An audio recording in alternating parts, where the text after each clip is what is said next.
Talk Radio. 95.1 FM. Today, 95.1 FM. Board Harcourt.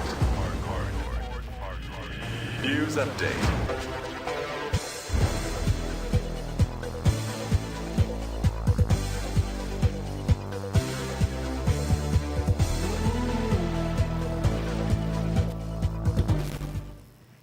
Good afternoon. Here's the business news update on Today 95.1 FM. I am Anastasia Benjamin. The head of International Energy Agency, the International Monetary Fund, and the World Bank Group has warned that the food security is under growing threat as war in the Middle East disrupt global supply chain. The three institutions meet as part of a coordination group established to strengthen their response to energy and economic fallout of the conflict, saying that the impact remains substantial and global, with energy importers, particularly low-income countries, bearing the brunt. The war has driven up prices of oil, gas, and fertilizers, intensifying concerns about food security and job losses, while also eroding export revenues for some oil and gas producers in the Middle East. The institution said the situation has remained very uncertain and shipping through the Strait of Hormuz is yet to normalize, noting that even if regular shipping flows has resumed, the further warned that the fuel and fertilizer prices could remain elevated for an extended period due to infrastructure damage, with supply disruption likely to create shortages of critical inputs across energy, food, and industrial sectors. The Nigerian midstream and downstream petroleum regulatory authorities has said importation of premium multi-spirit petrol by oil marketers has increased sharply in March 2026, surging by about 96.7% compared to February. The data from the regulator's March 2026 fact sheet has shown that petrol import volumes climbed from 3.0 billion litre per day in February to 5.9 million litre per day in March, reflecting renewed reliance on foreign supply amid shifting domestic dynamics. This growth is being driven by economic refiners, including the Dangote Petroleum Refinery, which is quickly becoming a major player in the market. It said domestic fuel supply rose significantly from 30.5 billion litres per day to 34 million litres per day, underscoring growing contribution from local refining capacity. The figures indicate that while imports nearly doubled within the month, domestic supply still accounted for the bulk of markets, reinforcing the increasing role of local refineries, particularly the Dangote refinery, as a stabilizing force in Nigeria's downstream sector. Three West African countries of Benin, Togo, and Niger have collectively failed to pay Nigeria $9.55 billion for electricity supply to them in the fourth quarter of 2025. The Nigerian Electricity Regulatory Commission quarterly reports for the fourth quarter of 2025. The market operator issued a total invoice of $20.44 million to international bilateral customers in Benin, Togo, and Niger for power supply during the period. However, the three of them were only able to pay $10.89 million of total invoice, representing a remittance performance of 53.28%. This means that out of every $100 billed to these international customers, only 53.28 was paid, leaving a shortfall of $48.672, which amount to the $9.55 million unpaid debts. The debtors include power utilities in 3 countries in the Benin Republic received supplies. The Nigerian Export Promotion Council, in collaboration with the International Trade Center, is looking forward to strengthen communication strategies on the challenges affecting export qualities and reduce the rejection of Nigerian agricultural produce in international markets. The Director Chief Executive Officer of NEPC, Noye Iyeni, has said that the initiative was designed to identify gaps and improve coordination in addressing sanitary and crop protection issues with the cement and cowpea value chain. She noted that the effective communication was critical to improving compliance and ensuring that stakeholders are properly informed about local and global standards. The NEPC boss highlighted the council's role in promoting non-oil exports, stating that Nigeria recorded a non-oil exports value of 6.1 billion in 2025, the highest in its history. She added that the council has expanded its operation nationwide to support exporters and had facilitated international certification for over 210 exporters in areas such as halal, FDA, and ISO standards. On the foreign scene, the U.S. blockade of Iran port is now fully into effect, cutting off Tehran's international sea trade that powers about 90% of its economy.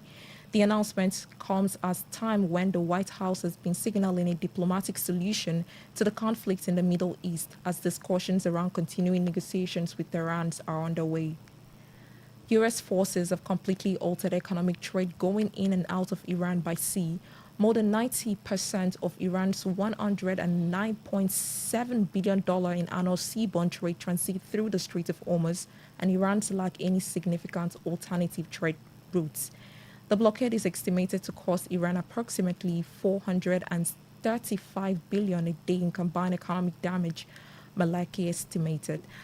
The U.S. blockade, which took effect amid the shaky two-week ceasefire, involves more than 10,000 U.S. troops, over a dozen Navy ships and fighters jets in the Gulf of Oman and the Arabian Sea. And that was a news update on Today 95.1 FM. Good afternoon. I am Anastasia Benjamin.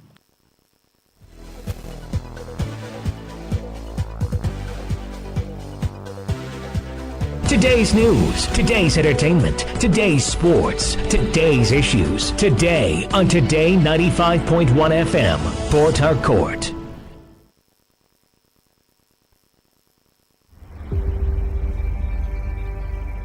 Maybe home is somebody's smile when they look at you for the first time. Maybe home is being a home to something you love and adore with all your heart, and that is what life, friendship, and love are all about. Maybe home is listening to all of your favorite shows on Today 95.1 FM. We create memories. We inspire comfort. We are the voice of the people, and we are home away from home.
Today is business. Today is a new trend for your businesses. We give you all the information you need to grow your business, new ideas and innovations that keep you earning more and staying relevant.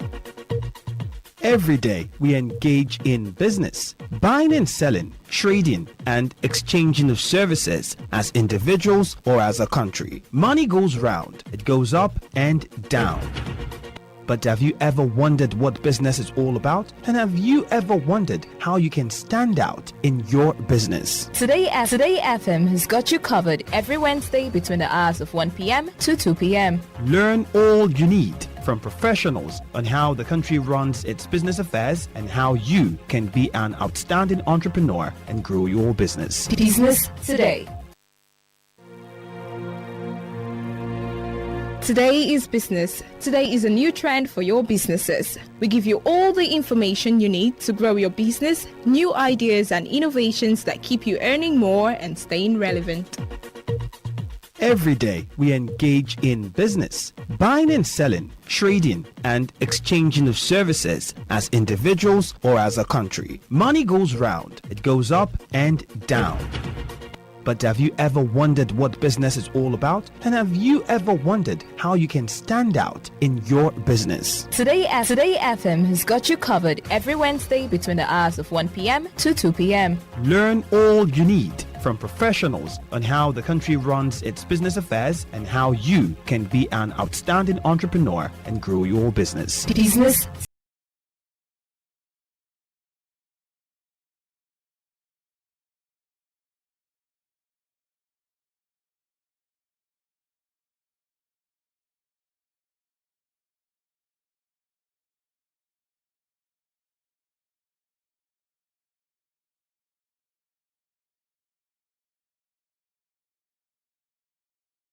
To Business Today. My name is Dawn Wilson, and it's 13 minutes past 1 at the moment.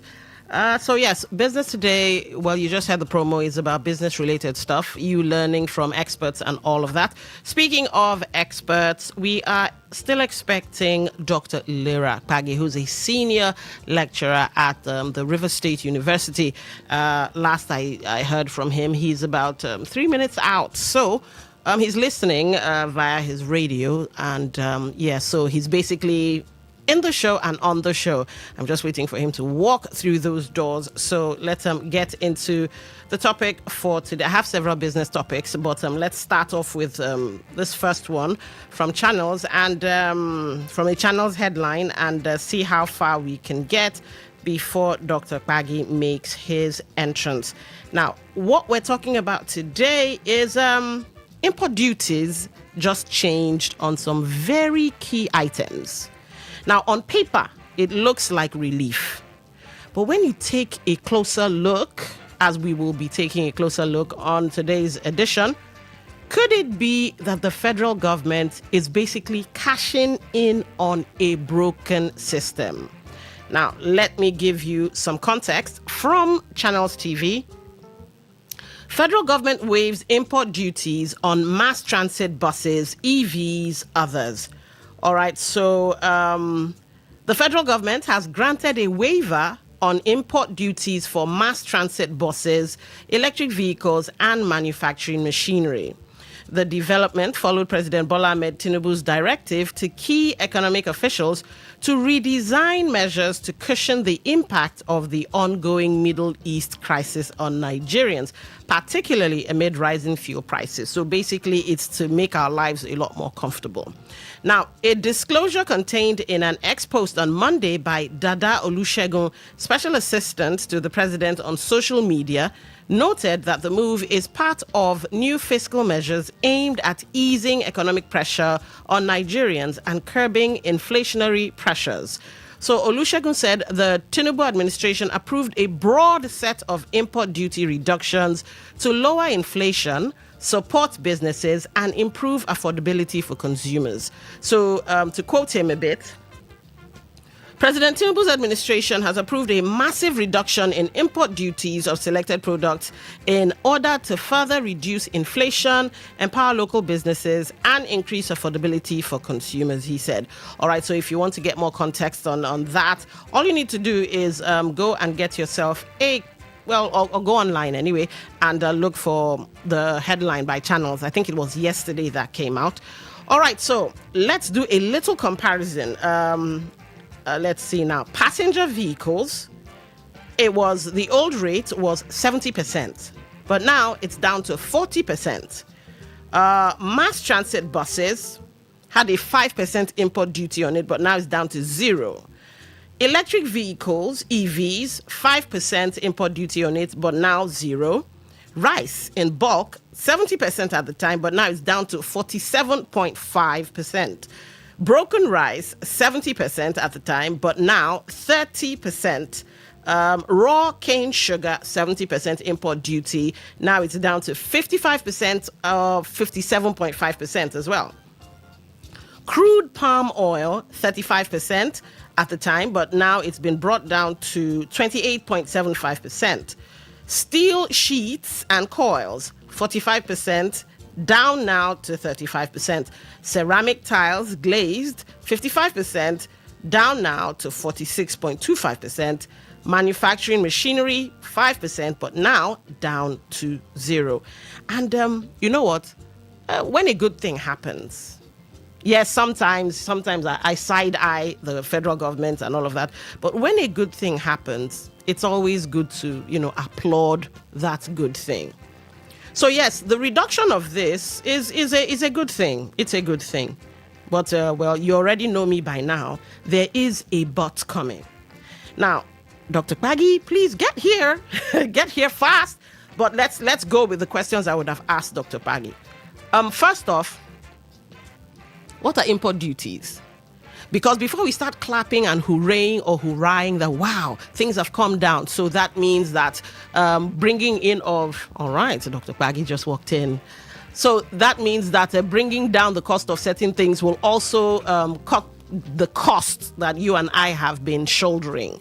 So if you're importing cars, you're importing electric vehicles, you're importing rice and stuff, the import duty now is, down to certain percentages that I reeled out or down to 0.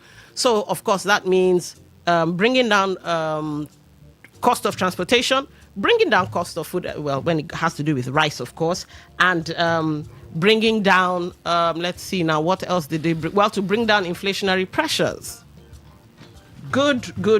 But what's an import duty? Now, according to the little research I did, of course, Dr. Paggy will shed more light on that. An import duty is basically the money you pay to the federal government. It's like a tax you pay to the federal government. And the federal government requires this tax because it's trying to protect local manufacturing, local content. It's trying to boost it. So you can see import duties as a kind of, not punitive, but let's go with that expression, a punitive measure for you importing things rather than producing them locally. Now, of course, you will now have to ask yourself, do we even have enough here when you're busy punishing them? But let's not go too far. Now, that's import duty explained. But we also have port charges that they pay to the NPA, and you also pay to, I think they call it a port terminals and all of that. Those charges, nothing was touched concerning those charges. And those charges are inclusive of what's making our lives, kind of difficult. So even though you've removed import duties on certain products, but the port charges are there. And some of the port charges, wow, if Dr. Babalola was here, he would tell you some of the port charges are one of the highest the world over. So how much relief have you brought to the people? Now, having laid that foundation, let's bring in Dr. Paggy. I told you he's a senior lecturer with the River State University, right? Yes. Why are you smiling? All right, so almost senior lecturer. Okay, I've Thanks for the promotion. Claim it in Jesus' name, as they say. Amen. All right, so we have import duties to protect local manufacturing, and I think I've sort of explained it in a layman's version. But was I correct? You are in order. Okay, so do we have enough local manufacturing of these products that they've waived one or two things? Do we have enough manufacturers for rice? Do we have enough manufacturers for electric vehicles? Do we have enough manufacturers for even the passenger vehicles that they brought down, steel sheets, coils, and all those things?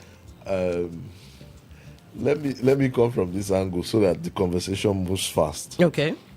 We are in unusual times as a global economy, not just our local economy. All right. And in these unusual times, everyone is trying to employ innovative means to fight inflation. Okay. If we leave things to just work the way they are working without making active policy decisions, yes, the rate of inflation is going to skyrocket because everybody is taking advantage of the Hamas war, to pile on costs. Cost has increased everywhere. Okay. So if you look at the selected sectors that the tariff reduction of about 30% reduction, quite reasonable, I must say. Yeah. If there's a 30% reduction, that is to encourage the use of electric vehicles as against petrol and diesel vehicles. Yeah. That means if you are using electric vehicles, if there is more drive towards purchase of electric vehicles, because they will now appear cheaper than petrol vehicles, that will lead to a reduction in the demand for petrol. True. If the demand for petrol is reducing, the automatic response of the supplier is, I need to attract more buyers. Okay. So they are going to reduce their prices. All right. So you can see the logic behind that policy from the electric vehicle point of view. Yes. Now, when you look at some of the other selected items, if you can name a few of them, you will find that there are special parts or special they supply special services towards industrialization. Okay, or so the industrial ceramic sector. tiles, steel sheets, crude palm, raw cane, sugar, broken rice. We also have manufacturing machineries. Okay.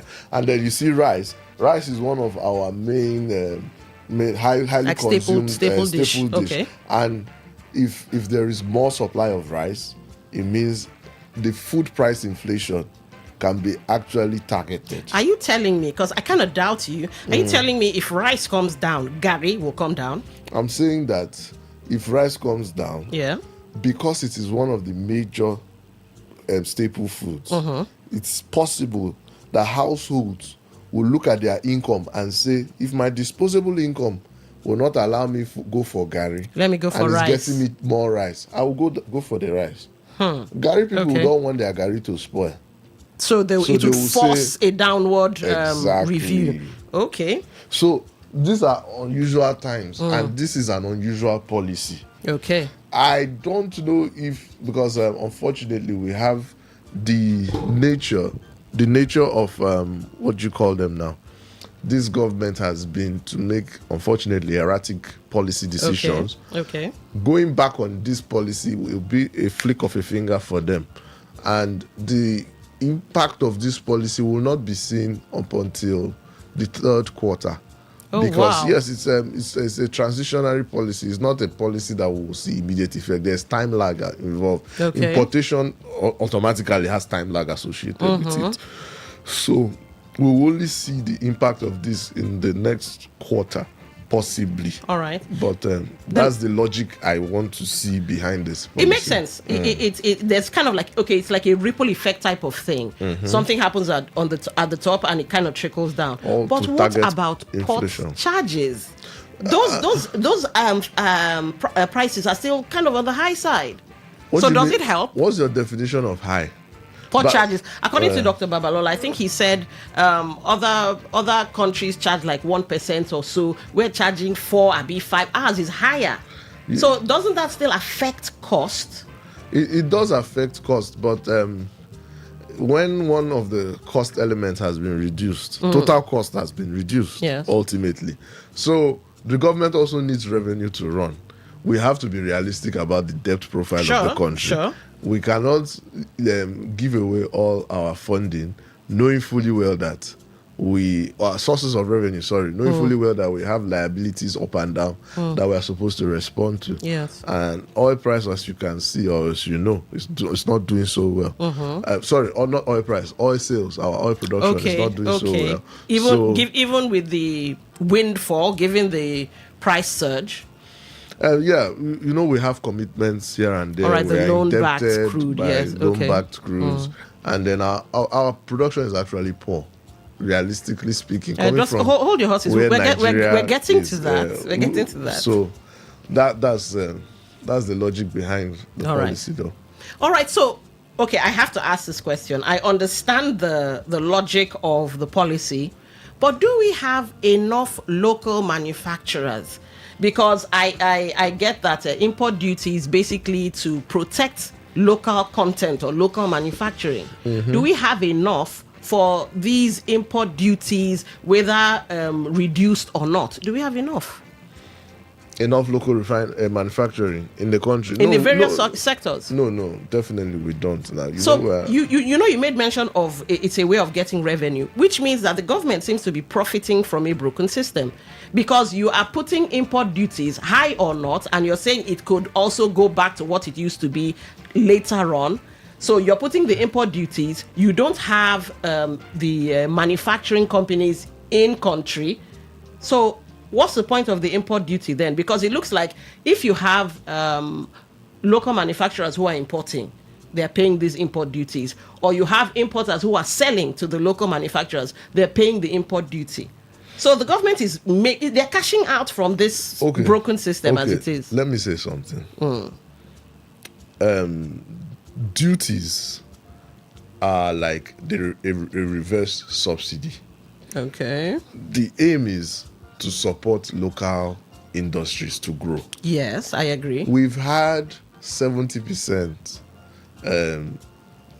duty charges for a while. So it means people who are importing any of those items now will pay a premium of 70% compared to what they'll get from a local manufacturer.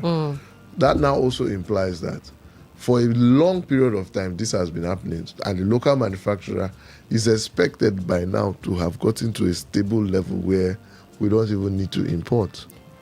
Do we have the enabling factors for the local manufacturer? No, we don't. That's why I said we are in troubled times. Okay. All right, now I get why you use that expression. Let me start with this. There is a global energy crisis. It's not a local energy crisis. There is a global energy crisis. And what is the foundation of industrialization? It's energy. I pity any country that is trying to get industrialized now. It's not going to be so easy. If you're already industrialized, fine. You will be able to move easily. But right now, where we are, the cost of energy, no one knows if it's going to hit $200 a barrel from the crude angle, the gas angle, and the rest. So we don't know where things are going, but we know it is all bordered on a war that has geopolitical inclinations as well, because there are those who are interested in this oil price to stay above $100 for as long as so that they can make money. So this reality tells us the times are quite different.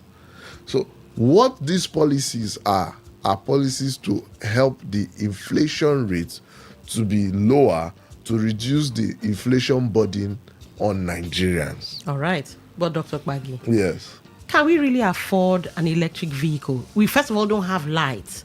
Can we really afford it? Because even when you remove the import duty, it's still an expensive piece of vehicle to acquire. But this is where how do I put it now?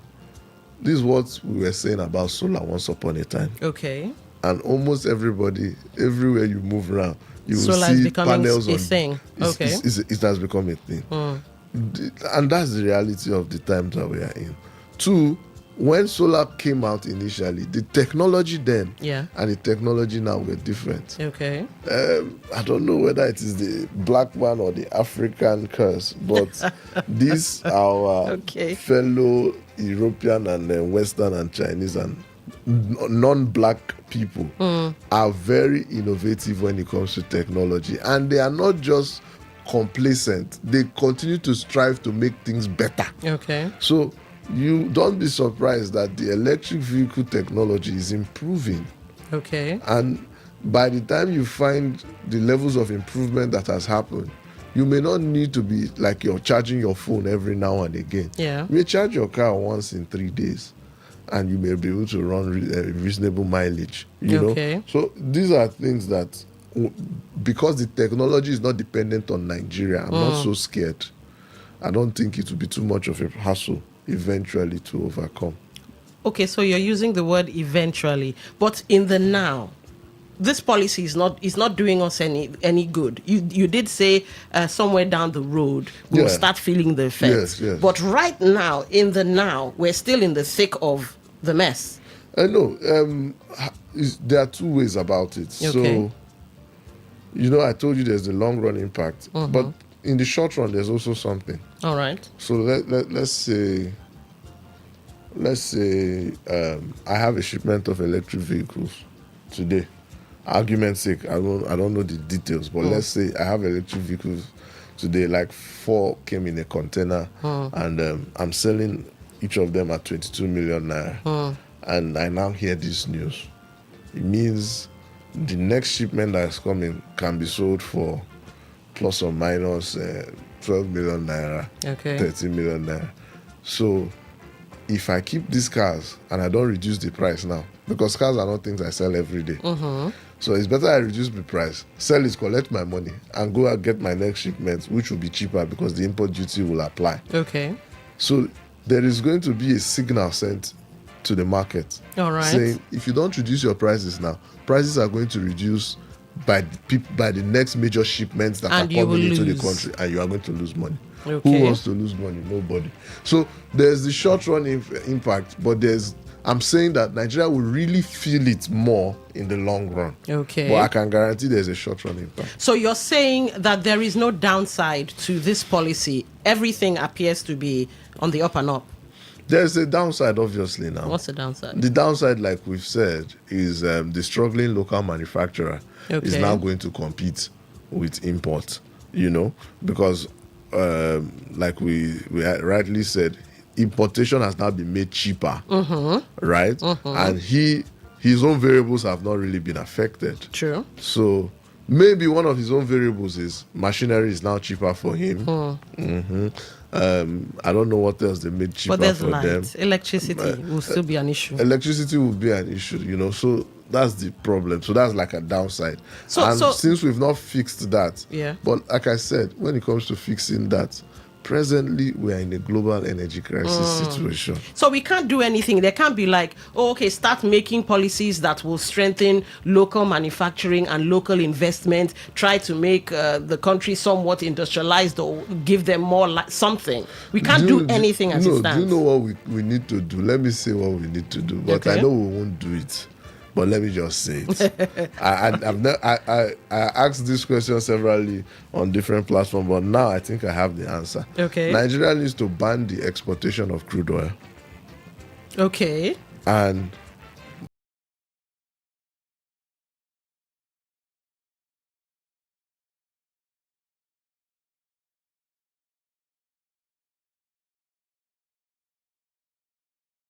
the excess is what you export.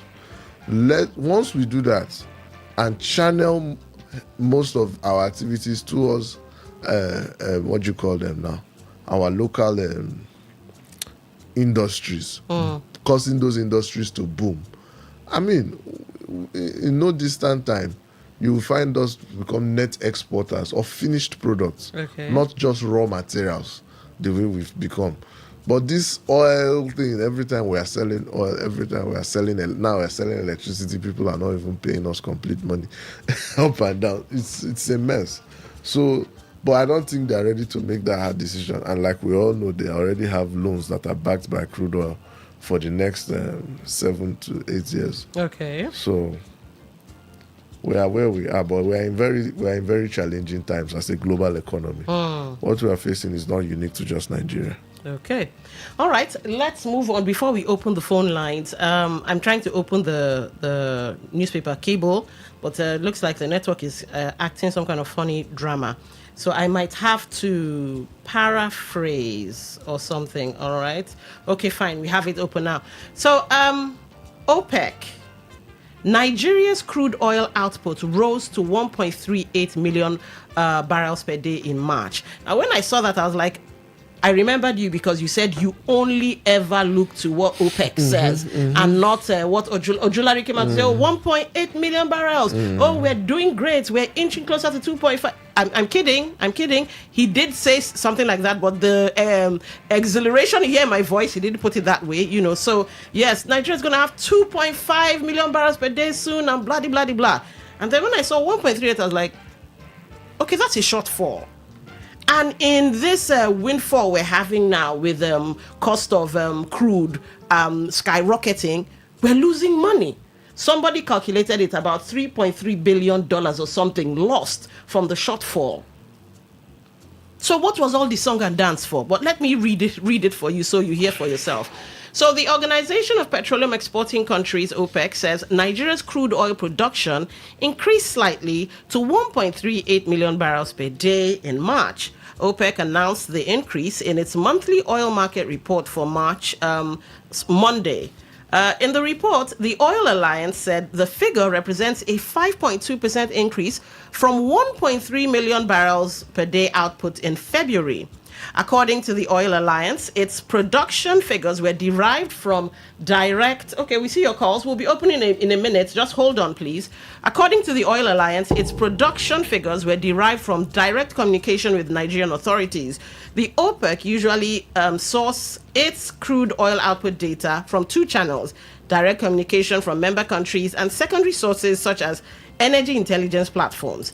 The latest figures show that Nigeria failed to meet its 1.5 million barrels per day production quota, falling short by about 117,000 barrels per day. However, the Global Oil Organization said Nigeria sustained its position as Africa's leading oil producer, surpassing Libya, which recorded an output of 1.30 million barrels per day. The oil cartel said data from secondary sources placed Nigeria's crude production at 1.46 million barrels per day in March, a 1.39% increase from the 1.44 million barrels per day recorded in February. Now, let's jump a bit. On April 4, the Nigerian Upstream Petroleum Regulatory Commission, said daily crude oil production had increased to 1.84 million barrels per day. However, 4 days after, Bashir Ojulari, the Group Chief Executive Officer of the Nigerian National Petroleum Company Limited, said the crude oil production has increased to 1.71 million barrels per day. Who's lying? Or are what's going on? Because we hear 1.8 and OPEC is saying, no, it's a little under 1.5. The OPEC actually gives Nigeria a production quota and says, you must produce this. So we're not even meeting the OPEC quota. No. But somehow, if you go by the 1.8 or 1.7, we're meeting and surpassing it. How's that? So you have to understand that we run a government that is not business oriented. Okay. And this is also a government that is highly politically driven. So just to be politically correct, they will tell you 1.7 and they will not add that it has inclusion of condensates and stuff. What is this condensate? So, associated gas, different other things that are found in the oil well. I guess it's kind of like a liquid, like when you have condensation on your car window, that liquid. Yeah, so... Is it important? No, it's important. It's soaked. It's not useless totally. But we're talking of crude oil. Okay. There are many things that come out of the oil well when production is being done. It's not just the oil itself. So they're lumping everything and saying, hey, everything came out 1.8. So because they think OPEC we're stupid, like, or what's the idea behind this figure. It's just to be politically correct, to make everybody excited to say, wow, we are working, we're doing this, we're doing that. Wow. And that gives them like a good image. You know, you have to do a lot of image management when it comes to politics. So that's what they're doing. They're trying to manage their image. But unfortunately, some of us are privileged to know, and OPEC as well is always eager to expose the reality. Apparently, you know, I always say I wait for the OPEC figures before I jump up at anything the NMPC says. So that's the unfortunate reality. We are very, very backward when it comes to our movement in oil production. I remember under the Minister of Petroleum, the Minister of Petroleum Resources under President Buhari, Ibe Kachiku, we were doing 2.5 million barrels per day, 2.4 of million crude, not barrels per day. and condensate. Of crude. Yes, but many people left because of what you call this thing now, unnecessary haggles and unnecessary what you call this thing now, where they were stealing the oil, where they go to steal the oil actively, like theft and sabotage and all of that. And sabotage, it increased. It became astronomical. Now that we have Tantita in power, and they are claiming to have been as good as they are, I think maybe the work we need to do as a government is how to reinitiate investors' confidence to come back to the onshore facilities. Okay. You know, because many of the onshore facilities were sold. Okay. And especially the IOCs decided to stay deep offshore because they got tired of this community wahala. Yes. You said so. Yeah. So we have to really, really manage our image and build back investors' confidence. All right. That's part of the reason why the PIA was done. But I'm going to ask you a question about Tantita in a second, but let's open the phone lines. If you'd like to be part of the show, the two stories on the table, the waiver, and Dr. Kwagi says it's a good one. I'm still on the fence about that one because it's Nigeria. And then, of course, the second one, we're all gung-ho and happy that we've reached 1.8, only for OPEC to come out and say, ha, you lie. Anyway, here are the numbers: 0810-9510-951, 0810-9510-951. For text messages, 0701-9339-962, 0701-9339-962. Now, if you'd like to be part of the show via our socials, all right, YouTube at Today951.fm, and Facebook is at Today95.1fm. Instagram is at TodayFM951. X is TodayFM951. If you'd like to listen via our website, all right, www.todayfmlive.com, just go there and click listen and you are in. You can also be part of the program via Radio Garden. That's an app on Google Play Store and the Apple Store as well. All right, so we have people giving votes of confidence for Tantita and two other companies and all of that. Given that they have, improved security, wouldn't that have then seen us hitting the 2.5? That is 2.5 with condensate. So OPEC would have said, okay, you now have 1.8 or this and that, and then the rest can be, shelved as condensate. Yeah, but that's what I'm saying. We investors are not confident yet in real sector investment in Nigeria. So the more investors we have, the more crude we can output. Yes, most likely. That sounds more reasonable. All right, let's take this call. Hello, welcome to Business Today. What's your name? Where are you calling from? Good afternoon. Good morning. This is Christopher. All right, go ahead. You have the floor. Yeah. Let me say this. We shouldn't rejoice because of, it's just like I'm a criminal. Maybe the whole villagers know that I'm a criminal. Every time something will lost in the village, they say, look at this group of people, look at this guy. It's always carry this thing, give him, let him keep that so that. So it does not mean that we know what we are doing. So if the Tantita company are being up and running since, what if you should ask yourself, who are the people busting pipeline? It's just like you carry fish, you go give rat, say, keep this fish for me. The fish might keep the fish, you might not eat it. Just like what is going on now. So nobody should rejoice. Oh, yeah, remove the Tantita business from their hand and see whether the oil take will continue again. So nobody should rejoice for now. All right, we get you. Thank you for calling. Thank you for that. All right. Well, he's saying nobody should rejoice. Remember, the phone lines are open. We're having conversations around, well, crude oil and how it would affect us. In fact, if you want to do the calculation, given what OPEC has said, they were supposed to give us an additional 100,000 barrels per day of crude oil. That's the NNPC. But unfortunately, let's see if I can give you the breakdown. Okay, so in January, Nigeria produced 1.488 million barrels per day out of the 1.84 million barrels per day. Now, if you do your mathematics, 352,000 barrels per day shortfall, or 10.9 million barrels for the entire month. Now, in February, it produced 1.442 million barrels per day, missing out 398,000 barrels per day, or 11.1 million barrels per day in the month.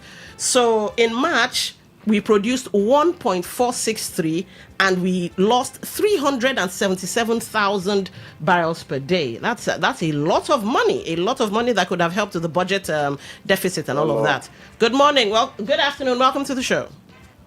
Yeah, afternoon to you and your guests. I'm Sele West from Port Harcourt. All right, go ahead. You have the floor.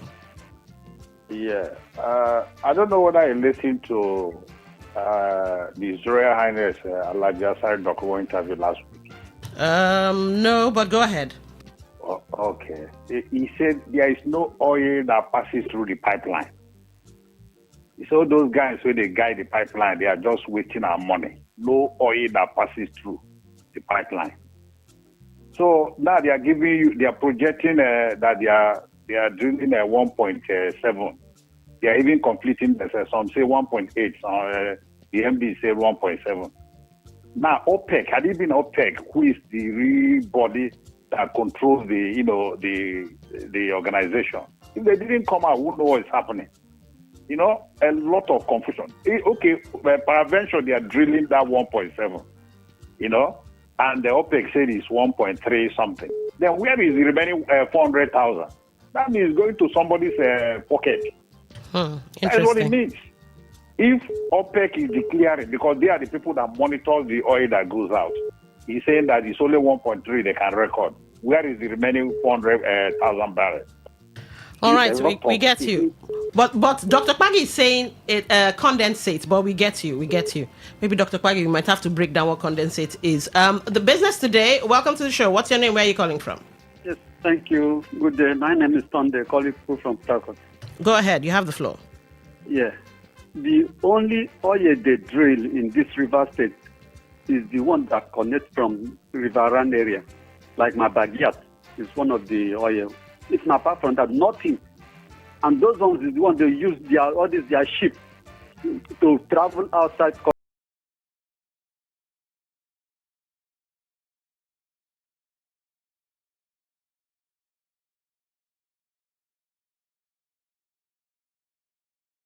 Thank you for calling.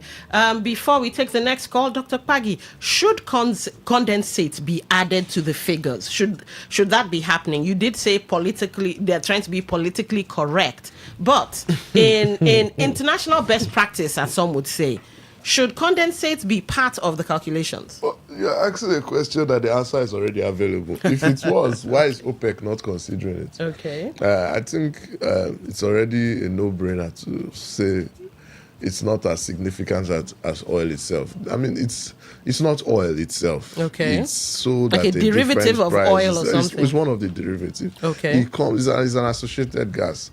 Like, they are associated valuable minerals that come along the production line as you produce oil. It's just like or a bottle of Coke. Okay. If a bottle of Coke is what's that liter now? Is it 30 cl or be 20 cl? Okay, the glass bottle. I don't know, but let's go so on. if a bottle of Coke has that 10, 20 cl and you open it, there's gas that comes out.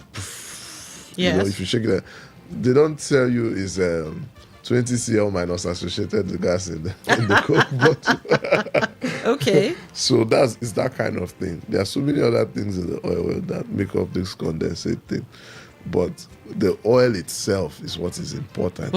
Because when you are selling, you don't sell oil and condensate. And we're not hitting the mark we have set for ourselves. Look at the difference now. It's reasonable. It's very, very, very reasonable. I think according to the somebody's calculation, it was like $3.3 billion if you calculate the shortfall that's lost. That's a windfall that, seeing as people are making money from this oil, let's call it an oil boom now from the war, we're making money from whatever we have, but we're losing so much more. We're losing so much more. In fact, when I think about the contract value of many of the forward contracts we did, loans are backed by crude. Yeah, we did some as low as $65 per barrel.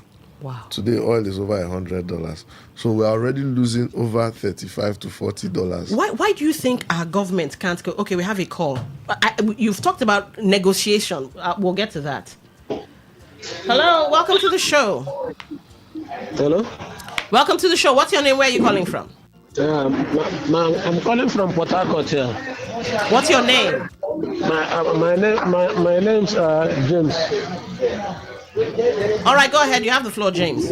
Yes, yeah. You see, the man is still there with you. It's not a full custom broker. It is we, the custom broker, will tell you how the duty is, how does it go. Now, currently, do you know that a duty now that you have to pay 14 million naira for 1x40? Which market you are going to sell that kind of item? 101. 1x20 now, you are selling, the duty alone is costing 8 million. By the time you round up every damn thing, both transport to every damn thing, for 1x40, you are accumulating almost 20 to 21 million. Okay, I get you, James, but they're saying they have reduced it. So wouldn't that still help in your cost? No, they've not. That's what I'm still telling you now. We are just hearing. It is not documentation. It's not documentation, because we know government. They will say something. They will do another. Not talking. If this thing is in Gazette, that's what we call Gazette. We see it on Gazette, and this thing is. I will tell you. I bet you that things will even go down. Like this car you are saying now, electronics car. My dear, if I'm to say that one, it will not work in Nigeria. It will not work. All right. Let us not deceive ourselves. All right. Yes. Thank you for calling. We get you.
Is implemented on those things that were specified. Yeah. That the price of that size of container should come down when it is implemented. So lack of trust is too much in this country.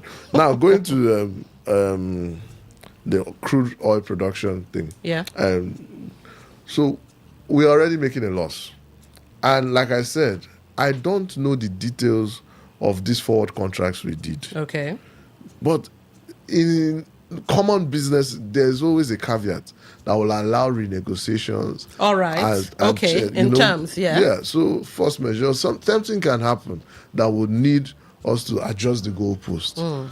I don't know if they have adjusted. Nigeria is blinded towards all that is happening. All we know is we are paying crude. Who we are paying to, we don't even know. We heard that Afrexim Bank is involved and Nexim Bank is involved. We've heard so many people in the European and some Middle Eastern countries and the rest. But we've heard that, and that's all. With all the dynamics and everything happening, I think the government should look into that area to say, how do we renegotiate this thing? Because I'm talking of almost, if oil crosses $130 per barrel, that would be some are looking at 200 if you're not careful. That would be 100% profit for the people who gave us these loans. Yes. And we finished the money long ago. Wow. So what are we talking about? It really needs to be readdressed. Ladies and gentlemen, we can't take your calls anymore. 2 minutes. I don't think we can. We can, because we have to sign out. Dr. Lirak Bagi of River State University, he knows, I always call him my heartbreaker. Because by the time I have business conversations with him, I go home feeling sad. So yes, well, Dr. Bagi, it's always a pleasure. Thank you. A bittersweet pleasure. All right, so hopefully we hope to have you either in person again or via call. Anyone, right? I'm here. I'm for your service. Yes, for the good of River State. Yes. I've been Don Wilson. This has been the Business Today show. Coming up is the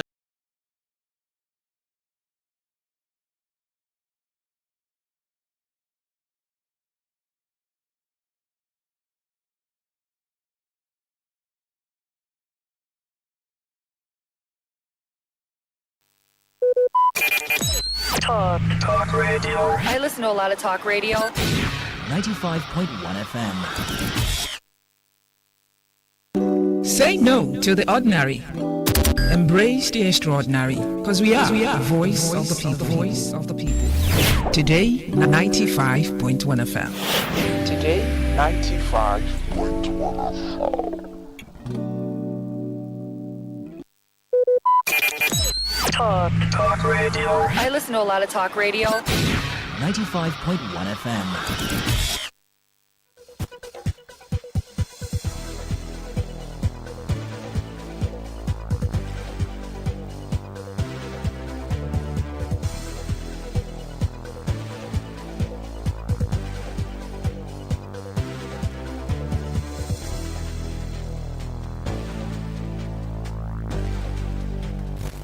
Good afternoon. Here's a news update on Today 95.1 FM. I am Anastasia Benjamin. The federal government warned 33 states as over 14,000 communities at high flood risks in 2026. The Minister of Water Resources and Sanitation, Professor Joseph Eustav, has revealed that 226 local government areas in 33 states of the Federation and the Federal Capital Territory falls within the high flood risk area identified for this year. Professor Youssef stated that during the public presentation of the 2026 annual flood outlook by the Nigerian Hydrological Service Agency at the State Banquet Hall of Aso Villa, Abuja, he listed the state to include Abia, Adamawa, Anambra, Bauchi, Bayelsa, Benue, Borno, Cross River, Delta, Ebonyi, Edo, Enugu, Gombe, Imo, Jigawa, Kaduna, Kano, Kebbi, Kogi, Kwara, Lagos, Nasarawa, Niger, Ogun, Ondo, Osun, Oyo, Plateau, Rivers, Sokoto, Taraba, Yobe, Zamfara, and the FCT. According to the outlook, 405 local government areas in 35 states of the Federation fall within the moderate flood risk area, except Ekiti State. Meanwhile, incidents of minimal floods are expected in 923 communities in 77 local government areas in the 24 states. The minister said this year's annual flood outlook introduces a community-based flood forecasting, which means forecasting now tailored to specific communities for quick intervention. Former President Olusegun Obasanjo has called on traditional rulers across Nigeria, particularly in Southwest, to prioritize peace and actively drive development within their respective domains. Obasanjo made this call at the installation and presentation of staff of office to the new Odema of Isara Kingdom, Oba Peter Oluwole Ogunbayo, where he stressed the need for monarchs to mobilize their communities and complement government's effort in improving grassroots development. He said traditional rulers occupy a strategic position in national development and must consistently add value to the lives of their subjects while promoting unity, peace, and socio-economic progress. Obasanjo urged Oba Ogunbayo to serve as a father to all, foster harmony within Isara and neighboring communities, and mobilizes people towards sustainable development.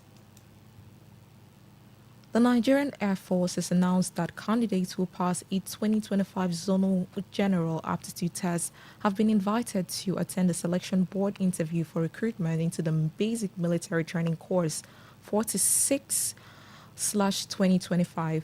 This was contained in a statement by the Director of Public Relations and Information Headquarters, Nigerian Air Force Air Iyemo Ejodame.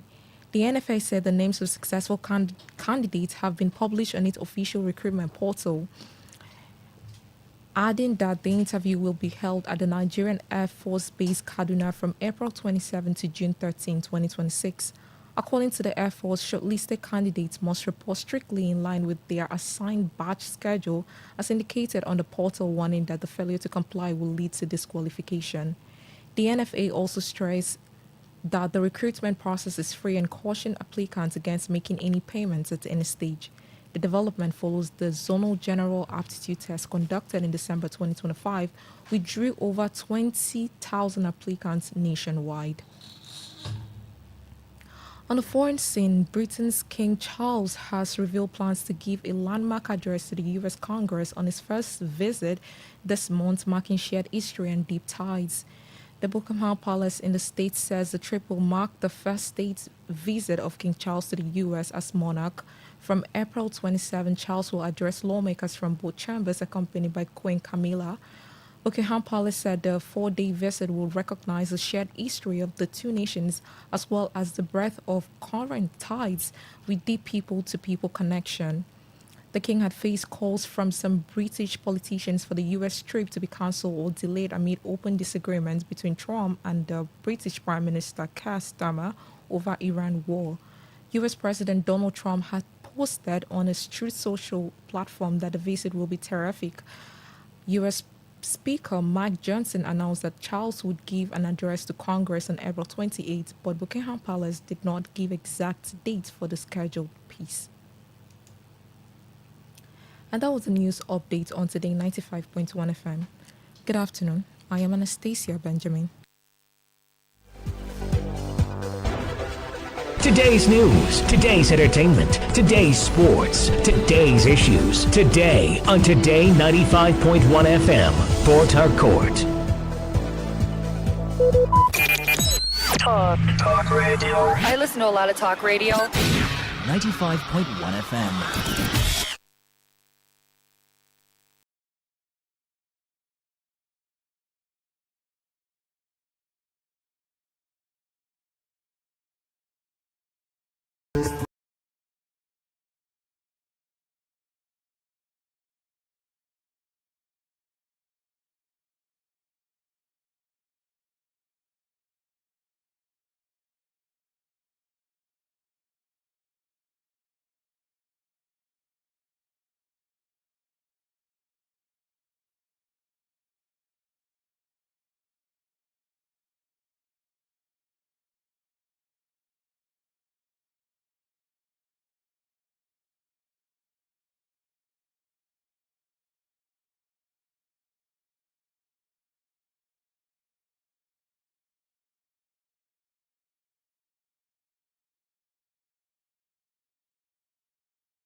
Live your truth. Express your love.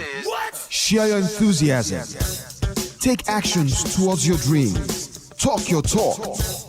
And walk your walk. It was years ago. There's a statute of limitation on this stuff. Make today worth remembering as we discuss issues as it affects Nigeria moving forward. Talk that talk.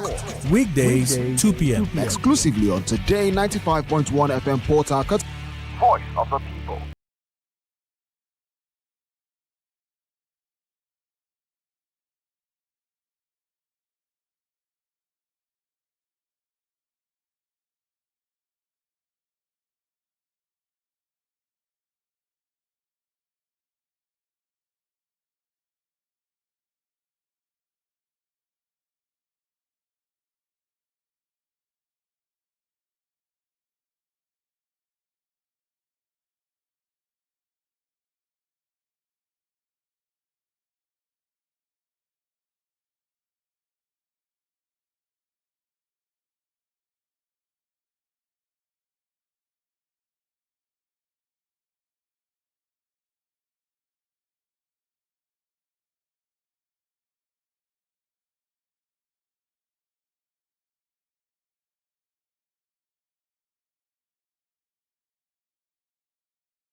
It could have some economics inside of it. So long as it has anything to do with Rivers State, it will be talked about on your premium talk station Today 95.1 FM. My name is Dawn Wilson. All right, welcome to the show. All right, you guys already know I sometimes say this, and it's going to be no different today. There is a method to my madness. So just walk with me and, it will unveil itself eventually. Yes, what I want to talk about will unveil itself. So we all know that this is 2026 and all roads, all eyes are on 2027 and what's going to happen come 2027. I think it was yesterday, I believe, that we saw the ADC hold their convention. We've seen them, the ADC seems to be giving a good account of itself, dare I say that. The ADC seems to be building, I think, something formidable. The ADC seems to be becoming somewhat formidable. Okay, right, let's go with formidable. I can't find any other word. Formidable opposition. And I say this because yesterday we saw them against all odds hold their convention, even with the air conditioners, word on the street anyway, because I don't think any mainstream media house took that story. Even with the air conditioners in the Rainbow Event Center being turned off, and I think there was, I don't know if they had light, but yeah. If you follow some of these online influencers like I think Mama P, apparently they had to sleep, like they basically held a vigil in order to be able to hold the convention yesterday. So yeah, the ADC is interesting times, interesting political times, interesting election season. It's very interesting. Now, let's make it much more interesting. Apparently, we hear that a particular House of Representative member has ported from APC and gone to the ADC. And apparently, just a few months ago, he moved from the Labour Party to the APC.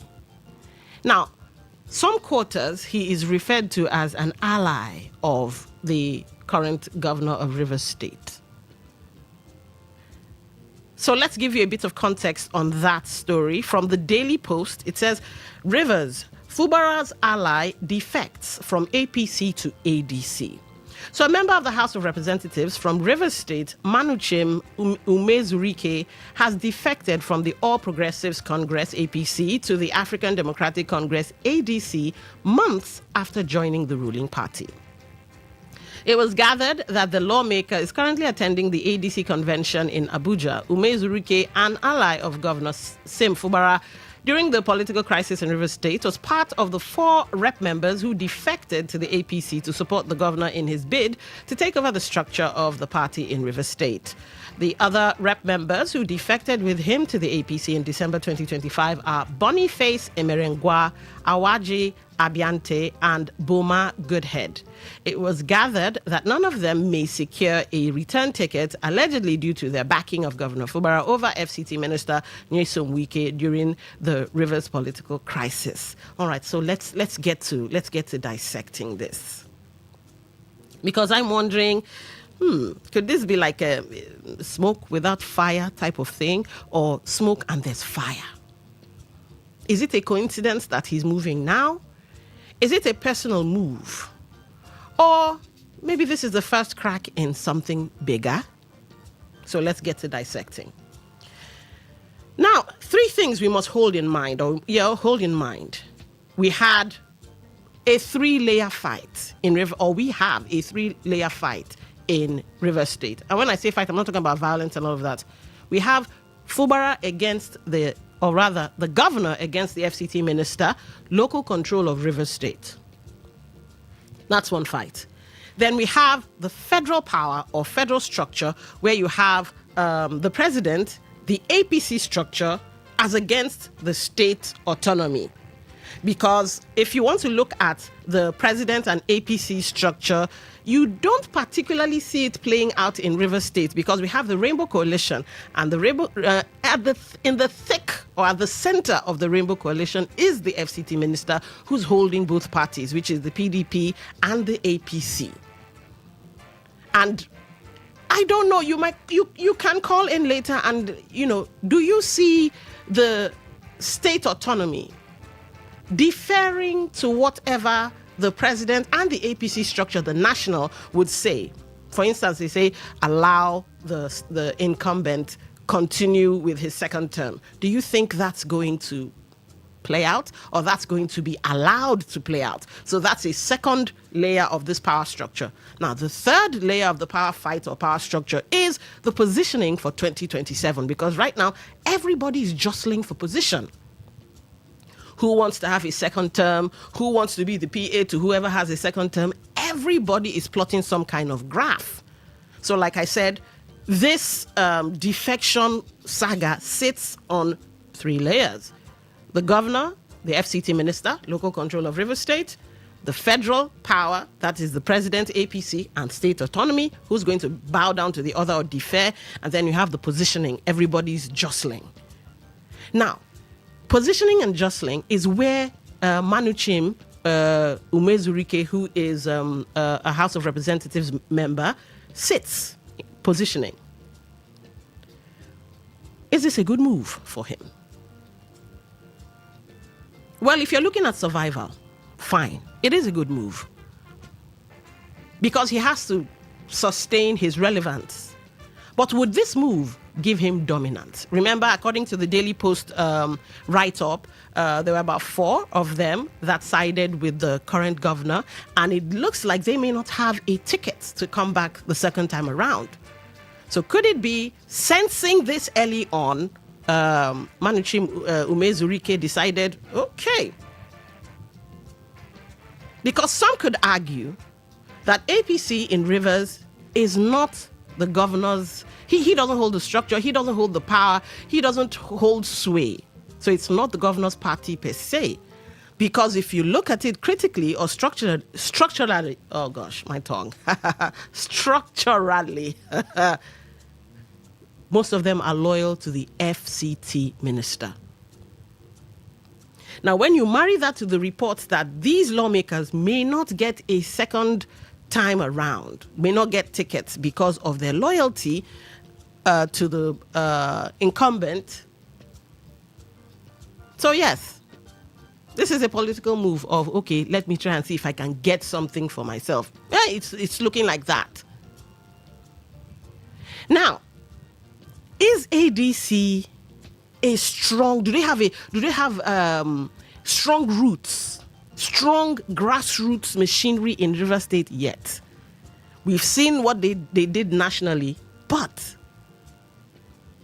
when you bring it down to the state, do they have that same backbone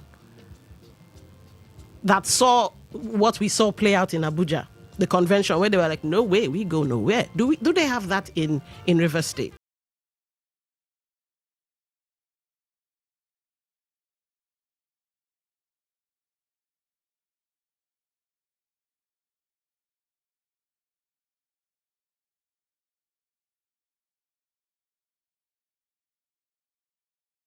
The coming days, because like I said, 2027 positioning and repositioning, in the coming days, would we see maybe Boma Goodhead, Abiante, and the other fellow look for, reposition themselves? Let's use that for 2027. Reposition themselves, and if so, where do you think they might be going? Because remember, structure right now belongs to the FCT minister. So one doubts entry into PDP, one doubts entry staying in APC. So do all roads lead to the ADC? Because if you think about it, are there any other political parties as visible as the ADC? We get your calls. Give me a second to land this. Let me just land this boat. Now, here's where I want to land. This move by Umezurike, does it signal something bigger? What am I trying to say? In the coming days, would we wake up one day and hear that the governor himself has also ported to the ADC? Or is he keeping his cards close to his chest? And maybe some days to, maybe let's say a month or 2 months to the elections or whatever, I don't know, we now hear, he has moved. So he's not going to play his hand yet. Let's not forget, he's been very quiet. And if you want to go by the adage, fear quiet people. Because you never know what's in their mind. And the politics at the moment is chess, not checkers, not draft, not Ludo. So, how do you guys see this move by Umezurike? Survival? To hold on to relevance? Do you think that they may not get the tickets to come back around, even though they are in the APC? And, seeing as the APC is the ruling party, would they want that stain on their face that they couldn't protect their members and couldn't give their members second time around? Or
is trying to appease the FCT. Otherwise, the FCT minister does not have that power, does not have that power to stop the governor from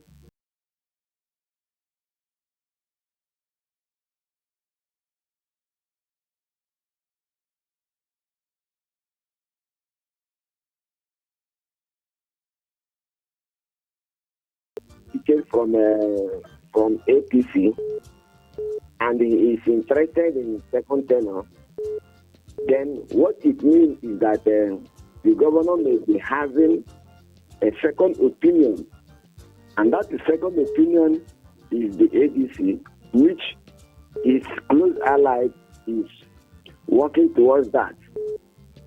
So all right. I am also looking at the future. Okay. Maybe within days to come, that more of the people from the National Assembly may likely join him. All right. Thank you for calling. Okay, I had to let you go because I kept saying all right. Now, let me muddy the waters a bit. We are aware of the party register, and it has to be submitted, I think 21 days or so. So if the governor is to defect or port or something, it has to be done within that window period, because once the party register is submitted, then, well, all fates are locked in. So do you think, and mudding the waters a bit that is, do you think in the coming days we might see the governor maybe resign and say, oh, I'm no longer part of this, I'm now in that? This is just me mudding the waters. Let's play political chess.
So whoever that's trying to take see himself as the number one, the number one for me is the people of River State. They have the finance. Okay. All right. Welcome to the show, Talk That Talk. What's your name? Where are you calling from? Yeah, good afternoon. This is Honorable Christian Cruz. All right. See, there is something we should tell ourselves. White is white. Even in America, white is white, black is black. Okay. Mr. President and the FCT minister are playing dangerous game. And it's not even game people should emulate. It's not the character people should emulate. See, let me tell you, the problem that you see, like what the man now, Mizrike or who, going to ADC, don't be surprised that governor may be joining them. Even the legal or illegality talking about the windows should be closed. Which of the window now? Akpabio. Are you not aware how Akpabio emerged as Senate president? There is nothing like a Nigerian constitution. You can overturn it at night if number 3 man in Imo State or number 4th man can be governor of Imo State. So there's nothing stop. Instead of me to be loyal to one man, I am telling you, I can't be loyal. It can't force me to be loyal to you because of what? And let me tell you what they are using a FCC minister to do. They are using him to catch you. They say, where I come from, how many times that something will happen to you before you learn? I don't even allow it to happen. I will use what happened to another person to learn. Remember Amechi? Where is him today? The trusted son of Daura, man of Daura. If they tell you, say today Amechi no go be president after Buhari, will you believe? I thought maybe they will just carry it and hand it over to him. That's what they are doing now to FCT minister. They are using him. After using him, finish like feeding bottle. They will throw him back. Okay, we get your thoughts. Come back. Talk that talk. Welcome to the show. What's your name? Where are you calling from? Hello, my sister Dawn. Good afternoon. Welcome to the show. What's your name? My name is Laz. All right, go ahead. You have the floor. I'm calling from Rumigbo. You asked 1 million questions under one rule. I don't know how to start to answer you. Well, this thing is this defection is a very, very clear sample of what is going to happen. Concerning the governor, Fubara, if Fubara wants to go back to that government house, he should defect immediately now to ADC. Why I'm saying this is sample. You see, the rest House of Rep members that are there, from now to next week, you will hear. And not only them, not only in River State, there will be mass defections from APC to ADC.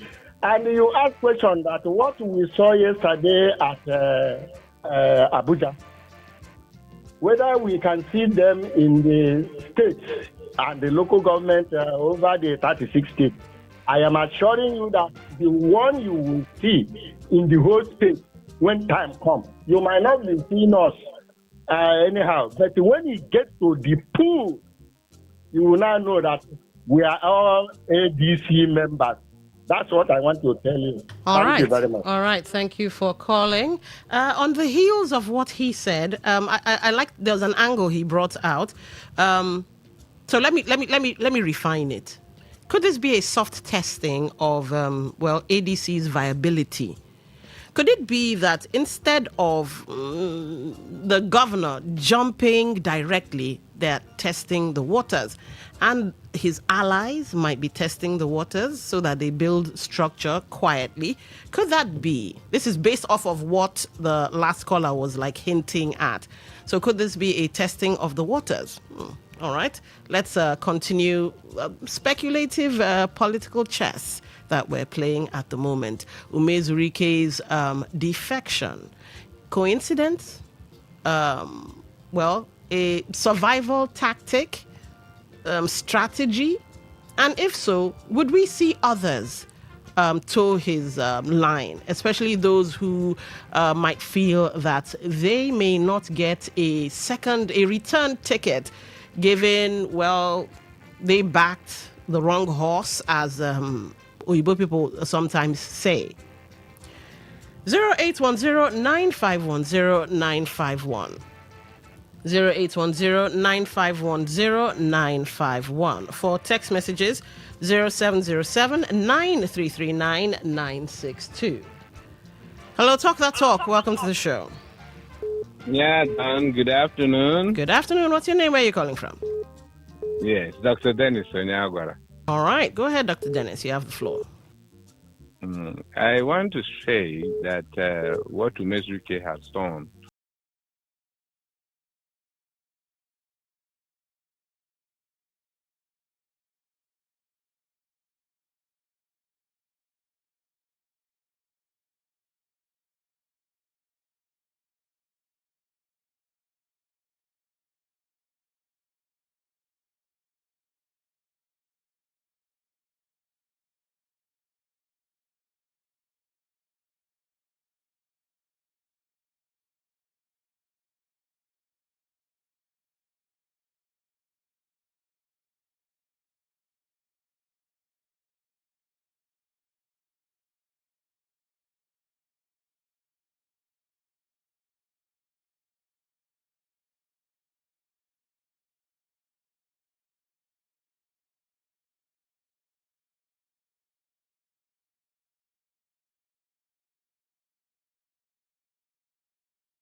But the question will be ready to take the bull at the horn?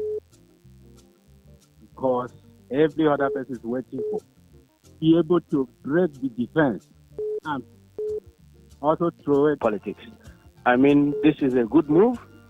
Yeah, I am also expecting the governor and the 4 House of Rep members to join him because in APC or PDP in Rivers State, they don't have a soft landing. This is just a clear way if they really want their comeback in politics. Because the FCT minister is in charge of the PDP and the APC in Rivers State. So if they come to ADC, I can tell you, I can hit my chest anytime earlier and tell you what will happen in Nigeria in ADC is going to flip the minds of the people. Thank you very well, Honorable Banachimo Mezuke. You are the man. All right. Thank you for calling. Talk that talk. Welcome to the show. What's your name? Where are you calling from? Wednesday. Yes. Fine woman. Okay. Wellington from Okrika. Wellington, welcome to the show. In 2023, when they brought the executive governor, 5-man, Amopu Senebo, people were, I said, PDP has no candidate. Hello? I can hear you. Go ahead. Hello? You are live. Go ahead. Can you hear me? Yes. PDP has no candidate. And this man is a candidate and he's a celebrity candidate anywhere. But you might have to speak up. You seem to be... Can you hear me? All right. Go ahead. Let's see. Okay, looks like his network started going down, like he was talking from afar. But you can still call. We have some good time to have a great conversation. Now, let me not muddy the waters, but sweeten the pot a bit. Could this defection be used as a pressure tactic on the APC? Sort of like, if you sideline us, we have options. So bringing the APC to a negotiating table. All right.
Right, welcome back. It's still Talk That Talk. Remember, the phone lines are open. We're talking about Manuchim Umezurike's defection from the APC, which he just joined fairly recently, and he moved from the APC to the ADC, and we're analyzing matters arising from that. We see your messages. We will be taking your messages in a minute. Let's take this call. Talk That Talk. Welcome to the show. Turn down the volume on your radio, please. Turn down the volume on your radio. Yes, okay. How is this now? Good. What's your name? Where are you calling from? Okay, my name is Chika. I just want to say what Honorable Manchin has done is a good move. It's a very clear move that he won't have any return ticket in APC because the FCT minister is in charge of the APC and the PDP. So you come into Rivers State to contest election with this platform, you will definitely not go anywhere. I think what Honorable Manchin has done is a good move. And don't be surprised. Don't be surprised. In the coming days, you might see the 4-member joining Honorable Manchin And I even expect the governor to do so, because they might give him ticket in the APC and bring out somebody in the PDP. And come on, the FCT minister have the platform. They will definitely take him out of the government house. Thank you very much. All right, thank you for calling. Hello, Talk That Talk. Welcome to the show. Thank you, Don Weston. I'm back. If the network was too bad, Wellington from Korea. All right, go ahead. I'll allow your call. Don Weston, no candidate is sellable that has the people, apart from Amopu Senebo Seminala Fobara. I've said it over and over again. APC should go and beg him, please take ticket. This man is a super candidate. He's the only person that can win gubernatorial election in Rivers State. He has the people. He knows what. Some people say Amop is not a politician. You know, Amop is the most greatest politician so far as Rivers State is concerned now. He's the man who can talk to Rivers people, Keme to Keme, and people will move. So for APC, they have those little time. They should go and meet him and talk to him. In 2023, PDP has no candidate. They begged him to take form. He has all it takes. He's prudent in management. He knows what to do at what time. Amopu Senebo Simnala is a leader. If they make the mistake, he moves. I bet you that is the end of APC and PDP if they collaborate that in Rivers State. Thank you and God bless you. Wellington from Otrika. All right, Wellington, thank you for calling. All right. Interesting. The road to 2027. Positioning and repositioning. Do you see what Umezurike has done as, well, strategy, survival, dominance, relevance? Let's get your say. Talk That Talk, welcome to the show. What's your name? Where are you calling from? Hello, good afternoon. Good afternoon. What's your name? This is Imama, calling from Amba. All right. Go ahead. You have the floor. Yeah, the step the young man took from APC to ADC is the right direction. I really commend him. I also urge other members to emulate from him. Even all our state governor, that if you don't want to remain obedient servant, you should defect from fire to the life, from APC to ADC. Because if you remain in APC, you will remain a dormant in APC. So I urge other members to defect from APC to ADC, because ADC has dominant in Rivers State, whether they like it or not. ADC has come to stay. I remain my man from Beche. All right, thank you for calling.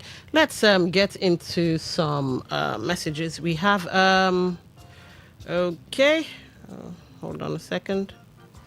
People, all right, let's take this call, then we'll get to the message. Talk That Talk, welcome to the show. Hello. Yeah, this is Dixon calling from Uniport. All right, Dixon, you have the floor. Yes, concerning the defection to ADC, is our prayer that the governor should move. Well, we, the good people of Rivers State, we are ready to work with him to deliver him from every polling unit to the entire state, the 23 local government. Because we know that we have the capacity to win the 23 local government.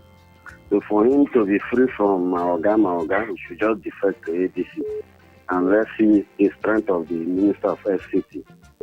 So we're ready to play the politics and deliver the governor come 2027. Every local government in the 23 local government, we're on ground.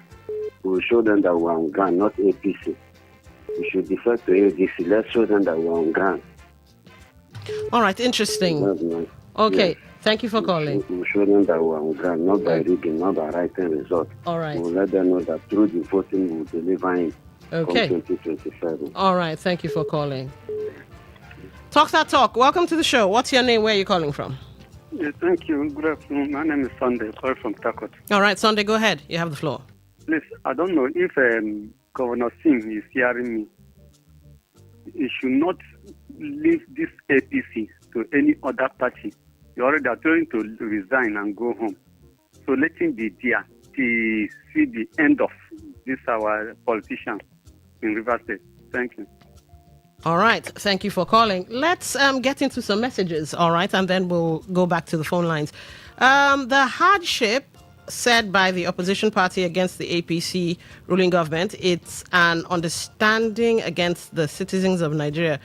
It's a shame that the only thing this government has done is to change our currencies.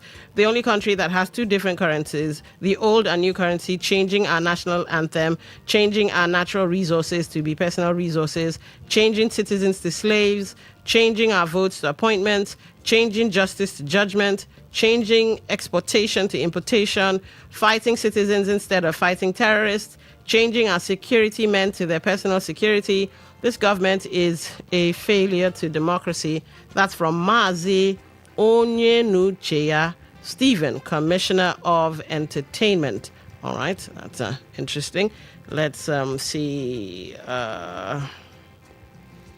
Ernest from Woji, that guy made me laugh. Imagine moving from Labour Party to APC to now ADC. What a man. Somebody that was voted because he was in Obi's party. LOL from Ernest from Woji. All right, let's see. Okay. There's a friend of mine. Okay. People are rushing to join ADC because ADC is the main opposition political party that will unseat Tinubu come 2027. Congratulations to Honorable Umezurike for joining ADC. You can call it reposition or liberation from Thank God Ability at Tuebu. All right. Let's see any more messages. Okay. Let's check the text message portal. See what we see there. All right. You sent this text message before. That's Thank God's message. Greetings to you, Lady Wilson. Governor Fubara is in a political dilemma right now. Those who defected alongside him were given presidential welcome, while he was, according to Patience Jonathan, now only him waka go APC. He should just mark the time till 2027, then go home, maybe re-strategize for 2031. He lost it at the altar of loyalty. That's Friday Orlo from Uniport. Okay, I think we have a voice note. All right, let's see who this is, and then we'll get back to the phone lines. Don Wilson, please, let me bring this as quick as possible. From the fillers along the street, in the 23 local government from Okrika, Falgad, Obiabo, everywhere is the governor they are talking about. Is the governor that has the capacity to deliver. A man who have shown leadership when he was a civil servant, even in political term, a man who has the control, the body language to tell you this is where we are going. A real politician with vision and a mission to transform Rivers State, who has shown that leadership is not a matter of talking, it's a matter of doing. Please, the governor is the capacity. If Ahmed Bola Tinubu, the presidency, don't want to lose Rivers State, should, as a matter of urgency, hand over Rivers State to the governor. Otherwise, the pawn becomes the king when the game starts in a better position. Thank you and God bless you. Well, later from Okrika. Okay, Wellington, I see your walk around there. Since you knew we wouldn't take your call a second time around. Okay. All right. Oh. Turn down the volume on your radio, please. Afternoon. Good afternoon. What's your name? Where are you calling from? I'm calling from Port Harcourt. What's your name? Precisely like GRA. Obed is my name. All right, go ahead, Obed. You have the floor. Yes, the defection of some of the people who are close to the governor to ADC. For me, it's a weapon development. And even me, I don't know the relationship that is existing right now between the governor and the party where it defected. Because with what I can see right now, the governor is not that, acceptable by the APC. I don't know anywhere because all the delegates that were sent during the APC convention came from former governor of Rivers State. And that is why I'm happy for the emergence of ADC, because it gives Nigerians the opportunity to choose between calamity and whoever is going to emerge as ADC president. It gives us that opportunity. So what is happening right now is the way to go right now for Nigerians to brace up. And let me say this again, 2027, any attempt by all these crop of politicians we have in APC to shall change to subvert the will of the people will rise up to that occasion. I'm out of here. All right. Thank you for calling. Okay. Indeed, 2027. It's going to be a touchy one, and all parties jostling for relevance, all parties jostling for visibility, and all of that. Well, it's going to be an interesting one. All right, let's see if we have any more messages before we go back to the phone lines. Just give me a second. All right, we've taken this one before. Hold on, let's check the message portal, see if there's anything there. All right. Okay. So, we're playing political chess now. Umezurike has ported, and it's possible that, some would argue he has done the math, seeing as he backed the current governor as well as three others. That's Goodhead, Boma Goodhead, Abiante, and another. Let's see if I can find that name. So we're waiting for the coming days to see if these others, let me find their names now. All right. Boniface Emerengwa, Awaji Abiante, and Boma Goodhead. In the coming days, would they also be defecting, having done the math themselves? Now, could this be a way of, the governor testing the viability of the ADC, or causing, the APC to come to the table for negotiations or renegotiations? Some of you called and you were rather vocal, saying, look, democracy, the will of the people and all of that. But even if you do your research, use whatever AI platform or use Google and ask the realities on ground. The reality is this. You have the FCT minister, you have the governor at the center of the drama. You have state autonomy, APC state autonomy, and you have the federal. Would the state defer to the federal, or would the federal say, no, optics, allow the APC second term around thing because we're the ruling party and all of that? And then you have 2027 positioning and repositioning. Talk that talk. Welcome to the show. Good afternoon. Good afternoon. What's your name? Where are you calling from? Gift calling from Yenagoa. All right, Gift. Go ahead. You have the floor. Yeah, if you like, they should even, the whole followers of the governor should defect to any political party, inclusive of that very ADC. Let me tell you the simple truth. No negotiation, nothing will happen. The only thing that I've been saying repeatedly is for His Excellency, Sasimla Ifobara, to only go back to the drawing board. Your God that you have been professing to the world, he has a large heart, the FCT minister. Everybody knows that. The closest person to him is you. Go and put your house in order. All right, but can I ask you a question? Can I ask you a question? You have you heard of this, I think a theory or the law of unintended consequences? You do know that in life, this is not me, I don't have a dog in this fight, it's just the logical part of me. Go ahead. We have no control over, life, the way life plays out. Man makes plans, God laughs.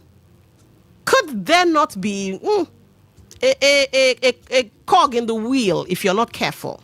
Because everybody, you're sounding like 1 + 1 is 4. But in some cases, 1 + 1 could be 4.5.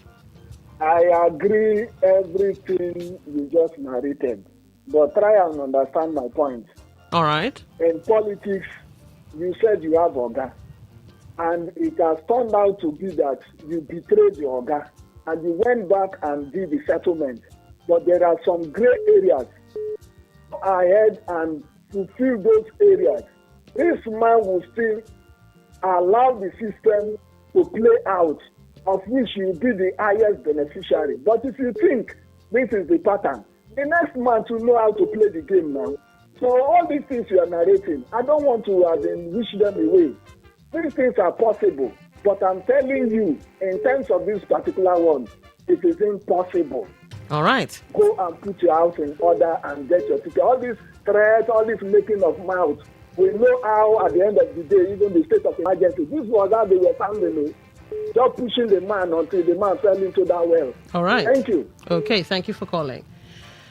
Talk that talk. Welcome to the show. Hello, Doc. Yeah, turn down the volume on your radio. I've already done it now. All right, go ahead. I could still hear some hurl back, but go ahead. Okay, thank you. I am not calling from Rimigbo. I just want to make a comment that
Your own contribution is not right, apart from his own.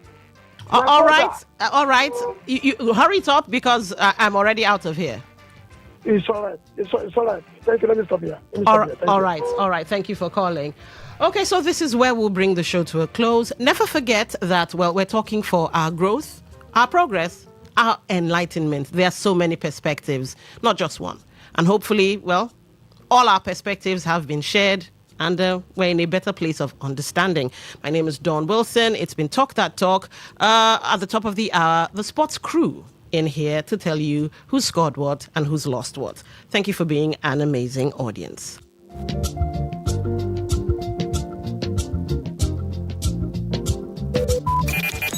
Talk radio. I listen to a lot of talk radio. 95.1 FM. Today's news in 60. Nigeria is aiming to expand internet access to 230 million subscriptions by 2030 through a strategic focus on 5G, network compaction, and satellite connectivity. Top executives are optimistic that AI technology can continue to augment workloads rather than entirely displace human employees that have left workers and job seekers worried about their future. Google has warned that any site that uses back button hijacking should spend the next 2 months eliminating the practice in ensuring they stop spam designation.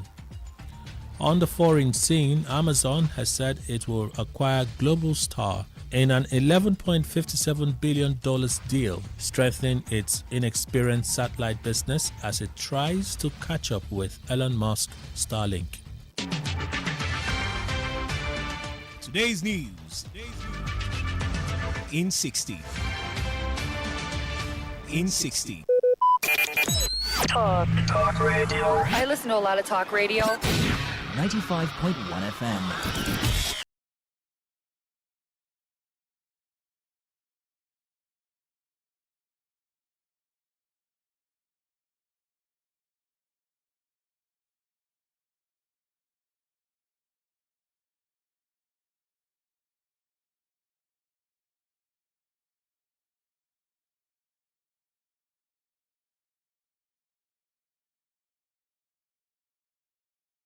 Talk radio. I listen to a lot of talk radio. 95.1 FM.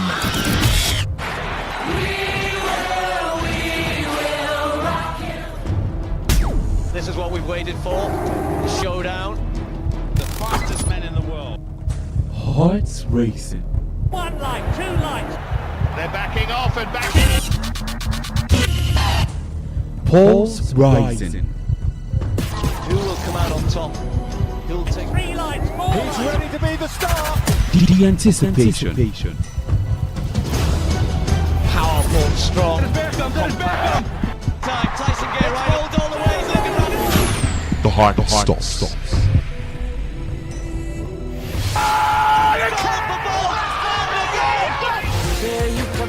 Catch the sports gang on Sports Attack Mondays through Fridays, 6:30.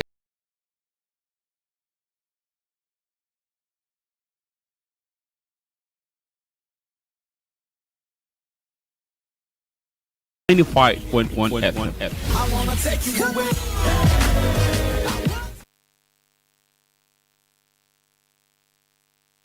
Sports always listen to Sports Live FM Port Harcourt. My name is Gianni Infantino, FIFA President. For the best of sports, always listen to Today Sports Live on Today 95.1 FM Port Harcourt. Hello, my name is Kanu Wanko, aka Papilo. For the latest and trending sports stories, always listen to Today Sports Live on Today 95.1 FM Port Harcourt.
My name is Ovio Wallace, the sports chef as always, and I am ready to slice season and spice up your afternoon with whole talking points from the ever exciting world of sport. We got tennis, boxing on the menu, football on the menu as well after what happened last night in the UEFA Champions League. Barcelona being knocked out by Atletico de Madrid, and the Liverpool couldn't mount even a single goal into legs against a Paris Saint-Germain.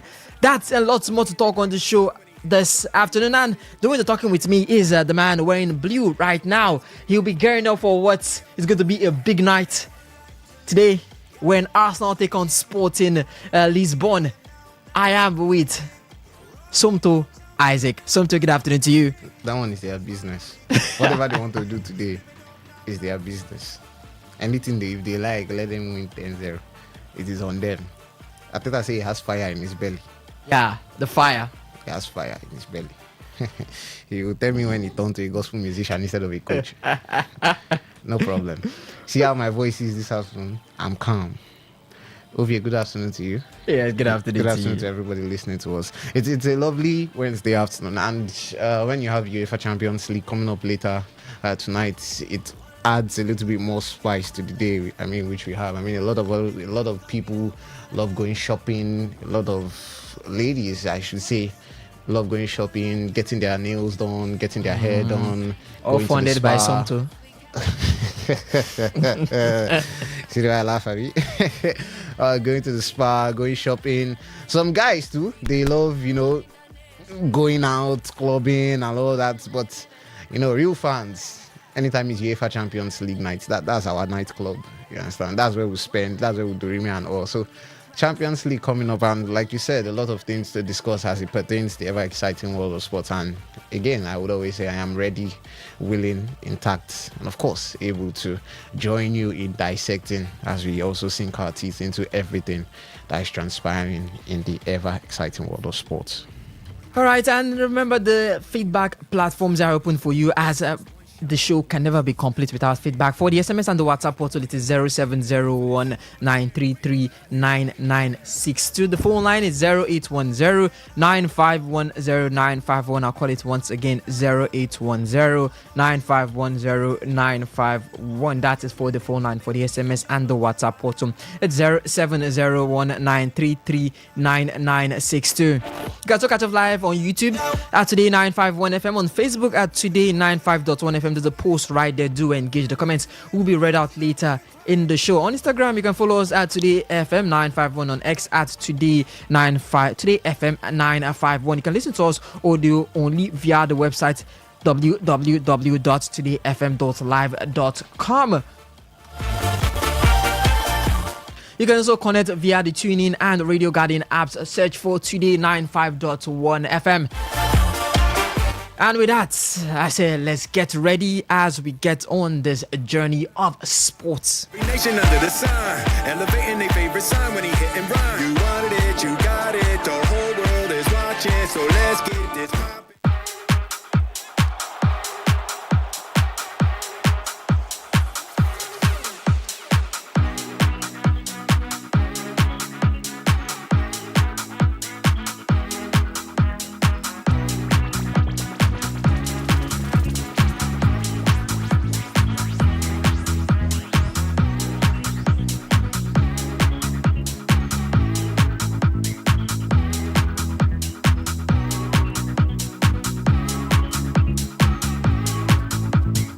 Yes, we mentioned Barcelona in the starting, and that's where we're going to start today. But it's not football, it's tennis, as the Barcelona Open is still ongoing. And Carlos Alcaraz has cancelled his Wednesday practice session at the Barcelona Open after picking up a wrist injury scare in his opening round win over Otto Vitanen. The world number 2 called for the tournament a physio mid-match when leading 5-4.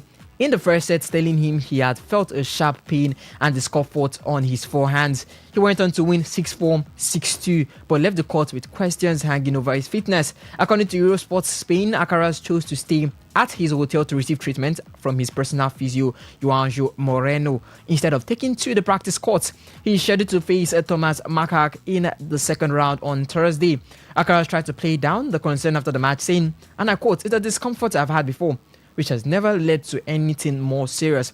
So let's hope it's the same this time." He also pointed to the grueling match run of matches as a factor, having played 6 matches in 8 days following his run to the Monte Carlo Masters final last week. The Spaniard, a 2-time Barcelona Open champion in 2022 and 2023, admitted the schedule has been a struggle and said his plan is to rest where necessary to be ready for Thursday. His participation in the second round is yet to be confirmed. Now, Santo, I just don't understand why he didn't decide to sit out the Barcelona Open entirely. This man has been in action since Australia. Yeah, he's been in action since the Australian Open. After the Australian Open, we had the Doha Qatar 500. Immediately he went there. Then the Miami and the Indian Wells, and then moving all the way to the Masters final, where he had a grueling bout against Yannick Sinner. So I don't really get why he just didn't decide to sit it out in general. I remember when we got the news that Yannick Sinner was going to participate in the Monte Carlo Masters, he was surprised as well to know that Yannick had just come back from winning 2 tournaments and how grueling it was going to be. He talked about the strain it was going to have on Yannick Sinner and the rest. But it reached your turn. Since Australia, that's since February, you've been having tournament after tournament after tournament. And he won the Doha, that was Qatar. He didn't win the Sunshine Double, reached the final, but he went far in those 2 tournaments. And now you have to look at getting to the final. A grueling big match against Yannick Sinner. I was talking about this with Osas yesterday when I just got a notification from on my phone that Carlos Alcaraz was a set up against an opponent, and I was like, he's still playing after what happened at the Monte Carlo Masters. And I quickly went to go and check the roster to see who else, if Yannick was as well participating, and I saw, yes, okay, Yannick was not participating in any of the ATP events currently going on. The man has decided to take his well-deserved rest. Maybe he's going to be next in the next 1,000 event. It's a 500 event. Some might say it's small, but at least it's quite in the middle of the 250 and the 1,000. Shouldn't this man be taking a rest? Now, he's not going to be available for his practice. He's at home. We're not sure if he's going to be taking on Thomas Makak. And Thomas Makak is a very strong opponent. The only person to take a set from Yannick Sinner at the Monte Carlo Masters. Well, Yannick, did I say Yannick Sinner? Carlos Alcaraz, I want to talk about definition of the word mentality in sports and being able to get your way or find your way through all of the hoops and all that, the hassles you could find. He's one man who embodies it. He's one man who we understand his mental strength is second to none. However, when you talk about mental strength, you could be very, very equipped mentally, but you definitely need a little bit of physical wisdom to apply to that for you to be in peak condition every time. For Carlos Alcaraz, you can see this. You can see his desire to participate in the Barcelona Open could probably stem from maybe the loss at the Monte Carlo finals to Yannick Sinner. Maybe he's itching to bounce back, at least to beat up Godspeed ahead of the French Open, which comes up as the next major Grand Slam of the year. But then, like I said, you've got to apply a ton of physical wisdom to all of this. For Alcaraz, you can say, oh, he's trying to get a lot of games under his belt, get a lot of things in check regarding to his fitness, at least to also ensure that he's equipped into playing the best possible condition ahead of the French Open. But you have to be very careful not to overload yourself before tournaments like this, because if you take a look at what's going to happen in the next couple of months, tennis is quite a very, very unique sport where you don't get to say, oh, you have a substitute coming in for you. You don't have anybody to replace you. Just you and yourself. If you're missing a tournament, you're missing it by yourself. Nobody's replacing you. Nobody's coming to fill in for you and all that kind of thing.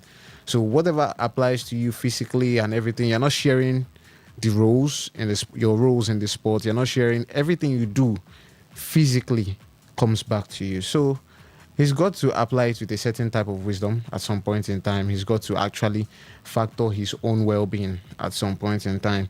If he feels and if his physios, his doctors have advised him otherwise, that he can actually get into tournaments right now, then fine by me. But if they can actually take a holistic look at everything that is coming, everything that's going to happen, what he has already been through from the start of the year even till now, and then it's why you can say there are some tournaments you can actually sideline at the end of the day.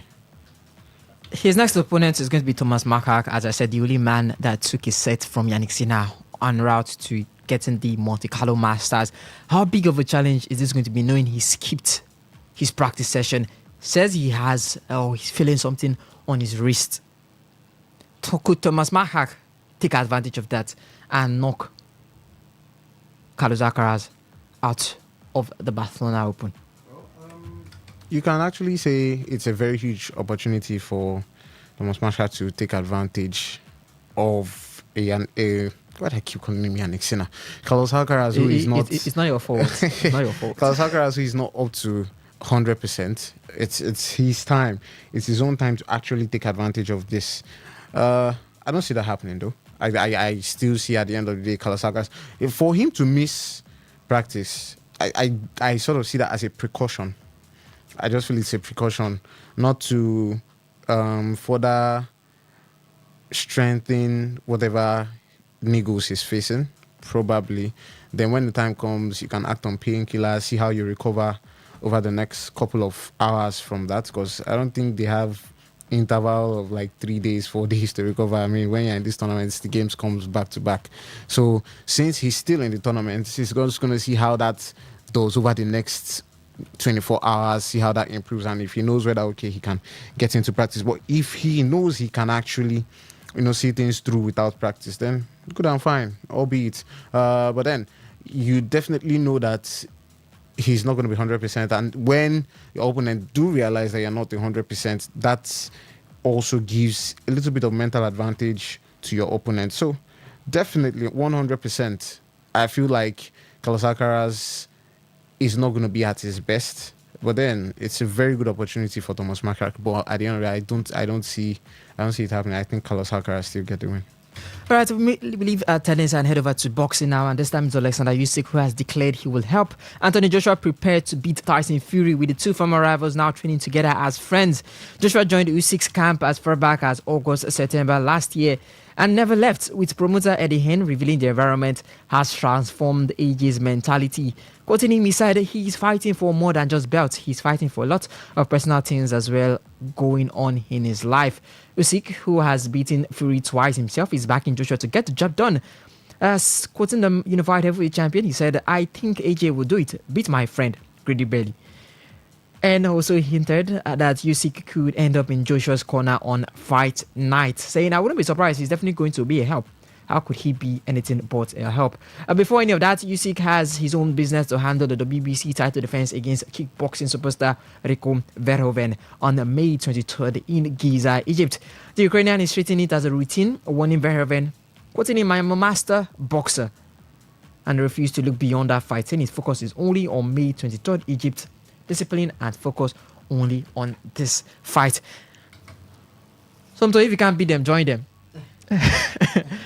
It's a case of that. You can't beat Usyk twice. He couldn't beat Usyk twice, so I might as well just join him. And I don't know if I should be pitting Tyson Fury or his next tune-up fight, because we know he's going to have a tune-up fight before he takes on Tyson Fury. But what does this mean, Tyson Fury? Because at the end, he might be at his corner. What does this mean for Tyson Fury to be at his corner? What does it mean to be training with the unified heavyweight champion? How does this elevate Joshua's boxing? Joshua is going to be, Usyk is going to be with Joshua. Yes. Just to clarify things. Okay. So, for me, I first off, I didn't like whatever Fury did after that fight he had. Bro, just finish your fight. and move out. You already, before this fight, he was already saying he doesn't know what's going to be between him and Anthony Joshua. He's leaving it up to Anthony Joshua if they were going to have that all-British fight. He doesn't, he can't tell. He'll leave everybody who's going to arrange the fight. Joshua comes there, and someone who lost two of his close allies at the end of the year, it's not even up to 6 months. It's not even up to 1 year. He came to that fight to watch. You do not know what he and his team are planning as regards his return date. You do not know whether this is a man who barely escaped death. He has not signified to anybody whatsoever before now, publicly, that he was going to fight. Or he was going to take on any. We just know he's been trying to return to form by training. People who was at these guys left and right and front, front and back, all of them died, except the driver. And publicly, you're coming out to a person who has never said he wanted anything publicly. He has always been asked publicly, what is it going to be? And the only interview he has granted after all of that, he never admitted whether he was going to rush back into action very soon. But you finished your fight and you're coming out to try to lay down a challenge for someone who, on a human level, first of all, you and him, for Tyson Fury, who has escaped so many battles that he has had in his own life, should even understand what it now means for somebody like Anthony Joshua too, who is also a boxer like him, who you can also say Fury should be experiencing this kind of things and has gone through major life issues, just like Anthony Joshua, and you're coming publicly to come and issue all that goals that you're saying after the match. What's that, guy? We know we want some fun. We want a little bit more of aggression in the sport, a little bit more of people shooting from the hip and speaking as it seems. But ease him off. He's there to take his mind, whatever, and try to. This is something that he's slowly tried to get back in sync with the sport. He has not had any fights. So what if coming to watch this fight sort of, starts helping him mentally? And you're just there after the match. I think he should have been advised probably. But the thing with Tyson Fury is you don't even advise him. I don't even know the people that advises him. I don't know how they get success with that, because you can't even advise Tyson Fury. He does whatever he wants to do at the end of the day. So for me, that was awful. That was rubbish. And kudos to Anthony Joshua for the way he handled it. He said, you're not going to come... In other words, just paraphrase everything he said. You're not going to call me and put me on the spot in this kind of situation. I will tell you if I want to do this with you. You're not going to put me on the spot for anything. And Fury was there rambling. That's his business. For me, that was poor from him. Now to Anthony Joshua and Alexander Usyk. Since he had that accident, Usyk has been with him, training with him and all that kind of things. And if you even remember their last fight, where it was almost like Anthony Joshua almost went on that spiral where he was, having issues with Alexander Usyk's team, his trainers and everything. But at the end of it, picked up the mic and started showering words of praises to Alexander Usyk, and he and Usyk hugged it out in the ring. That was what true sportsmanship should be like. So it shows that apart from that, before then, after then, there was a little bit of, you can say good blood between Usyk and Joshua. So, if he can help Fury, if Usyk can help Joshua get back to speed, that will be fine. And especially when you have a fight against Tyson Fury coming up, if it does materialize, then you can say a very good one for Anthony Joshua. Usyk is right now heads and tails above every other single boxer in the sport. So good one for him. If you can get him in his corner, at least it helps him prepare adequately after beating, the race which life had to offer. Now you're going to get into the sports to also try to beat some of the other boxers that you have in front of you.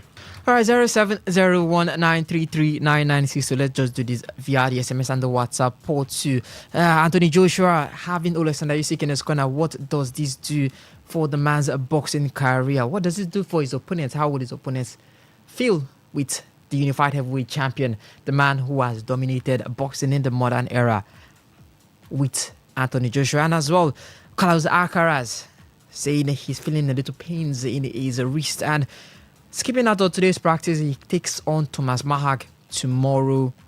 Could this affect his performance? He's been in action since the Australian Open. Since then, he's been in ATP after ATPs.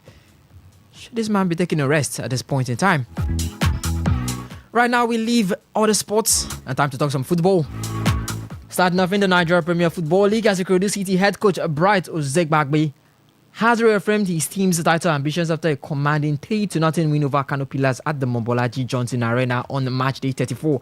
Joseph Arumala opened the scoring in the first half before Tosin Oyedoku and Abayomi Oyedeji wrapped up the results late on.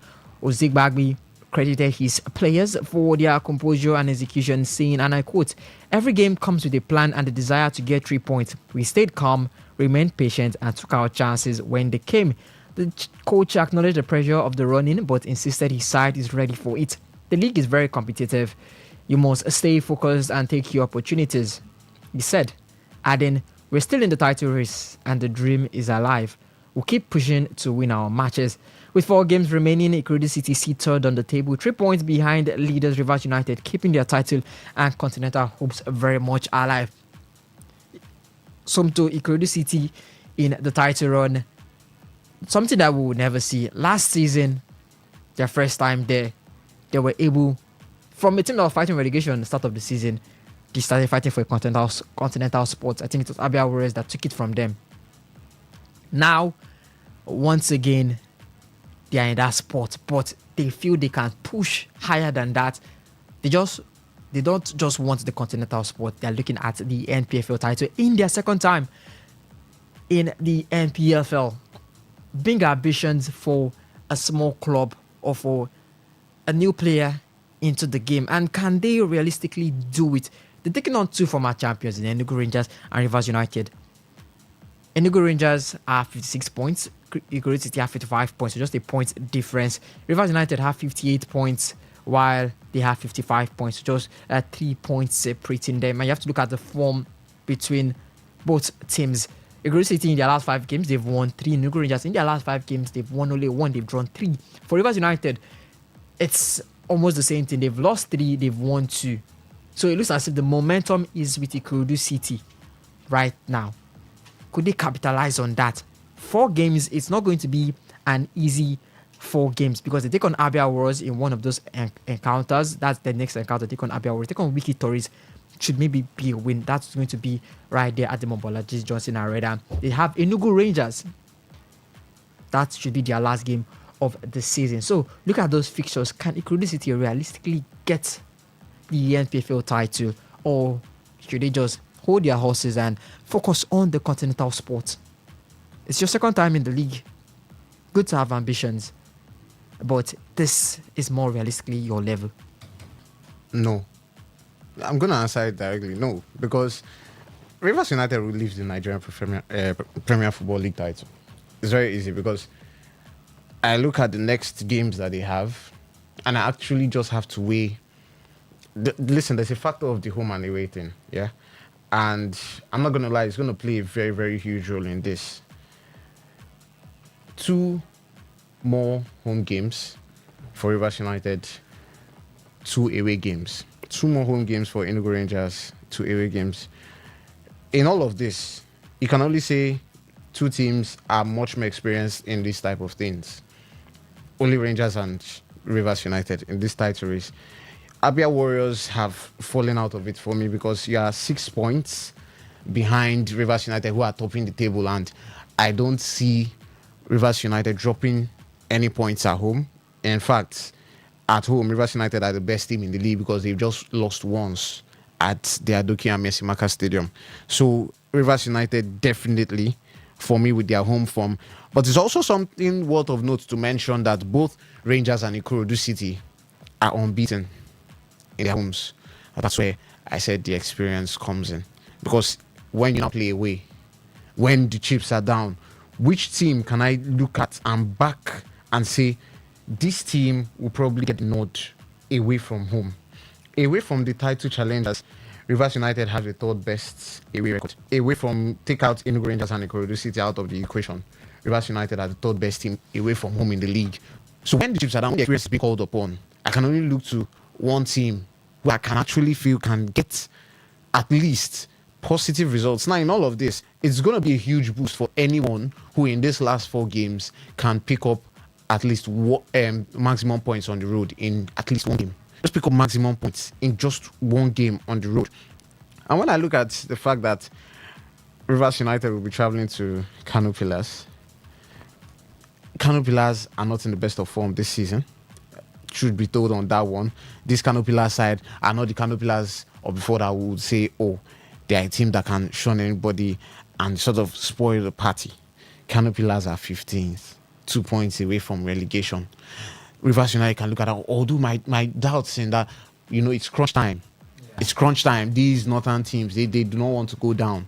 So they are coming at you with everything that they have. Anything possible. they are coming at you with everything and anything that they have. So for me, Rivers United, then that huge game against Abia Warriors, they will now be playing here at the Adokian. That's another important one. So for Ikorodu City, on the other hand, I feel like when they travel to Abia Warriors, that's when we can finally tell. I think that fixture will happen this weekend. Ikorodu City traveling to Abia Warriors, third against fourth, 3 points separating each of them. Anybody that wins, you can automatically say that's the person going down to the wire in the title race. Ikorodu City, if they lose, they're dropping down. Rivers United will be playing away too this weekend. So if they can actually sort of get maximum, but the biggest winners this weekend at the end of the day, when all is said and done, could probably be Enugu Rangers. But then on the other hand too, they have a derby. So like I said, against Enyimba. Like I said, this weekend determines a lot of things. I'm never going to put hope in that fixture against Enyimba between Enugu Rangers and Enyimba. Enugu Rangers right now have the momentum. That's going to be a flat out win for Rangers International. Enyimba, I don't want it to go. If I go into Enyimba right now, we'll spend 15 minutes here. So let me hold off on that one. But Enugu Rangers right now seem like the team best placed to be the biggest winners from this weekend. Rivers United traveling to Kano Pillars, Ikorodu City traveling to Abia Warriors. These two games are very key for these two teams. Enugu Rangers, if they are able to get something in their own game. When I mean something, I mean a win. But then, if at the end of the day, Rivers United is able to silence the doubters, because right now they are, 2 points? 2 points ahead of Rangers. If they're able to silence the doubters and spoil the party by some big miracle, get all 3 points, that shows that it's definitely going down to 2 at the end of the season. So Ikorodu City, while they hope they travel to Abia Warriors and get their own maximum points, they were hoping that Kano Pillars could do them a solid and take maximum points off Rivers United. Enugu Rangers want to shoot themselves. But for Rivers United, they'll be looking at this game and be saying a draw is going to be something that will be helpful for them, because at least you are still maintaining a gap. And even if Enugu Rangers want to come on you, it's just going to be on equal points. And you can now hope with the 2 more home games you have, you can get maximum points in those ones.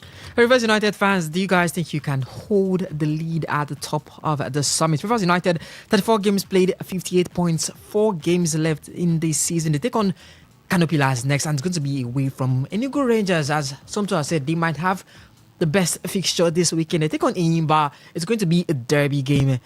Do they have what it takes? It's going to be at home, right there at the Cathedral.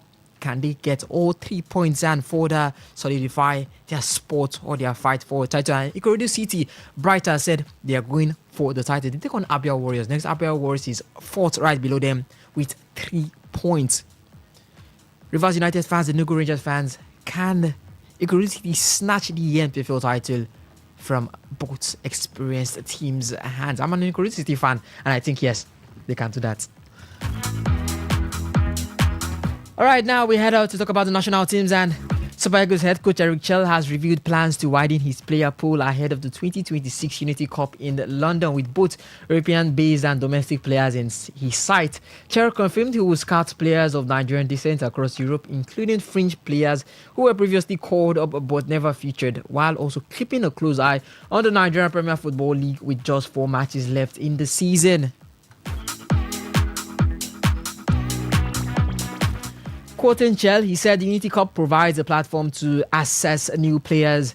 I will comb Europe and invite new players of Nigerian descent alongside those who were previously called up but never got a chance to feature. Top players from the NPFL will also be considered, as I will be watching a number of domestic league games from now until the end of the season. For Nigeria's high-profile June friendlies against Poland and World Cup-bound Portugal, however, Chell has made his first team regulars clear that they will take the stage. These are the games that can push out the global ranking if we win them. The Unity Cup is a four-nation invitational tournament scheduled for May 26th to 30th at the Valley Charlton Athletic Ground in London. Nigeria enter as defending champions and will face Zimbabwe in the opening semi-final on May 26th, with the final set for May 30th. Looks like he's coming to a compromise as well. Get the players, the European players, and get the MPFL players. He said he's watching them, though. I don't know if he's going to call them, because I might watch you, but that does not mean I'm going to pick you. But hope for MPFL players to get the chance. And as he said, it could affect our rankings. So is it really right to go for the MPFL players? Why not use this as a testing ground to call up the new players, as I say you wanted to call, and test them, use them more? We have the AFCON coming. We need that synergy in that team. I really don't care about the Unity Cup, to be honest. We're playing a lot of friendly games. It's another glorified friendly. Like, it's the off-season. Let players rest. Like he said, bring in more of the MPFL players to actually build a sort of cohesion. Now, you mix the MPFL. Now, let me tell you how you can balance this. You had a Chan team, and Shell saw that Chan team was a mess. Even he never saw anything like that. He saw that it was a mess. Now, this is a chance for you to integrate that Chan team with a mix of some of these players that play their football abroad. So that these Chan players, anytime it comes to a situation where they have to stand alone and play just within themselves, they can at least put in a good showing. Because whatever happened at that Chan tournament was so bad, this should be something that should be considered. Because you talk about wanting to integrate some of the home-based lads into the team. You want to grow the standard of the football here in the local division. But then, all of a sudden, it comes to calling some of these guys into the national teams. And we prefer to go and take players from all other far ends of Europe and from Saudi and from the world. But when you have a local league functioning that is getting into crunch time in the season, you can actually maximize this. And now, the perfect excuse that I can just say, okay, just use this one as the perfect excuse, just so that you can prove us wrong, if at all. Let it be that you are integrating these Chan players, these local players, with the mix of the foreign players. Find a perfect blend to this. You can get in 7, 8 players from the Nigerian league to mix with this. Well, we're India. Playing India in this Unity Cup, the likes of India. Like, I mean, the Nigerian players, give them this certain level of exposure to mix it around. I mean, when you have bowlers from the Nigerian league, at least mixing things up with Ademola Lookman and Victor Osimhen going forward, you can actually now say, okay, when it's time for these guys to play on their own, they can actually also take a leaf or take a page from the level of the foreign-based players which you've brought into the side, for them to come and harness off their own talent. So try to find a blend, try to find a pattern. And honestly, I feel like it's the end of the season. These players who have been in Europe, that have had long seasons, that have even had the Africa Cup of Nations, they had to travel to come down here to Africa and Morocco, play the Africa Cup of Nations in the winter time of the year. And then after that period, they go back to their clubs. Lookman now is in the Champions League semi-final. So his season is going to be very, very serious up until May. Let's come and you can say they've qualified for Champions League through their league. That top 3 in La Liga is useless. Those teams don't know how to. So you can say his season is still on. Victor Osimhen is still challenging for the title.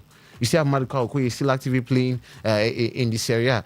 The Ato Okonkwo that switched allegiance to the Nigerian is going to be deep into trying to secure qualification for Wrexham to the Premier League.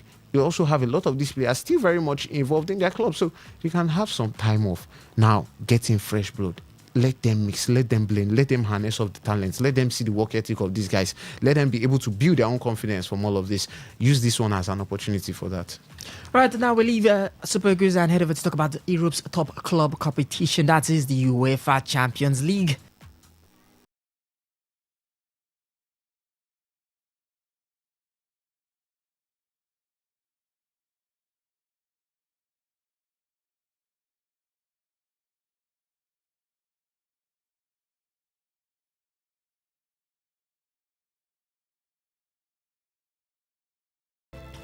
Yes, 2 teams confirmed already to be into the semi-finals, and that is going to be Atletico de Madrid and Paris Saint-Germain. Let's talk about the Liverpool against Paris Saint-Germain game. I do not know what Slot was thinking. starting Isak. Isak hasn't started a game since December. Putting off the pairing of Isak and Ekitike.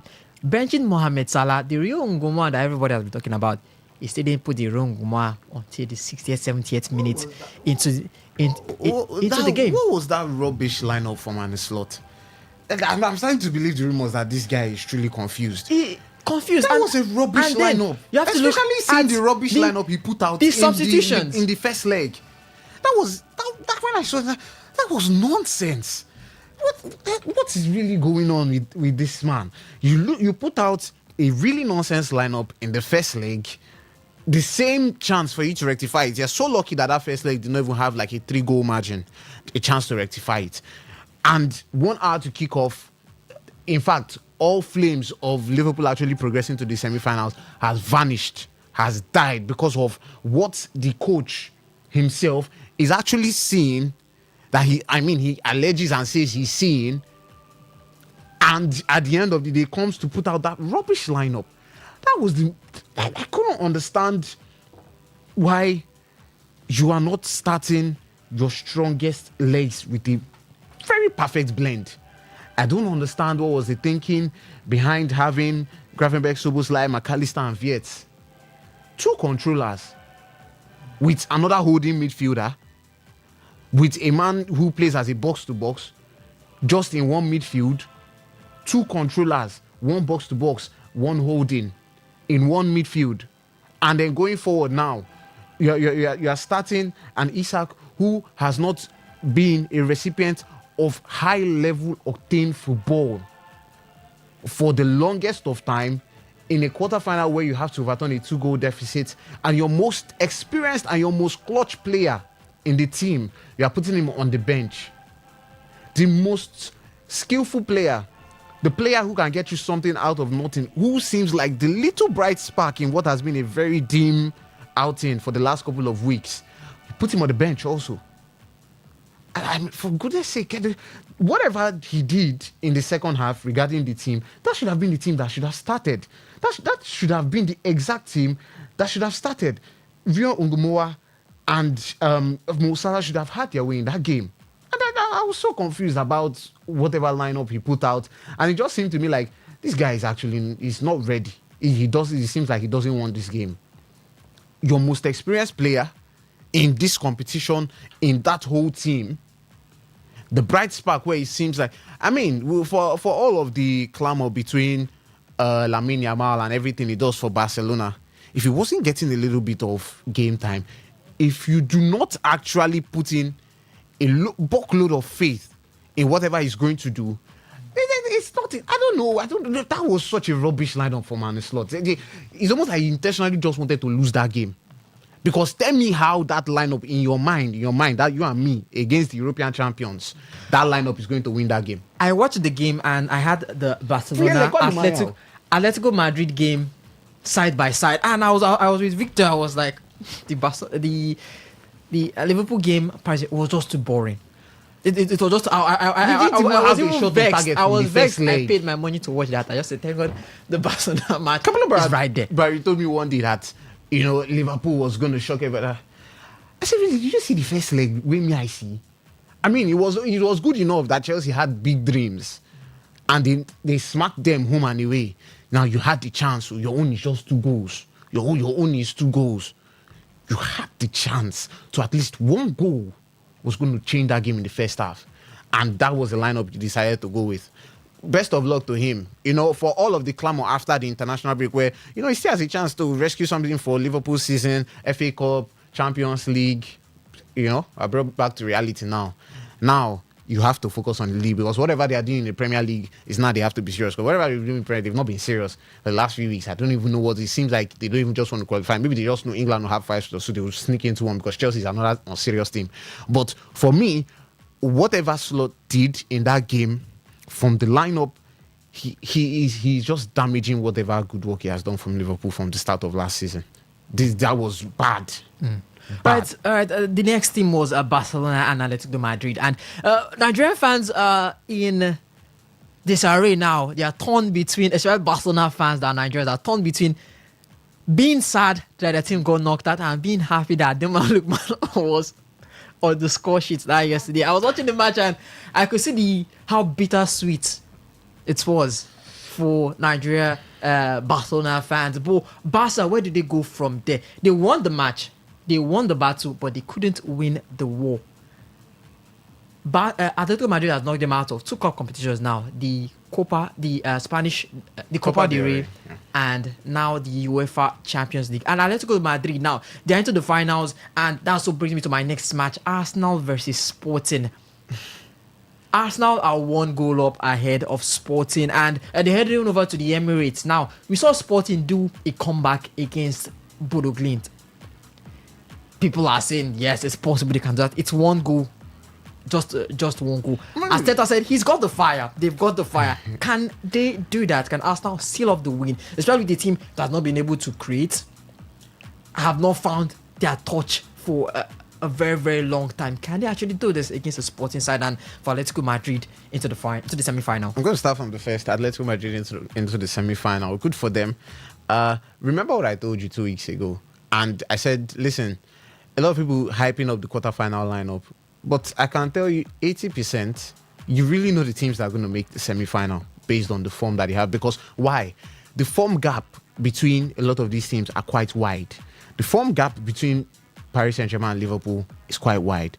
The form gap between Real Madrid and Bayern, you can see it's quite wide. If not because of that win against Manchester City over the 2 legs, that's what reduced the Real Madrid margin against Bayern. Now, the form gap between Sporting and Arsenal, before let me say the match international, before the Carabao Cup final, after the draws were done, we can see the form gap. You'd say the favorites there were Arsenal. And I told you, I feel like this is where the banana peel will be. And it will be between Barcelona and Atletico Madrid. That's just where I feel there's going to be a little issue, because that's a rivalry from Spain. That's a rivalry that now comes into the European stage. And those kind of things, you can't really predict where it's going to go. Manchester City in that season where they had 100 points, City were steamrolling through all of the teams in the Premier League. It seems like they were going to go very far in the Champions League. They got to the quarterfinals of the UEFA Champions League. A Liverpool team, I think that was Salah's first season. A Liverpool team that was still just, rebuilding all that Jurgen Klopp. Jurgen Klopp got some good players in that summer, including Mo Salah, where it seemed like was building a very, very credible front line. They defeated Manchester City home and away. So whatever your form is in the league, it doesn't concern the UEFA Champions League. That's a different night on its own. That's a different order of football on its own. So you do not bring that form into it. So kudos to Atletico Madrid. Barcelona won the war. A lot of questions about if they'll be able to sustain the level or their style of play, if that's really going to help them in the long run because of this high-line football which they do play. A lot of questions are begging whether this Barcelona team will be able to be winning games that matter. I'm talking about games that matter. Mikel Arteta has said this game is something that is big for us now. There's a little bit of similarities between the two coaches of Atletico Madrid and Arsenal and the team Atletico Madrid and Arsenal. Not looking past the Sporting Lisbon side, Arsenal do have the advantage. They need to be very careful. They're very, very careful, because if the form of Arsenal in recent games is anything to go by, it's going to be a long night.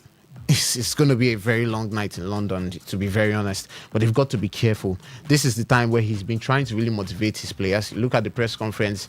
That seems like if every player is watching that press conference, they will actually want to go out there and kill for that manager. Because, like in his words, he said they had the chance to do something beautiful that has never been done. Ovi, Arsenal have never won a Champions League. The last time they won the Premier League was in 22 years. So he said, while other people are seeing all doom and gloom, they are looking at Arsenal is finished, they are bottling everything. He says, listen, there is a chance that we still have to rescue our most beautiful season yet. And he says when he looks at the end of what is to be, he can only see beautiful things happening. What are those beautiful things? A chance to win the UEFA Champions League. That's never been done by the club. A chance to win the Premier League. Now, it's normal. It's pressure. And like he said, if you are in this type of position where you are as a team right now to try to do things that has never been done, it's credible. Let's not look at it as pressure, but it's credible to you because they've been sustaining the level for the last few seasons. Tell me, when was the last time you can see Arsenal qualified for UEFA Champions League semi-finals back to back? The last time they also did qualify for the quarterfinals. This is the second time they're qualifying for the quarterfinals, 3 times in a row. For a team that used to celebrate top 4 finishes, is now sustaining title challenges for the biggest prizes in football. Your league title and the UEFA Champions League. A lot of people have put them in as favorites. When I say Atletico Madrid, I know I'm running behind time, but Atletico Madrid and Arsenal, similarities. Diego Simeone has won La Liga twice in almost 14 years in Atletico Madrid. One of the seasons was the COVID period where Real Madrid were going through a very difficult patch. Barcelona was having Quique Setién as their coach. And Atletico Madrid won La Liga. The other time they won it was Tata Martino was the coach of Barcelona. Real Madrid, they won La Decima that season. But then Real Madrid were struggling in the league. That's what even made Carlo Ancelotti leave the club even after winning the UEFA Champions League. So they won the league title. Now, put a coach like Mikel Arteta in the shoes of Diego Simeone. Are you saying that in the next 15, 14 years, Mikel Arteta would not even at least eclipse to factor in, make Pep even first come out from the league first? So there's a lot of similarities. But did you see the support at the Wanda Metropolitano yesterday for Atletico Madrid? Yeah. That's what it should be. The Arsenal fans should actually look onto the beautiful things that they are not a team that is used to being in this position. They are not. Whether I like them, we always know round of 16 is Arsenal's last bus stop in Champions League. We're always waiting for that. Premier League, they will always not be in the tight contention. But now, you're still top. Win all your games and you're champions. Win all your games in the Champions League, you're champions. So there's something still beautiful at the end of the line. It hasn't been pretty, but when you want to do new things, you don't expect the journey to be very pretty. So they have a good chance. And to the last game of the day, Real Madrid against Bayern. I don't know, something is itching me. I'm not predicting. I'm not saying, but something is just itching me that Real Madrid might spark up a very big surprise tonight. It's itching me. I'm not saying it's correct, but even if Bayern win, we're likely to see a final before the final. If Bayern win, PSG against Bayern, something is itching me that Real Madrid might do something. But that thing that's also itching me that Real Madrid might do something is also itching me that PSG is going to reach the final back to back. Some to the journalists to now, some to the motivator. I don't know, Arsenal fans, when it comes to that, I'm on fire. They will become on fire. Spiritual. I feel fire. All right, 08109510951. That's for the phone line. Let's get you guys in on the conversation as we go along. 070193399962. Hello, caller. Good afternoon. Good afternoon, my brother. Yes.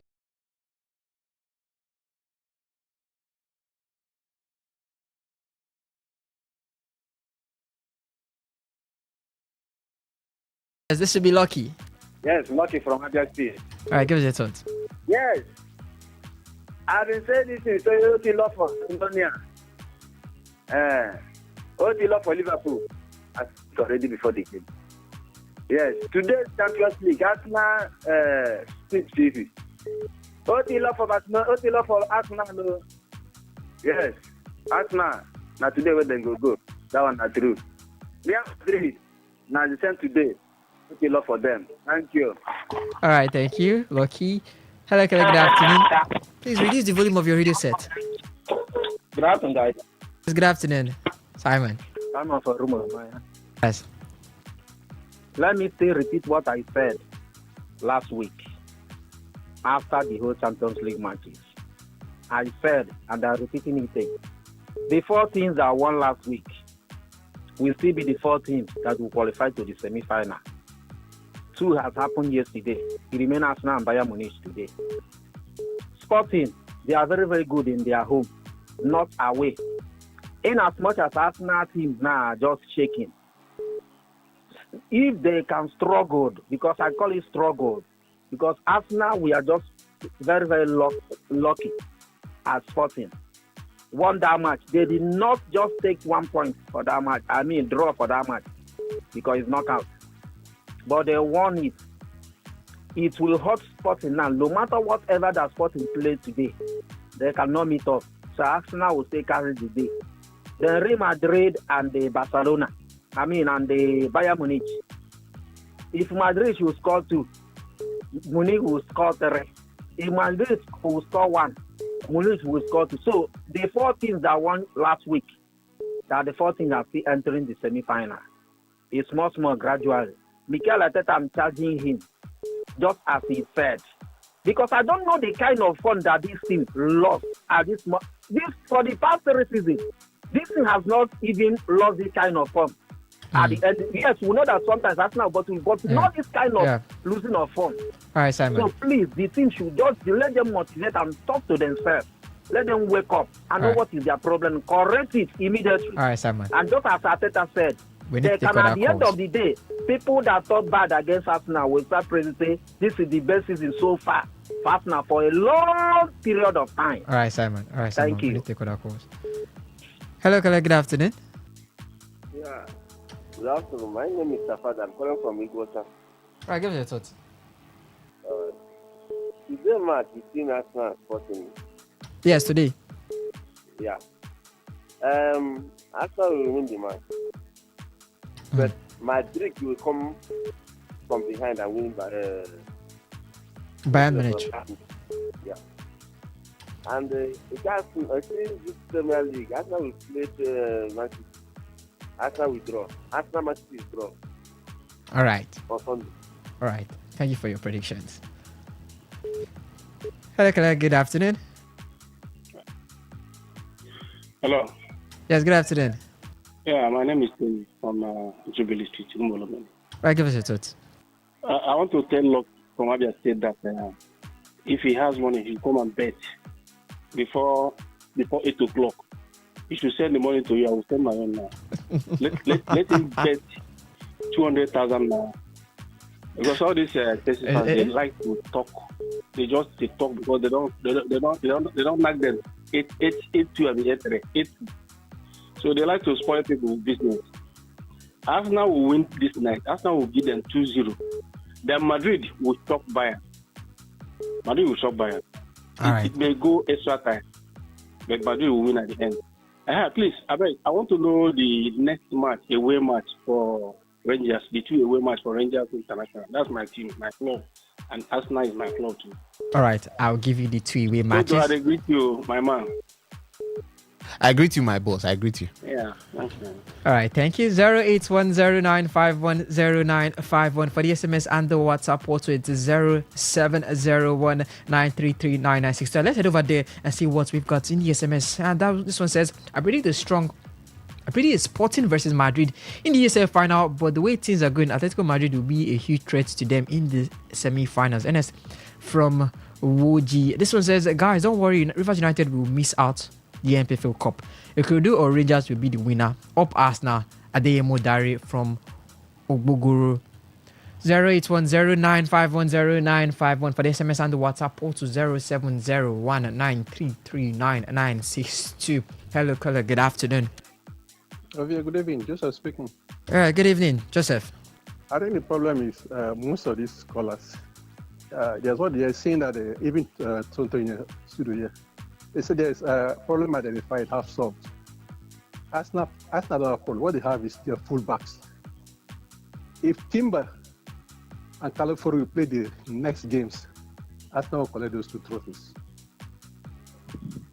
Are you following? Yes, I'm following.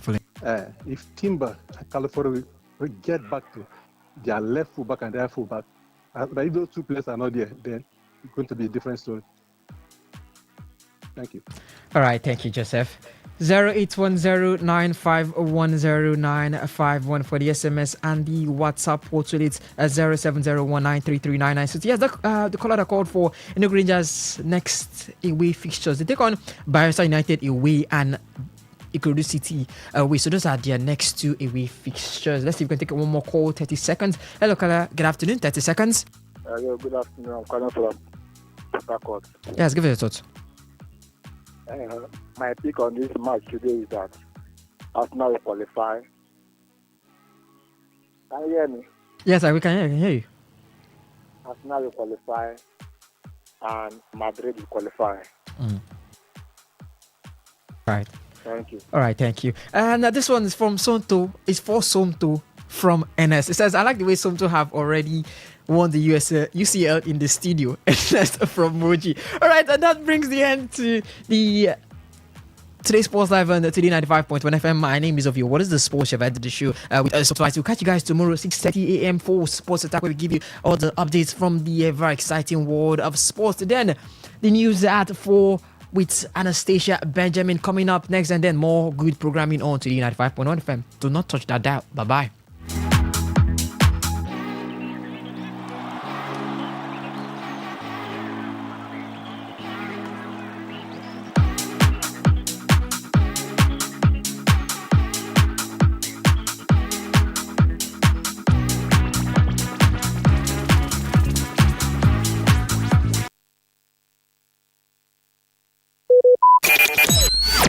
Talk radio. I listen to a lot of talk radio. 95.1 FM.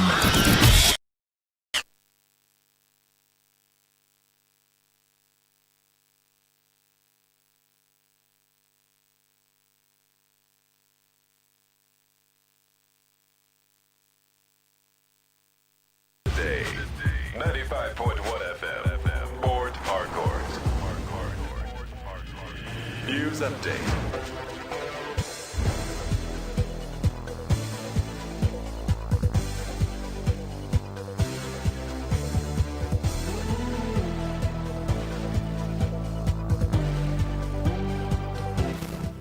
Good evening.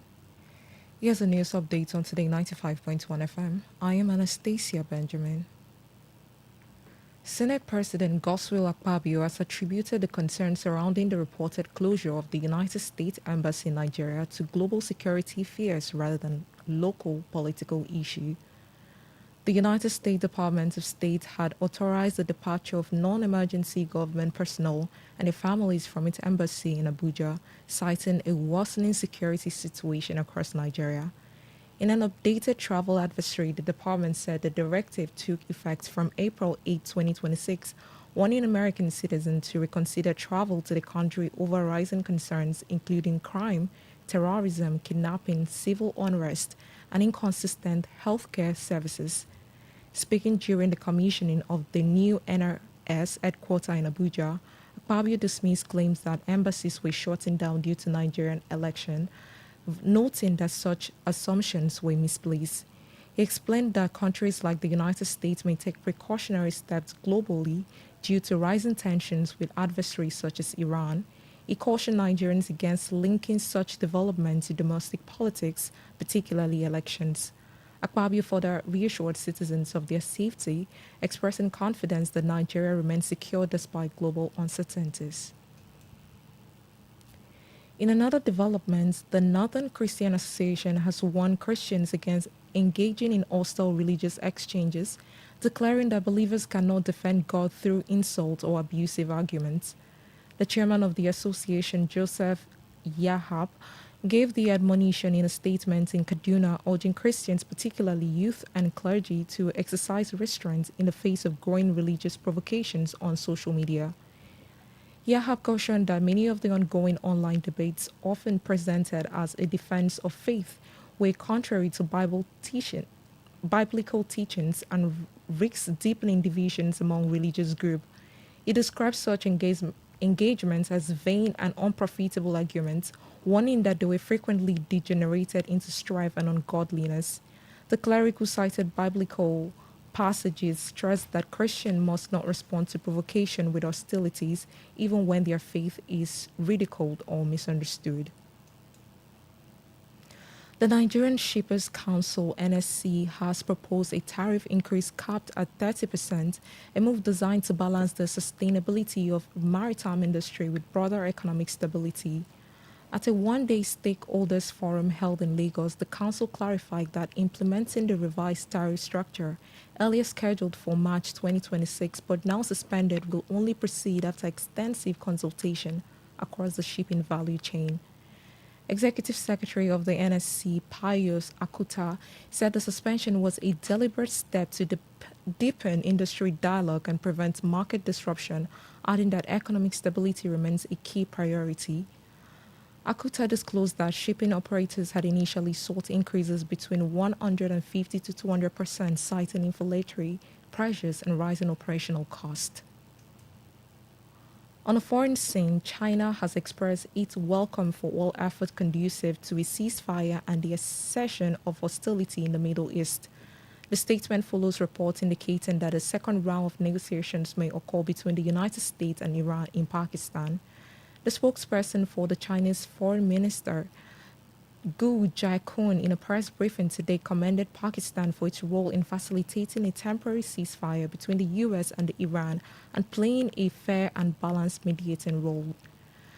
Conversely, Russia, represented by its Foreign Minister Sergei Lavrov, has asserted that Iran possesses an inalienable right to enrich uranium for civilian purposes. Lavrov stated at a press conference following an official visit to China, as reported by the Russian state-owned news agency TASS, that regardless of whether Iran opts to pause or insist on preserving the rights in its negotiation with the US, Russia will support any approach based on principle of the universality of right to enrichment. In the meantime, the Israeli military has issued another directive compelling residents to evacuate their homes south of Zarani River in southern Lebanon.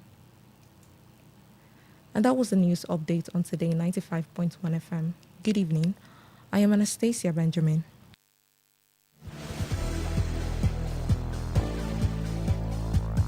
Today's news, today's entertainment, today's sports, today's issues. Today on Today 95.1 FM, Port Harcourt. Say no to the ordinary. Embrace the extraordinary, because we are the voice of the people. Voice of the people. Today 95.1 FM. Today 95.1 FM.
Welcome to Jagbajantis High School. My name is Sound Sultan, your new mathematics teacher. By the way, do you understand Pidgin English? Yes, sir! Okay, now what we go use henceforth? Okay, carry your paper. Hey, them for my class. People of this world, them plenty. Sins of this people, many, so many. Good evening and welcome. It's 10 minutes past 4 o'clock. I welcome you to another edition of the platform on radio on your premium talk station, Today 95.1 FM, Port Harcourt. I am Dawn Wilson, and I shall give you insight into some of the news reports making the round. Now, the platform on radio is a program where we come to dissect trending issues with correspondent reports. Our correspondents are out there sourcing reports from the field, and on this program, we take their reports and have them give us more details.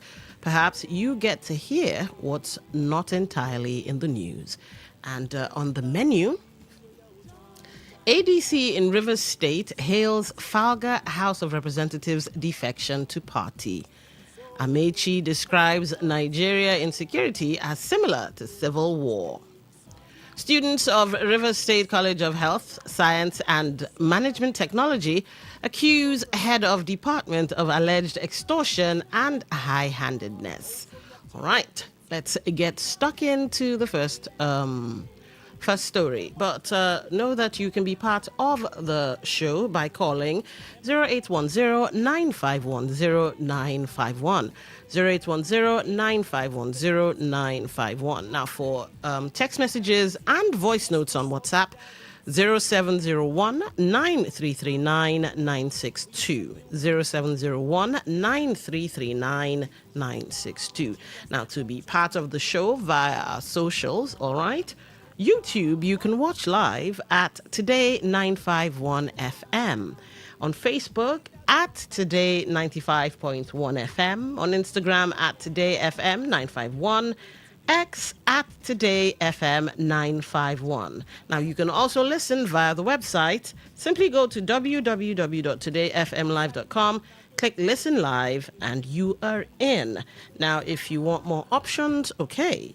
Radio Garden on the it's on Google Play Store or the Apple Store. Just go download that app and look for Today 95.1 FM. That's it. And you are golden. Okay.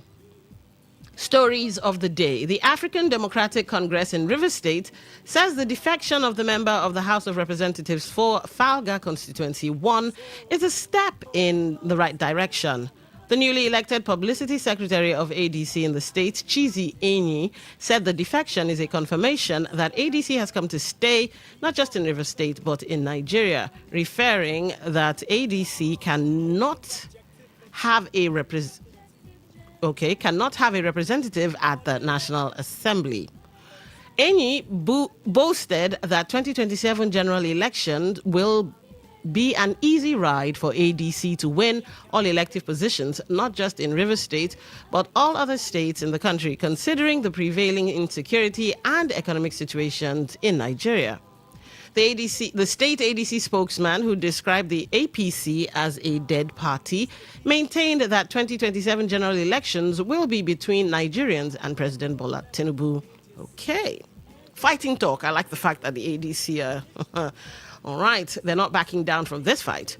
So, is Nigeria actually passing through enough challenges that will make them vote out President Bola Tinubu? Because let's go back to the Jonathan era, shall we?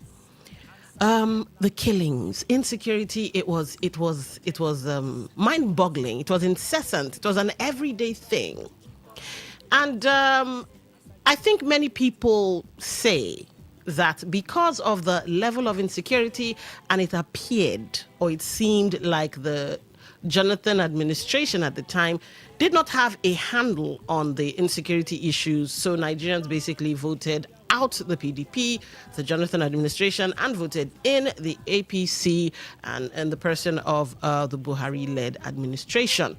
So many people argue that insecurity cost the PDP the elections at the time.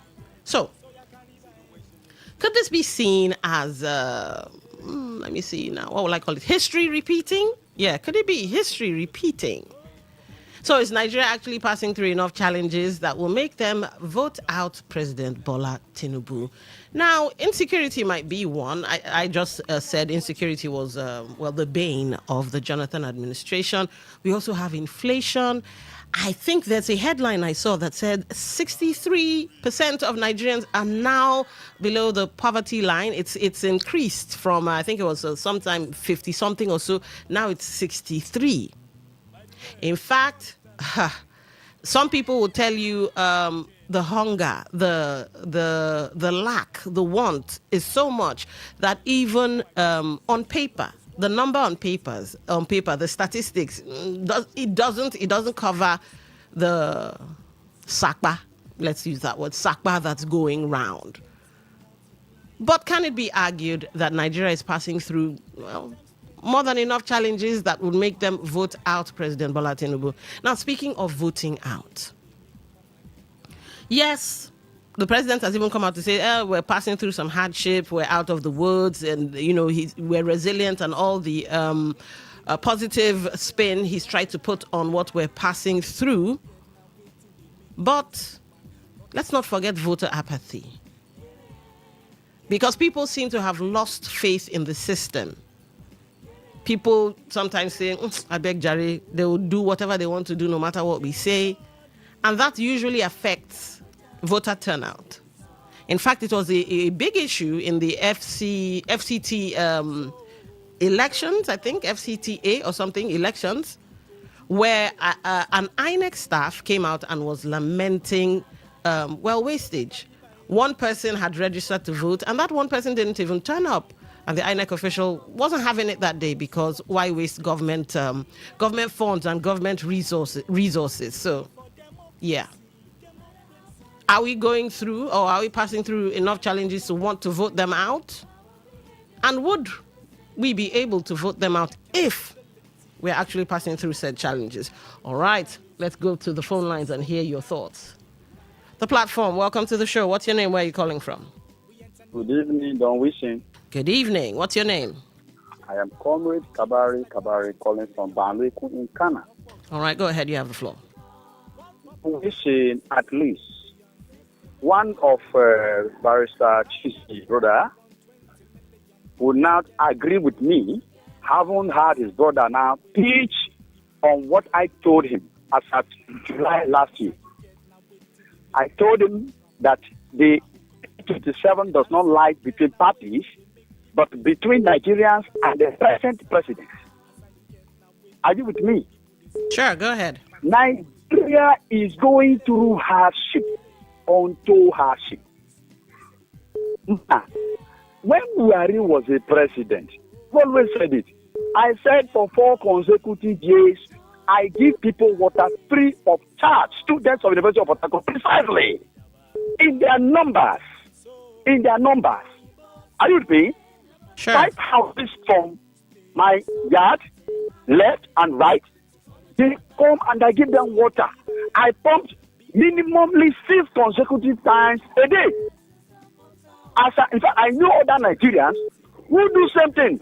Like maybe newly developed areas in River State here, you see where, there are people who come and we stay in these shanties, Bacha or something, and waiting for the owners of the properties to come and develop it. Somebody who have erected a structure, we give them, today, these past people, even with their money, cannot even get water to buy. And it takes me back to when I was in Edo State, 1963 precise, property University of Benin. Are you with me? There they talk sock away there, plaster it, and tanker will supply water at the rate of 4,000 naira. Are you with me? And that is the water that the students use. At opposite 19th Street, University of Benin, Edo State, Ubawa precise. Are you with me? Tinubu, this is Niger Delta, and we are lacking water. Tinubu will use the resources from Niger Delta to develop Lagos when we have more than seaports in Port Harcourt. Look, Tinubu emerging as the president of Nigeria has served as an eye to the I don't know, the gullible Americans, not me. Because for me, I already know what the game people are playing. Okay. They want to develop Lagos State and leave the region where the resources is coming from. All right. Okay. We have to move on now. He must go. All right. Okay. The platform. Welcome to the show. What's your name? Where are you calling from? Good evening. Could you speak up? What's your name? Okay, my name is Nebu Pepe from Bugma Territory. All right, go ahead. Which trend that it have to win? There's no ever trend that AGC have now. Look at that AGC does not have any 10 people. Last thing to put Tinubu out. Tinubu, the way for Tinubu to go for the second term before they talk about the whole election time. They don't have any strength. No strength in that territory state. Yeah, they have strength. It's very organization. You become somebody that as for assembly member that they already as for assembly member that serving. He's not even back for assembly. He's not even member again. We're suspended. They don't even know him as assembly member. They don't even know him. They have power. So you go and try more again. They're waiting for them. All right. Thank you for calling. Okay, so yeah. Politics, wow. There's nothing spicier than politics in Nigeria. All right, let's see who this is. The platform, welcome to the show. What's your name? Where are you calling from? Faustina, how are you? Hello. This is Dawn, not Faustina. Oh, sorry, my mistake. My name is Chima Dik. I'm talking to you from Rumokuta. All right, go ahead, Chima. Since I was born until now I am growing old, I've never seen any time they'll say Nigeria is growing better. You understand? Yeah. The issue is that from one administration to one, it gets worse according to how the Nigerians want it. Even if we go and bring a religious prophet like the one of Moses that could evoke water out of the rock, I think at the time Israelites were also complaining in the wilderness. They want to go back to Egypt. What am I saying in essence is that the president is working with 6 fingers to put things in order in this nation. You cannot say the president is a sadist to the level that he wants to see Nigerians where they are complaining of suffering. But what you have to understand, Faustina, my sister, sorry for the name again. All right, it's okay. What you have to understand is that Nigerians are known for complaining. As long as you are giving them a platform, they will keep on complaining from here to here. But what I want to say in essence is that I, Chima Dike from Rumokuta, and my co-supporters, we are still going to vote the president because we understand what they call governance and presidency and leadership. We understand it. Nobody is going to do abracadabra, not like our Lord Jesus Christ, and begin to heal you as we speak now. It is not possible. If you want the kingdom of the one of Jesus, then go to heaven. Don't worry us again here on earth. It isn't good anywhere, in any part of the world. I'm talking to you now. Even in America, things are hard there. I have friends there. In Spain, I have a cousin in Spain. He's complaining to me how the fuel hike in Spain is as I speak to you right now concerning this war. My name is Chima Dike for Rumokuta. Thank you. All right. Thank you for calling. The platform, welcome to the show. Hello? Hello. Can you hear me? Yes, I can hear you now. What's your name? Where are you calling from? Does Chima Dike pay rent? Does he pay rent? Does Chima Dike pay rent? This is a man who his community here has developed and every other community in River State hasn't. So Chima Dike here, does he pay rent? He doesn't pay rent. Does he feel the plight of the people? He doesn't feel the plight of the people. Does Chima Dike live like the chairman that lives at Rumokuta? Ask Chima Dike. Chima Dike, to what extent have you cushioned the impact of the house economies of Nigerians? You understand? Who lives in your community? Are you with me? When we are talking, you should know that people that are talking are people who have assumed social responsibility. Don't come here and talk because everything you want has been cited in your. It's not an accident that your community has encountered development. Are you with me? It's an accident. So he should understand that you don't just come and talk and you talk as if are we kids? Are we kids? Don't you know that most of us who are from River State that are not even that are not, we have traveled, even most of us have been traveled beyond him. Okay. They should take note of that. Chimadike should take note of that. All Thank right. you. Thank you for calling. Yes. All right. The platform. Welcome to the show. What's your name? Where are you calling from? Don, Yes. let me speak the truth. Who's speaking, please? Is this Chima? Wellington All right. from Okrika. All right. Go ahead. Hey, Don, when I want to use that effect or that word Chimadike used, that the Spain. If you allow me, I will hook somebody from Spain that as we speak now, they are subsidizing petroleum products in Spain, in US, in Saudi Arabia. I will link, if you want me to link, see, people should not come and humiliate Rivers people and Nigeria. It's a fact. We are in the business, we work, we move from. If I've not traveled, I've traveled not less than 8 states, and I meet people at the rural areas. My job takes me to rural areas. So sometimes if we want to talk, we should understand that there are humans around us who are educated. It says Nigerians complain too much. That's an odd word to people. You send people to lead you, you provide funds, everything we need in this country. Your own is to deliver service. These are the people that are making Bola Ahmed Tinubu to fail. All right. Not telling the president to his face. Okay. This way you dot your eyes and cross the teeth. Thank you and God bless you. Wellington from Okrika. All right. Thank you, Wellington, for calling. The platform. Welcome to the show. What's your name? Where are you calling from? Hello, Jason. What's your name? Where are you calling from? Okay, my name is Howell. Okay. It looks like you're having some network trouble. Maybe disconnect and call back. The platform. Welcome to the. Oh no. Good evening. Good evening. Have you turned down the volume on your radio? I had to mute you for a second. I have. Yes. What's your name? Where are you calling from? Okay, my name is Dean Divine Thomas. I'm calling you from Gulf Estate. All right, go ahead. Okay, see, let me tell you, I'm an Ikwere man, by the way. All but right. see, sometimes I listen to these gullible, useless Ikwere people. Okay. No, I had to let you go. Come on. You have to be constructive. The platform. Welcome to the show. What's your name? Where are you calling from? Yeah. Good afternoon or good evening. This is Honorable Christo Priest. I'm calling from Port Harcourt. All right, go ahead. If I may ask, I've run in this country since 1980. If you check 1980 now, you know how many years, you know how many administrations I have witnessed. All right. I don't really know. Just look at me. Tell me one thing that will make me to wear my clothes, pick my PVs, go into polling unit to vote APC.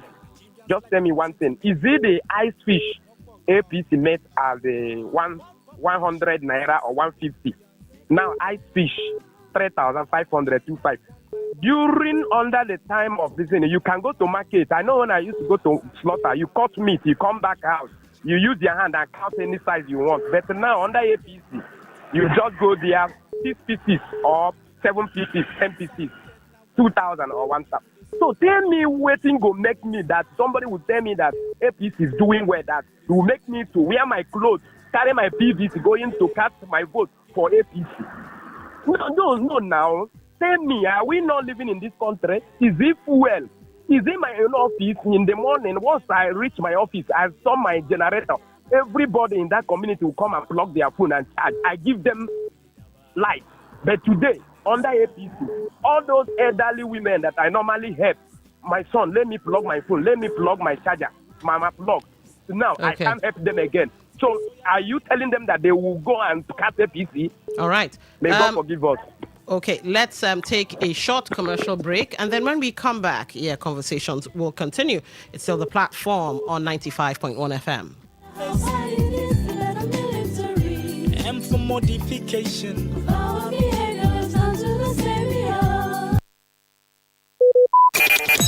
Talk radio. I listen to a lot of talk radio. 95.1 FM. True strength. What defines it? The brilliance of a player, or when a team comes together to win. A solo beat, or the rhythm of many. The flair of one dancer or the art of a troupe? One distinct voice or the beauty of the symphony?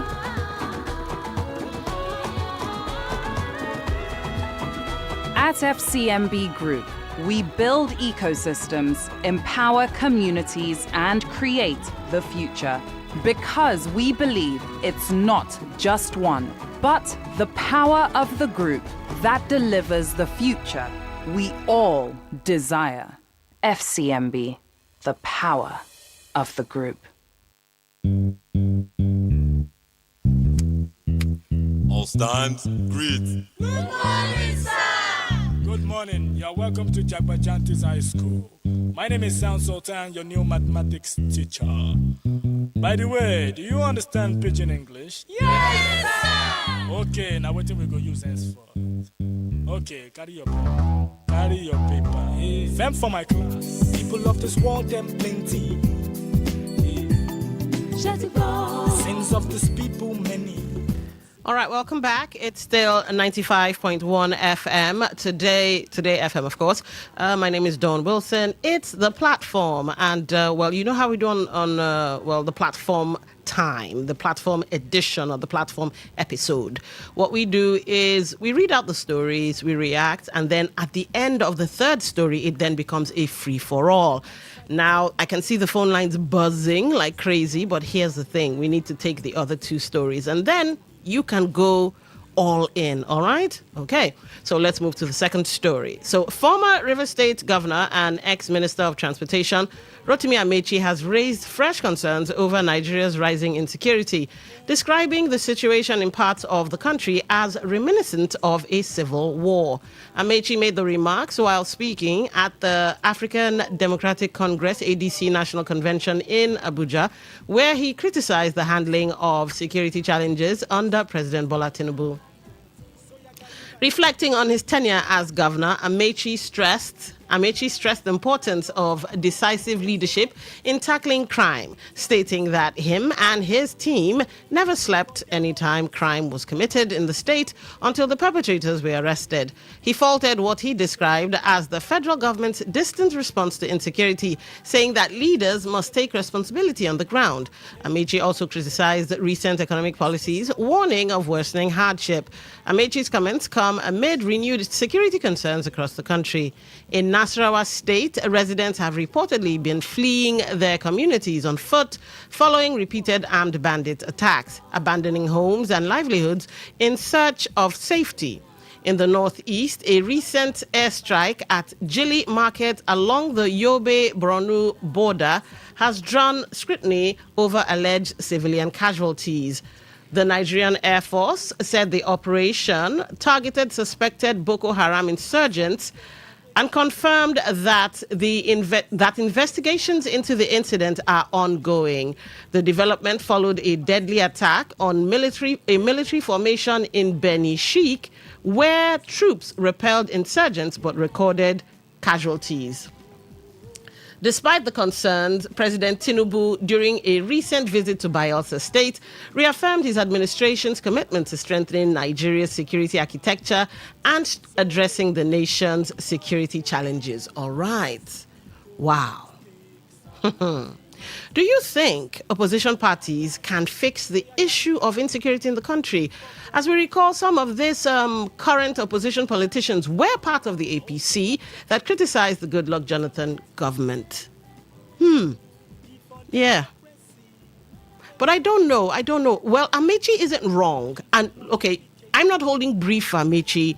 I have no dog in this fight. But a lot of people agree that during his tenure as governor,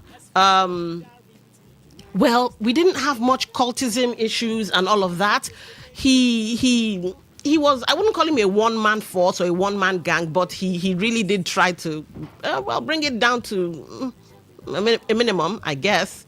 So yes, he's not wrong saying he did one or two things. How much he did, well, that can be measured, but yeah, he did do something.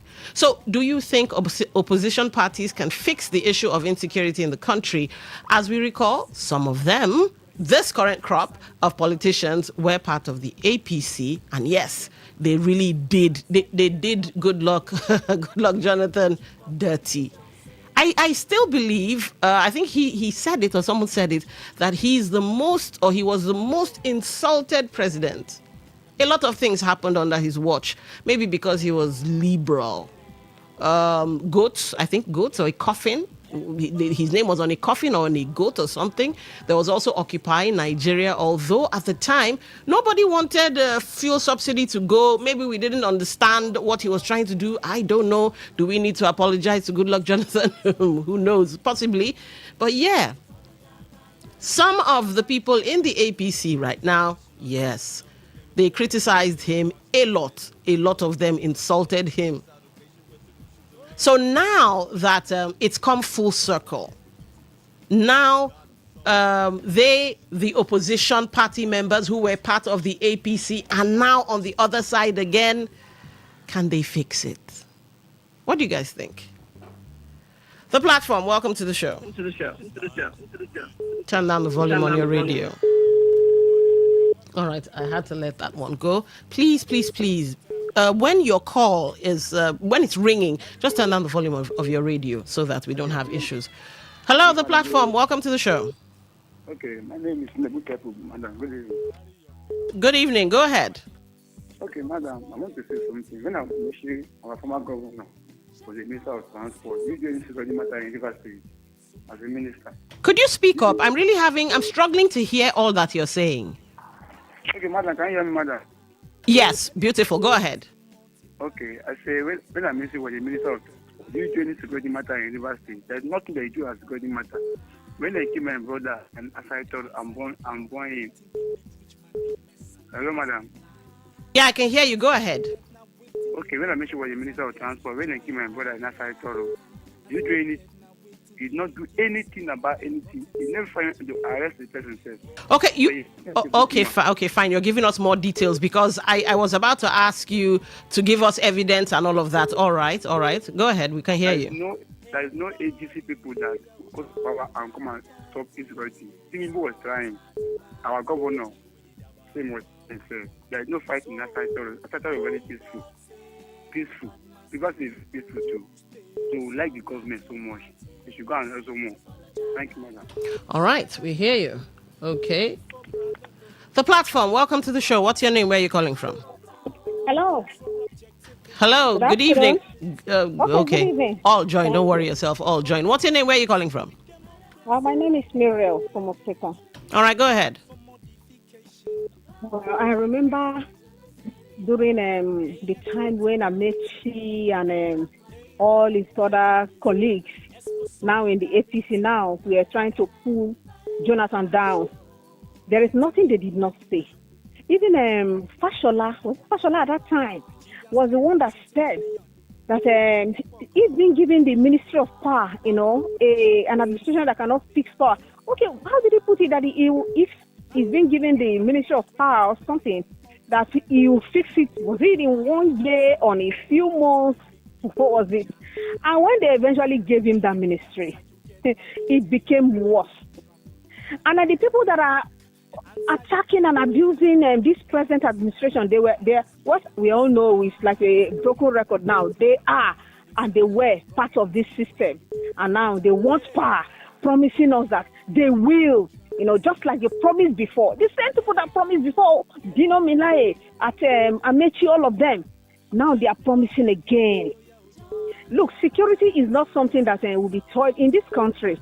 I think there are some sector, there are a particular set of Nigerians that use security to negotiate power.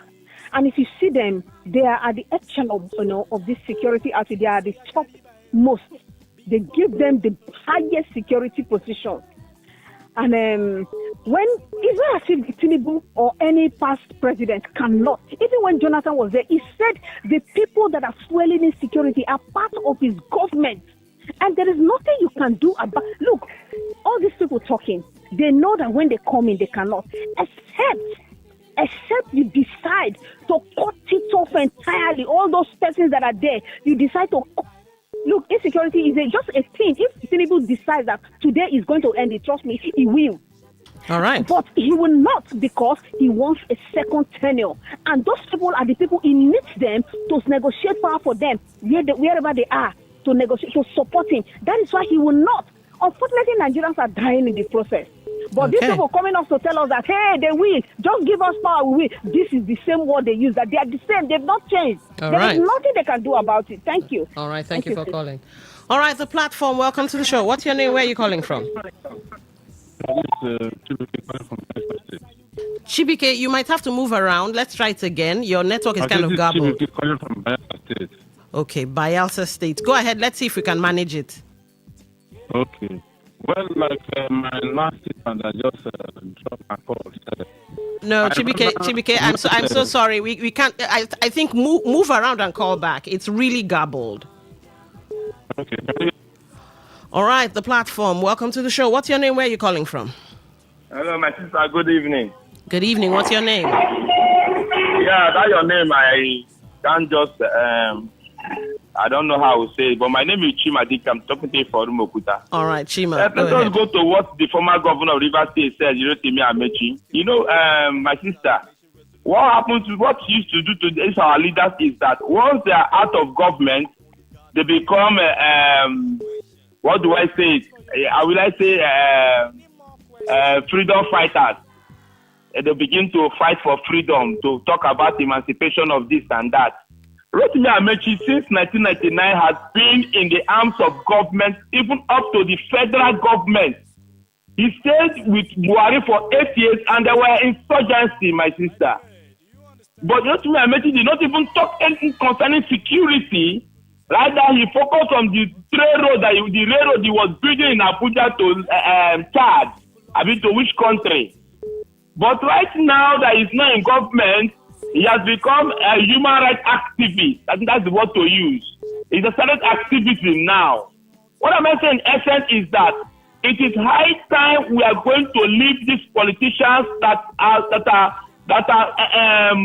let me say, desperate in power. Once you're not in power, all of them, don't look at all of them in the ADC.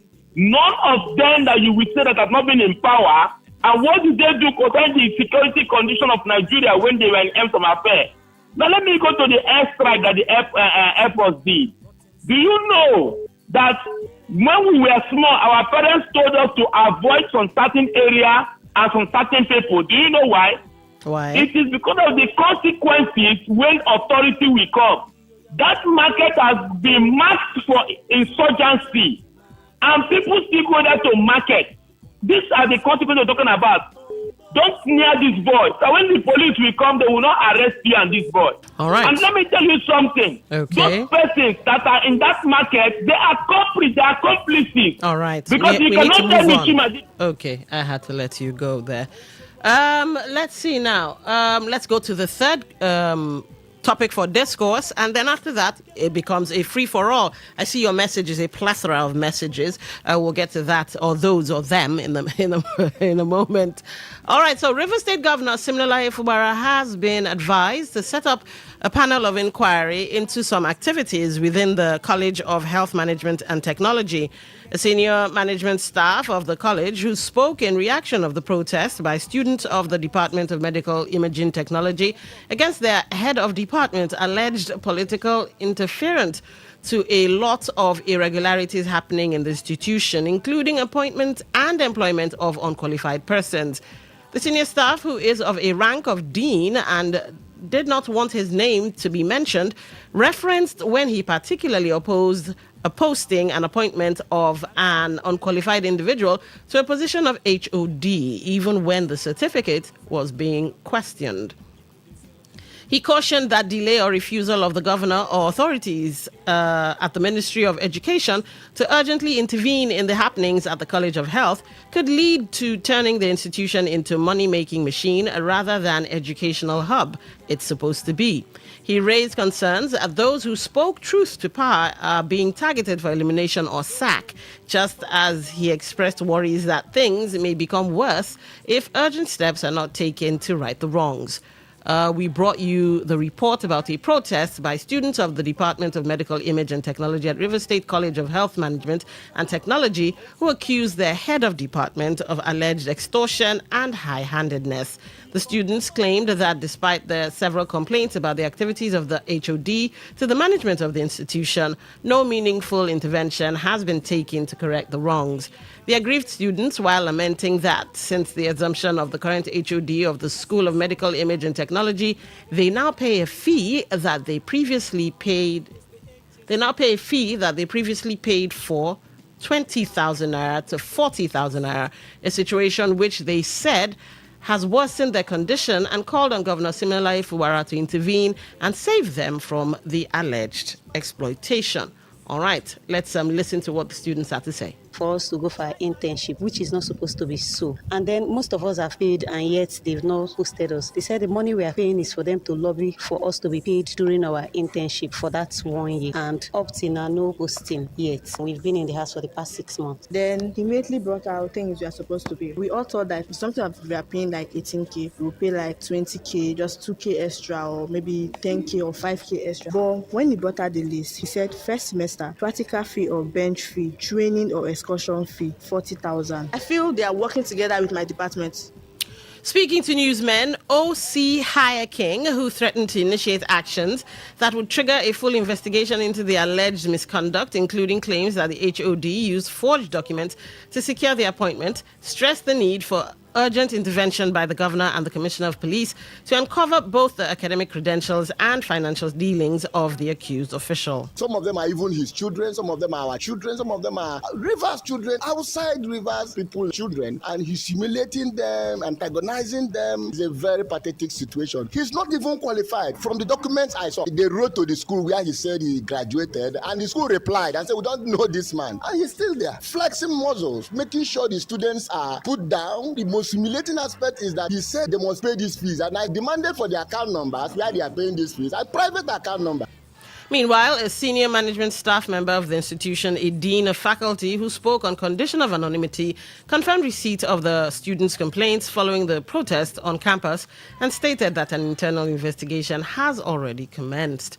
All right. Do you think that political interference in appointment of certain positions in some institutions has contributed to underdevelopment across the government organization? Yeah.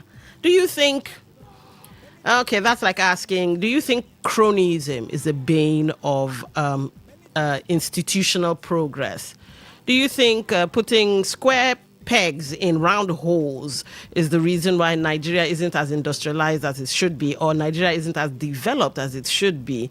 That's it's almost like asking, is water wet? Because I think a number of you that will call in will possibly agree. So do you think that political interference in appointment of certain positions in some institutions has contributed to underdevelopment across government organizations? And what should be done to address the complaints of the students? All right, let's get your calls and get into your messages as well. Hello, welcome to the platform. What's your name? Where are you calling from? Hello? All right, looks like we missed that one. Maybe we get into... All right, we have a call. The platform, welcome to the show. What's your name? Where are you calling from? Hello, my sister Don. My name is Bobby. All right. Go ahead. You have the floor. Okay.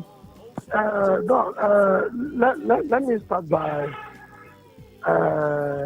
the people from the opposition trying to come into power.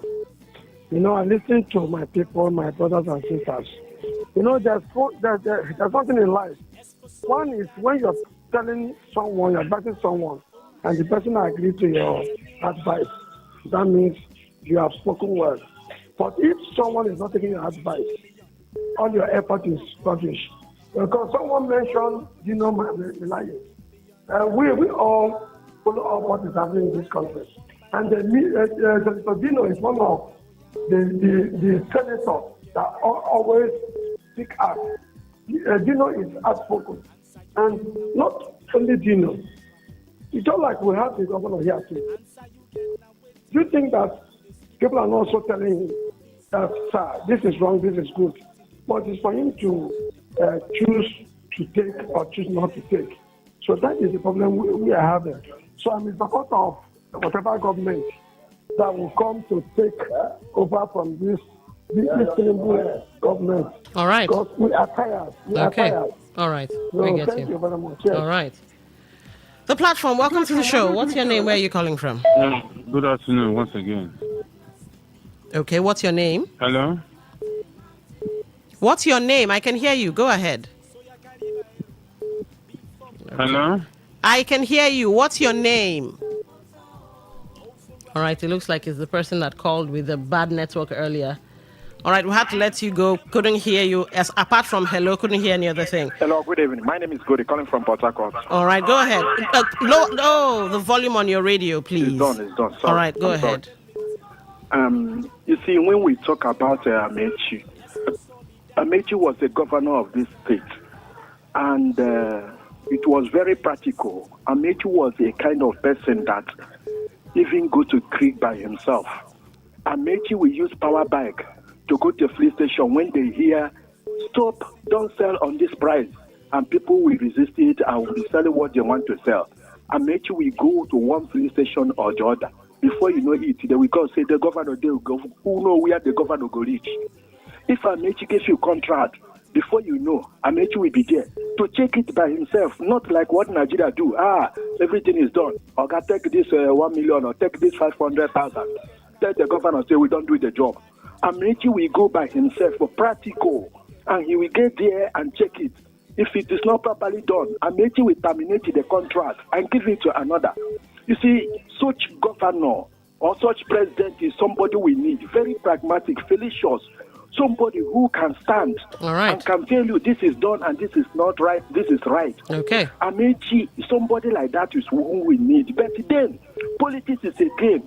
It's a game of interest. Okay. Somebody who may be a wife and the other one the husband. Your husband may be in another party, the other one be in another party. Okay. I have to let you go. To support who you want. All right. He wasn't listening, so I just muted him. Okay, so let's we have 8 minutes. Let's get into some messages, and after the messages, we'll see if we can take one or two more calls. The PDP-led government in past was favorable to the poor and the poorest, but since APC-led government started in 2015, only the politicians occupying positions in government are favored to live well. APC governments have failed Nigeria and Nigerians, and this Tinubu-led government has failed more woefully. Amechi is APC and APC is Amechi. He should not tell me what I do not want to hear, because I have not forgotten what he told me in 2014. That's Mr. Law. Okay. Let's see who else we have here. Okay, let's see. Good evening, presenter. It's unfortunate that Nigerians would come on radio and attack and accuse people of complaining about hardship in Nigeria. Are we supposed to be stoic? Thanks, Duba Alfred from Borokeri, Port Harcourt. All right. Let's see. Greetings once again. Insecurity is top on the long list of verifiable reasons why the APC-led administration should be shown the way home. Mr. President did vow that Nigerians should not vote him back a second term if he fails to fix the perennial power crisis in Nigeria. Of course, it's glaring to the visually impaired that the sector remains what it is. No sector is working. Imagine the damning reasons the U.S. gave for pulling out their embassy staff. Yet these thorny issues are handled with levity by the APC administration. That's Friday Orlo from Uniport. Okay, let's get into... My anger against this government is not only insecurity or hardship, but the devaluation of the naira that has destroyed the joy of people's labor. Before you earn that Tinubu 1 million naira salary, you're already living in debt. You earn money but cannot achieve anything. Even my brother Chima Dike can attest that what he is earning cannot care for the needs of his family today. Let Nigerians decide their fate in 2027. Let all the 36 state governors be in APC, and let 200 million angry Nigerians go with them to the polls. That's Nduka. All right, let's see. Wow, this is really a touchy subject. You guys are just firing on all cylinders tonight. Good evening to you, lady presenter. I am Ebere Up Jesus from Port Harcourt. Let the truth be to insecurities in Nigeria. If APC-led governments want to stop it, let them tackle our border issues and create meaningful work. It will stop. God help us all. All right.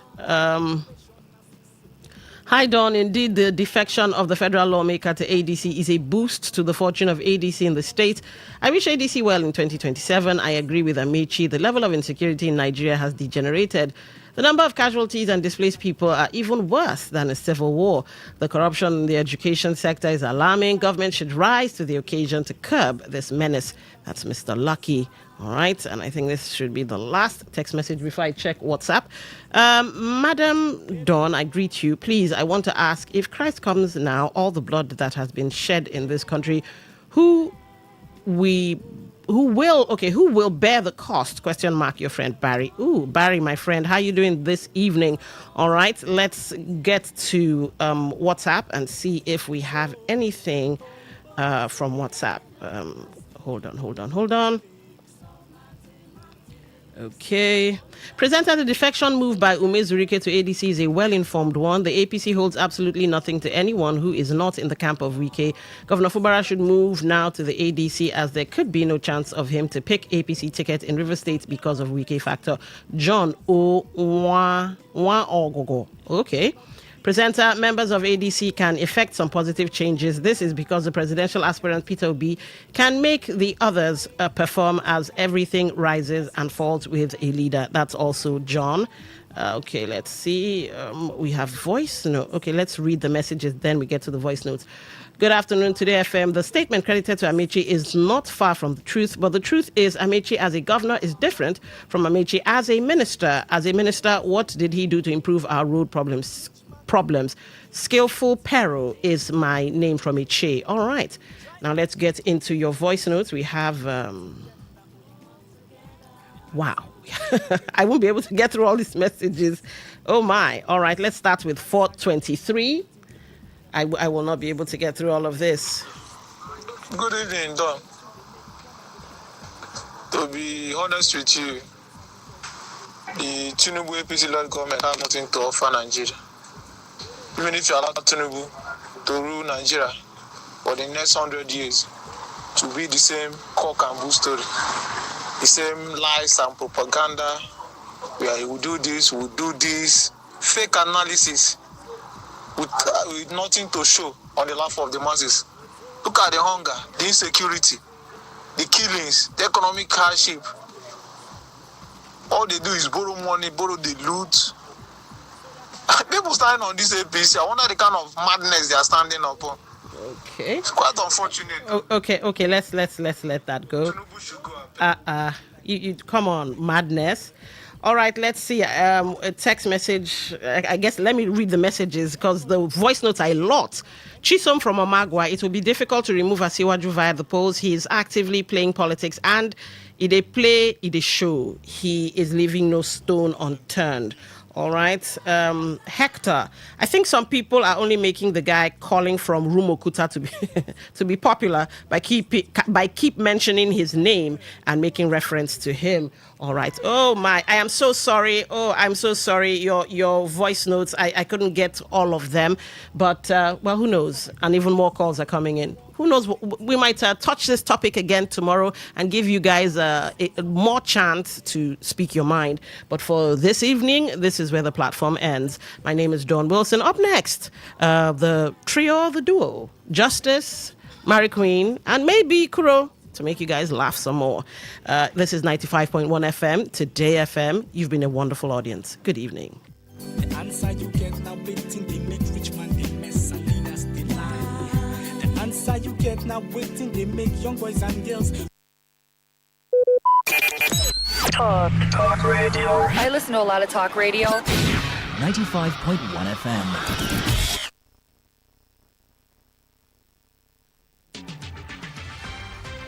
Today's news in 60.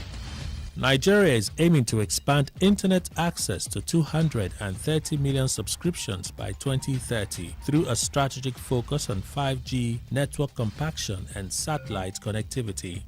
Top executives are optimistic that AI technology can continue to augment workloads rather than entirely displace human employees that have left workers and job seekers worried about their future. Google has warned that any site that uses back button hijacking should spend the next 2 months eliminating the practice in ensuring they stop spam designation. On the foreign scene, Amazon has said it will acquire Globalstar in an $11.57 billion deal, strengthening its inexperienced satellite business as it tries to catch up with Elon Musk's Starlink. Today's news. What if the internet had a voice? What if we knew exactly what you love to listen to? What if we understood your vibe, your voice, your opinion? Today, 95.1 FM. Today, 95.1 FM. We are the voice of the people.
Even increasing because election is coming. As soon as election is over, watch out. The first 2 weeks, you will not hear any single bomb blast. You are seeing insecurity today. It's even increasing because election is coming. As soon as election is over, watch out. The first 2 weeks, you will not hear any single bomb blast. Because people are sponsoring it to distract you. They don't know what else to do. They say this man is too good in many areas. If the governors are attracted to him because he's taking very good care of the states. He came in with less than 18 governors. Today he has almost 32 governors under his fold out of 36. So where do we belong? How do you win election when you don't have the structure? No political party today is stable in this country. Then they change and say, okay, let us attack the people going to do the election. And they brought out a tweet where they said, the chairman of INEC said, victory is sure. But he didn't say victory is sure for APC. He did not say victory is sure for PDP. He just said victory is sure. And the man said that it's manipulated. Nobody wants to hear. But for me, whether manipulated or not, he said victory is sure.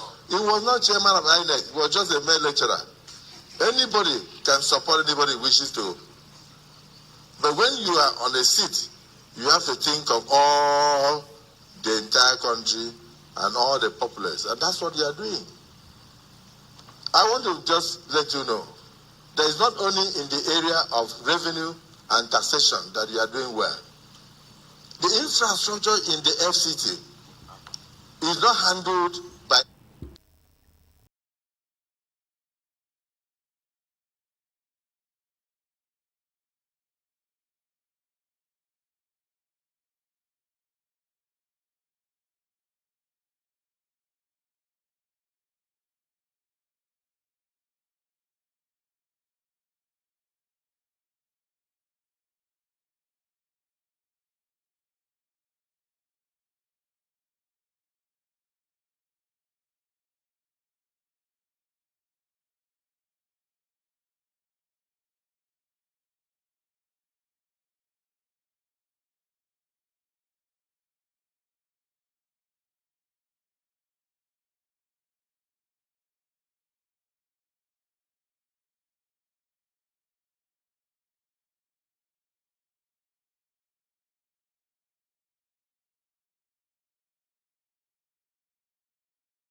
right, so we don't show.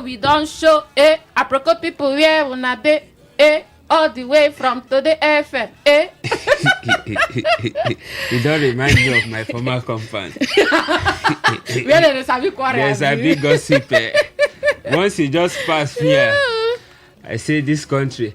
Second place where the gossipers na hair salute. No pass where women. They both men and women, no talk, no even go to na lie.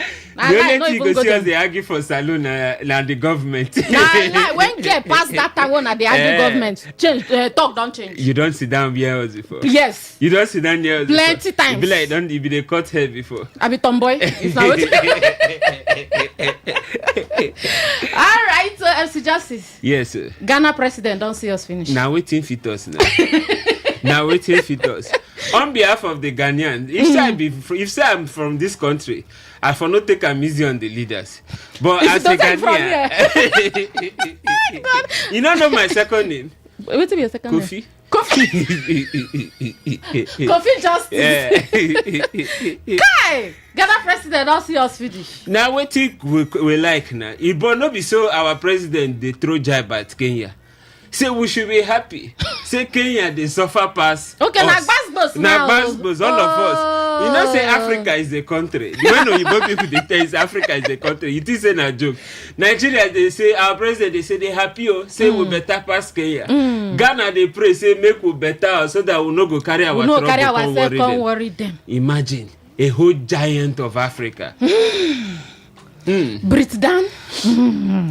All right, so my best country people, now welcome plenty on top of the program. Oh, they call Waiting They Happen. Waiting They Happen. Now that's a bonge program where they come up every weekday, Monday to Friday, from 5 p.m. to 6 p.m. 1 hour now would they run? I mean, no pass like that. But would they bring you all the bonge things where don't happen?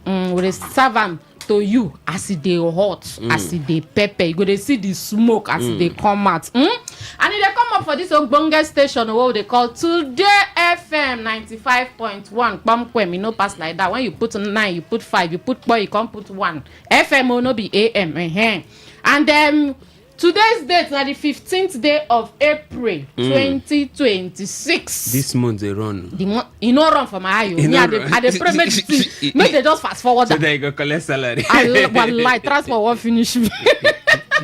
All right, so at the time now 5:09. I be say 9 minutes down Wakali 5 o'clock. And we get plenty avenue where if you use reach us. So go for YouTube, go see MC Justice way saying be Ghanaian, but when we are green, white green. Can you imagine? Why are you complicating yourself? I just want make I feel among me no be like say at the oppressor. Okay, when in Rome you behave like a Roman. Okay. Oh, I'm gonna go YouTube, go see the green and white MC Justice here. Go find us for Today951 FM. Not boy for that one. That one are straight. Today951 FM. Go find us for there. And then you won't find us for Facebook. Carry and go for Today95.1 FM. We'll do for Facebook. Today95.1 FM. All the Ogbonge Tori we don't drop on them. Go there, go check them out inside. We'll go take all of them for you. And then you want listen only audio. You don't want watch. You just want listen. Maybe they fear your data. No problem. Carry and go for www.todayfmlive.com. www.todayfmlive.com. When the thing open, you click listen live. Even for the YouTube, when you go there, click one speaker quite even for now. When I click live, there you go, watch us live. Because other recorded programs they there. Then we'll get phone calls. That one be say when we don't chook mouth finish, we'll come open the phone line for now. Now come call in, come express yourself. Any of the Tori way touch your conscience, you get opportunity to call in. And then we'll get WhatsApp too, we'll get SMS, all of them they there. You see, say we'll carry una for mind. Would they very serious? We want everybody opinion matters. Yes. MC Justice. Tell us now. How your weekend? My weekend deal, we country people, we don't come again for another Bunge edition of Waiting They Happen. Now you know waiting they come in now. My name now MC Justice, that man we hate injustice. Anywhere where they talk about injustice, you go see me run, they come, make a conchuk mat. I don't come again for another Ubunge edition. This show we they talk serious things on seriously. Hey, you know the matter. Ghanaian president don't give us bass boost. The other day, our president they give Kenya bass boost. They just they play. They just they use their citizens. They play. Say thank God though our own better pass on our own. Ghana president they say thank God though our own better pass Nigeria own. No, but why you they vex? Nah, at least now prayer ain't been the pray. Say I beg go God, I beg go 250. How himself we reach 250 million? Ghana president, get your data right. We are not up to 250, okay? So when you have 250 cousins, anyhow 1 million will come to you. No worry, no go rich like that. God, Baba God, they no go rich like that. You don't go rich like that. They talk. You know, say when you get brother, and or maybe you get sister, your sister now never really arrange herself. She can't they bond they keep for us. You know, say one day, these children where your sister they bond they keep for us. Now your responsibility now. You go first the shot say I beg go. Hear the man where they give you belly. And any day where they una go just even if you never arrange, una just find we arrange. I say just carry and go, make you feel breathe too. And I waiting Ghanaian president they do. Is that right? My own name is Mary Queen, and me and MC Justice will be the pilot for this 1 hour. We'll go carry on. I go reach 6 o'clock where we'll come hear the world news. MC Justice, yes, sharply, so that we'll go open the phone line. We'll go just hit and pum pum pum. It is not about complaining. If the president and the federal government are serious about insecurity, we can end this thing in 6 months. All we need is to train our soldiers, equip them, arm them very well, and then motivate them. Now, who dropped this one? Senator Ali Ndume. You sabi am now? That's senator for Borno State. Now, we go measure with this other one. Insecurity is increasing because election is coming. People don't know what to do again. 2 weeks after election, emphasis on 2 weeks because I want to know where after 2 weeks, waiting will come happen. 2 weeks after election, the insecurity will stop. The insecurity is being sponsored by people. Now, who talk this one? Senate Presido, Godswill Akpabio. Now, don't hear from the horse's mouth. No, so you both talk and we don't play them. They don't hear them. So, MC Justice, our Senate Presido say this insecurity. Say now people we don't like we presido. Now people we want distract them from the good things when they do they keep for us. People want distract them. Say after election, 2 weeks after election, say we'll not go here insecurity again. 2 weeks, 2023, 2 weeks after election, we'll be here insecurity. A bill will be not here. It will still continue. Okay. So the question why they ask now is they merge these two statements together. The one where Ali Ndume talk. And don't forget, say 2 of them are APC members. So 2 of them are senators for this 10th assembly. Now, one they talk say, if we serious, we go fit treat them. Yes. One they talk say, this matter no be our matter, na people they sponsor them. And you know if you go after the sponsors. I'm suggesting I don't want to talk plenty. What do you think? Well, now very, very now he show you the states where we did. Now why Ghanaian president they play for us? Imagine the Senate president, the number 3 citizen of the country. They talk say the security issue now merely politics. Say just 2 weeks after election, everything goes on. So what thing happened 2 weeks after the last election? Why you no stop? If now, all of us buy before the 2 weeks after election, uncle. You see, to show you everything to these people now politics. Now match on with the statement of Senator Ali Ndume, will be still APC member, and which I agree with them. If government they serious, they go stop insecurity anywhere. I see they quote the statement of a former military head of state. Say if insurgents they beyond 24 hours, no say the government know something about them. For and Akpabio, they never ready to stop them. For Akpabio to even talk say this thing. Na politics, they know say they know something about them and they're never ready to stop us. So waiting in the talk to be say make una endure the insecurity. Wait 2 MC weeks. Justice, that will enter. Now, you see why they laugh us? He enter. Say Muna no worry, Muna continue they die. Make una no worry. We just say that they kill military general. No worry. Make all those we just lost brigadier general. Say make una just we calm lost down. colonel. We lost senior soldiers. He say Muna calm down. Say 2 weeks after election, all these things will be in the past. Say now because say they don't want the president work.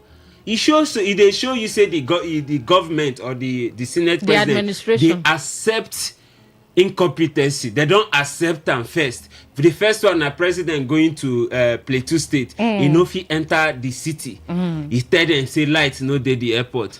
Saying they go back in 10 minutes. You they see say they not be say they don't know say things they go wrong. Justice, you don't but they don't get idea of what to do. You go Plateau State where things happen, people they buy people. You say lights no dey for airport, you get only 10 minutes to spend. But you go Bayelsa State. Yes. Go commission something. Yes. You stay well. You relax. They get lights now. The gas supply will never on to today. I mean, they don't let that on now. They get, you know, say, when they like stress our president. Our president like comfort. Now, why they install solar panel for Aso Rock? So solar panel no the Plateau State Airport. Una walk on kill and we hit. No, nah. No wahala. So country people, wait till una think. We wanna merge these two statements by two different senators for the same House of Assembly. National Assembly. You know, one talk say if we serious. Now be say this if we say that if there na big comma. Yes, nah. That if we dey there na big comma. In the talk say when this government no dey serious to fight insurgency. Na just statement upon statement. In a sane society, they don't kill these generals. You go declare war. See wetin happen for Rivers State when they just where we hear stories of pipelines national assets. But they don't declare state of emergency. The president don't drop message. The governor don't come out. They don't send. You know, if we really want tackle insecurity, and they tell you in that 6 months we don't tackle that insecurity. Then our Senate president said 2 weeks after election. Look on wait. Well. There was no innocent person there. Anybody in that location knew what they were doing. They were there for business with the terrorists. That place is not a normal civilian market. It is a point where terrorists meet with those who support them. People who bring in supplies, including items used to sustain their operations. Whoever supports a terrorist is one of them. Your actions enable them to survive, to fight, and to kill others. That makes you part of the system. General Christopher Musa insisting that there was no innocent victim during the Jile airstrike. So, you know, say we wake up, they say they been go bomb one market like that. Say intelligence report say na terrorists they there. Now after the bombing, now they come they raise alarm. Say no be only terrorists they there. Say na market where people they go sell things, goods and services. They render goods and services like that. Now the defense minister they come and talk say no. Say that market, the governor of Nine First talk say they don't close the market since 5 years ago. Come out there for that one, no. But just that will not get enough time. You close market since 5 years ago, and that market still they operate, and you know they are aware. Make we even keep that one corner. Now the defense minister don't come and to say that market, yes, in a market too, but in a people where deliberately one concert to the terrorists. Say na them they come that market because they know say na the terrorists they come buy things there. Say people where they come there, na people where they find extra profit. Like now, according to Rambo, say if you carry one bag of rice, go there. So if you sell on like 150,000 naira. Say that long throat now, they carry them, they go there. They sell all these things to them. They motivate them to do more. Say if they don't go there to sell all these things for them, when they don't discuss of these things, say they go withdraw. So now this aid where they sell these things to them. Say anybody where they buy for that place that time, say you know they innocent. Say many Nigerians know they talk, say they don't do their work well. Say they deliberately do what they do. Now they ask you believe I'm saying no civilian, no innocent person. Been there for that place. Well, then a very, very dicey story be that because in the past, more look at antecedents. In the past, we don't get a situation where our Air Force strike innocent people, you know, different camps. They don't even go strike IDP camp in the past and all that. All those ones that they come out, come apologize. At least they admit, say this one a mistake. But this one, now they stand in grants, and this one no be mistake. When Christ, people don't they come out talk say innocent people they people no just stop them for just that statement where you make now in word against their own word. You know, like you talk say the market they don't close them down for 5 years ago, and this market still they operational. You know, I expect say they go launch investigation because if this market they operate, they get a possibility say innocent persons feel they there we no know where you know as market they be children say feel they involved. You know, not just people where you know you get people where they get evil intentions. You still get people where still get normally just want go make money. Money wey be innocent person, maybe people wey go carry people, go drop people and all that. So make they just investigate them, so that even in our fight against insurgency, so that innocent people no go still dey involved. Now the duty of government to protect the innocent citizen at large as well. Say again, what this thing remind me of one film I've been watched one time, Eye in the Sky, something like that. This girl, her mama give her bread to go sell. Say this terrorists of 18, just like when they come here, innocent people must be among them. Yes. So this innocent girl, they go sell bread. You not go believe so because of that girl where they there, they sell that bread. The Americans, the army, they not fit bomb that place because of that small girl. Yes. The same person go buy all the bread, make the girl shift, carry the girl come out. Somehow the girl go come back again because of that girl. And so they don't go find that film. Watch I know the movie. You know the movie. Yes. Because of that girl, at the end of the day, they get to trace the leader inside. Make sure say now, America, where that they try sometimes. Wait till you call them America. Give our security people more time. 2 weeks after election. They will clear the bandits. The thing, my brain. Okay, so when I believe what our defense minister don't talk say no innocent person be dead or say because all of them know. But if you read that story down, you go still hear when he talk say he get some people where they forced to come sell for the market say but they know they innocent because they know say na terrorists na be their customers. I forget one gist. Him don't follow Senate President Akpabio talk say this insecurity where they happen now. Say now people wey want make the government appear weak. Now them they sponsor all these things. So waiting stop them from fishing out the sponsors of those wey want make their government appear weak. When they under them they power, they admit to incompetency. It be like they give you they in charge of this place and you no fit deliver. You can't they blame another person say you want make them look like say I no fit deliver. Now he make the thing they happen. You just they make excuses upon excuses. And 3 years for your government don't pass. You don't need prepare for the next election. Now you they tell us hey calm down. After the election you go get security where we promise you for the last election. Say now people we haters. Insecurity we don't do since 19 Kokoro. Okay, Mark, we'll enter the next story. This one still concern our Senate President Godswill Akpabio. Since we came on board, we have not had 3 to 5 kilometers of vehicles lined up at fuel stations to buy petrol. There was a time Nigerians were ready to pay as much as 10,000 naira per liter. Yet the product was not available. Senate President Godswill Akpabio. So he talks say make Nigerians. In fact, let me pass the message. So our Senate President is saying that Nigerians, you people should be patient with the president. Saying reforms they yield results. Say they happen boom boom. Say they come small. Like for example, now say when last you see queue for filling station. Say Nigerians never queue for filling station for a very long time. Say before, even with your money, you ready to buy 1 liter of fuel 10,000 naira, but the fuel no day. But now fuel full everywhere. And they buy them as cheap as 1,200, 1,250. Pata if it took cost 1,300. Now you people should be grateful.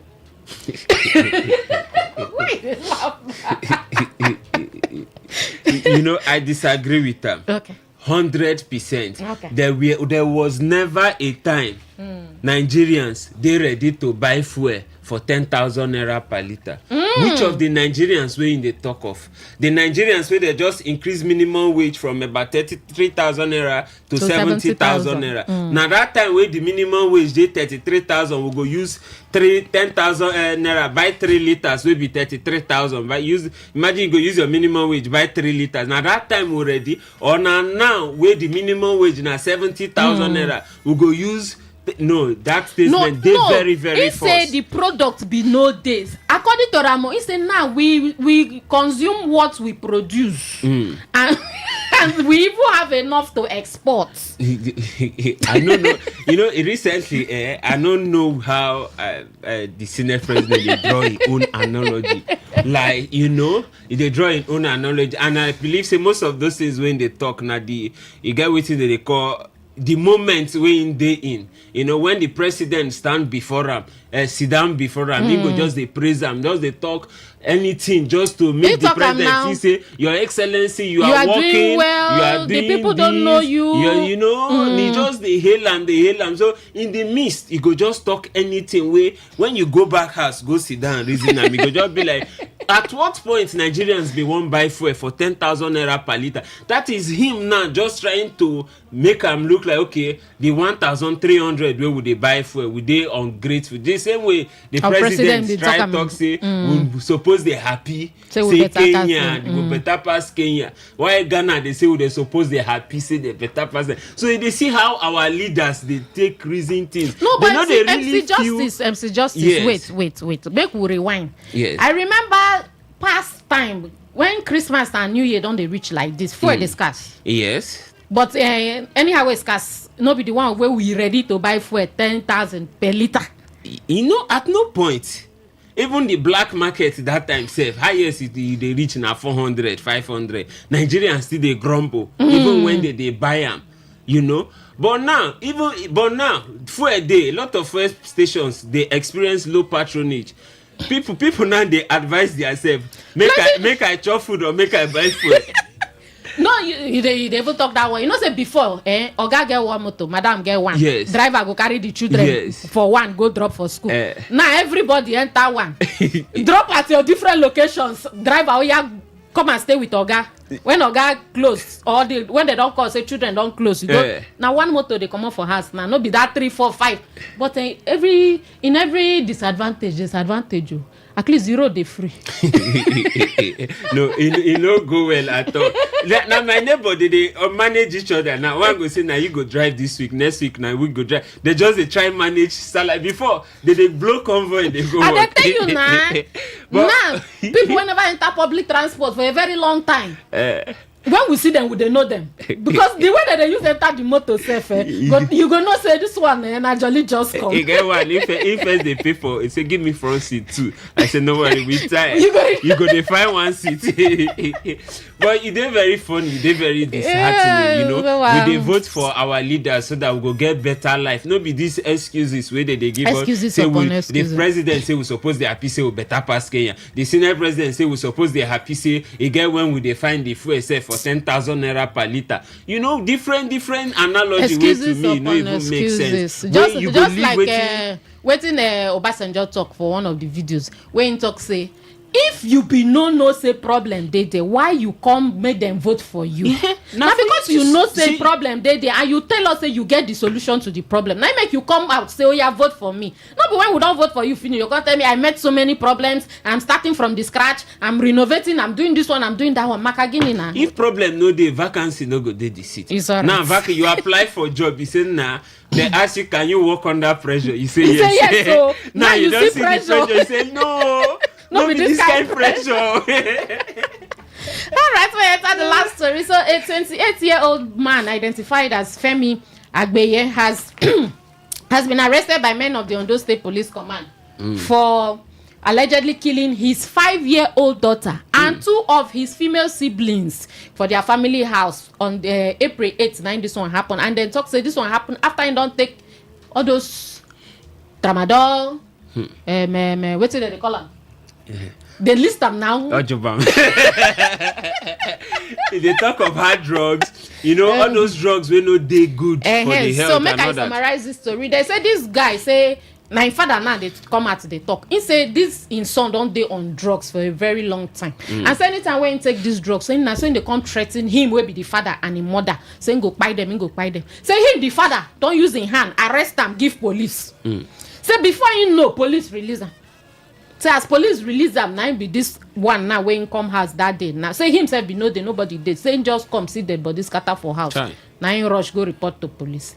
Now when they come investigate, they come say now those hard drugs when don't take. Now in give them the I don't know, the morale or whatever to buy in own 5-year-old daughter and 2 of his sisters. Now the question why they ask, forget about the hard drugs, because even this morning I've been listening to Kelly and the panelists, they don't hammer on these hard drugs where.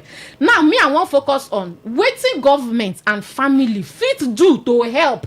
Maybe you know say okay, this your pikin a drug addict, or this your friend, or this your any waiting you fit do to help. But before you go answer, make we enter small market. Will they come back?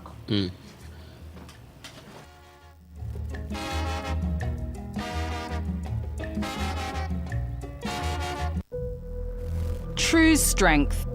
What defines the brilliance of a player, or when a team comes together to win?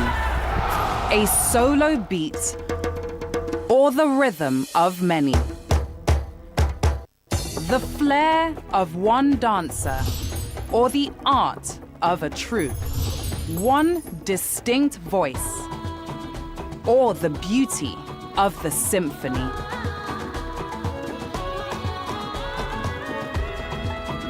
At FCMB Group, we build ecosystems, empower communities, and create the future.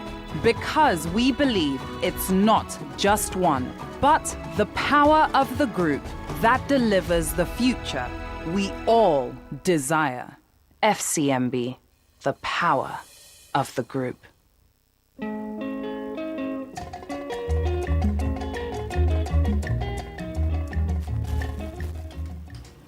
All right, so now welcome back from that quick break. Market will enter. So we go say small market. My name is Mary Queen, and I dey here with MC Justice, and we dey on top of the program what they call Waiting They Happen.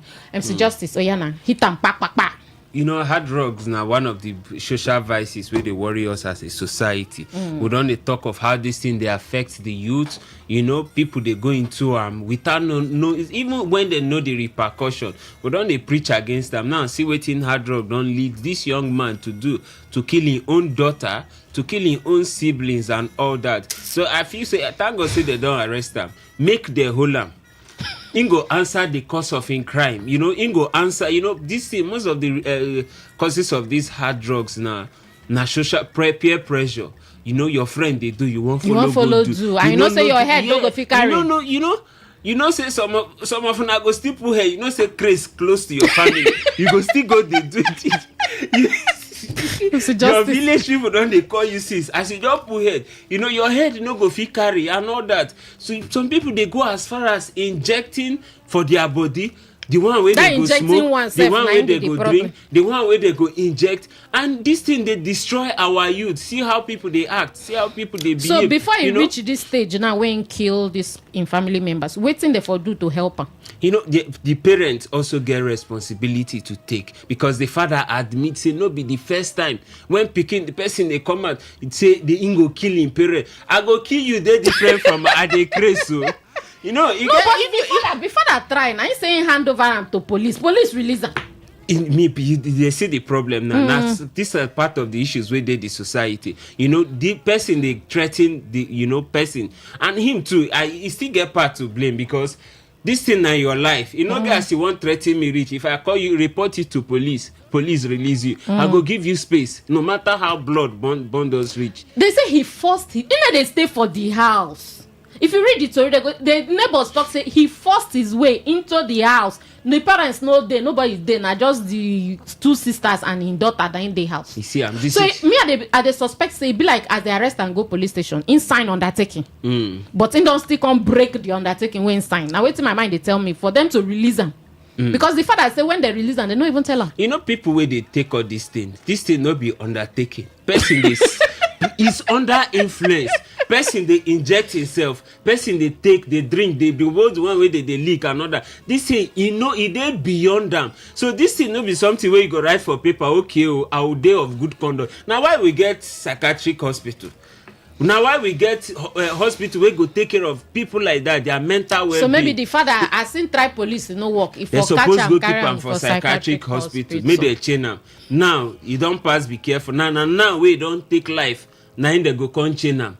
No, prevention is better than cure. If this kind of thing they happen, if you make we know they take threat to life as common something. Even when person fight, you get issue with person they threaten to kill you out of anger. If he still do a out of anger, the best thing for just you to do, hide shame. Not for you to go make report. When you don't commit that crime, that thing now go clear for your head. Blame devil. Before you go blame devil, take your life. Take precaution. Make it not happen again. Who die, don't die.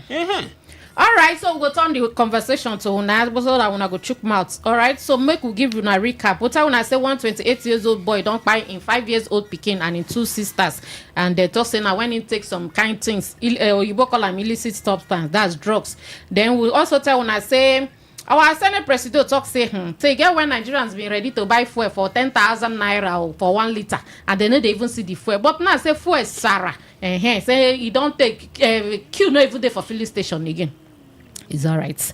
And then we also tell when I say our defense minister will be Christopher Musa don't come out come talk say that airstrike will happen for Borno State for what they call and say Gili airstrike say that airstrike say all those things when Nigerians they talk say innocent people been there say no innocent person there say all of them there they are working together in standing ground for that one. And then we also tell when I say our Senate president talk say this insecurity say the way the thing don't increase say na politics cause some say they want make we president look like say no they do anything they want distract them say make we no worry ourselves say after election 2027 2 weeks after election so we no go hear anything like insecurity again so everything go don end. We still add that one with the one where our senator waiting me name Ali Ndume talk say if Nigerians they serious, that's Nigeria government, federal government. Say if then they serious, say 6 months, and give them 6 months. Say this insecurity could be the thing of the past.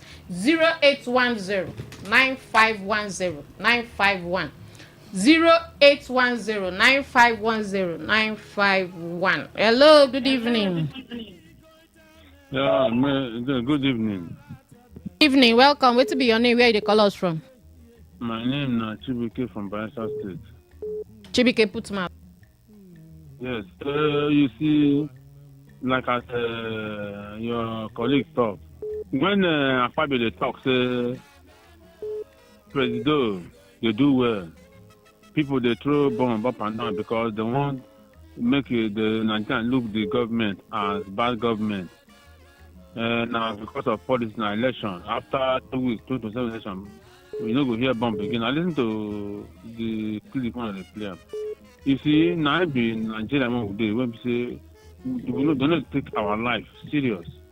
They know the value of our life because they value their position within they more than the lives of Nigerians.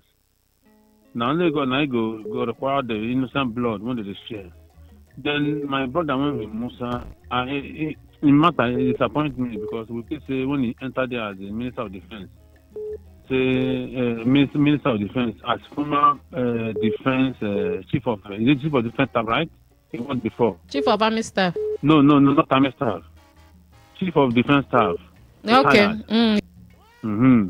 So Nigeria happy say competent hand don't enter that place, but now it don't join politicians.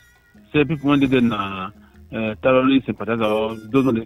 Now, if according to you, say that market they don't close them for 5 years. Are you telling me that the government of that state don't know that they see carry trade in that market?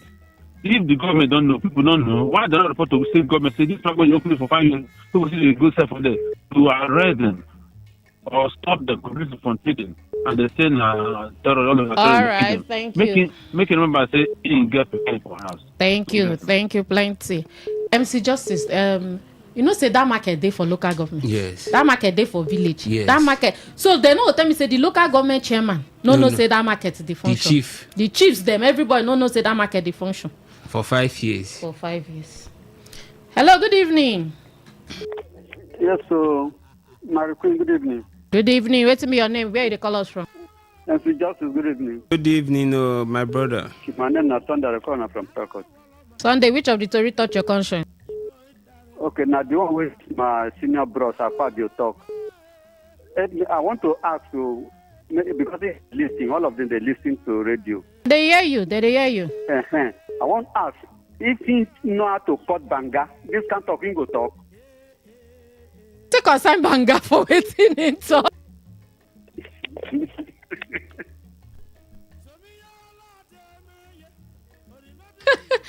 Hello, good evening. Welcome to Waiting the Apple. Wait to be your name.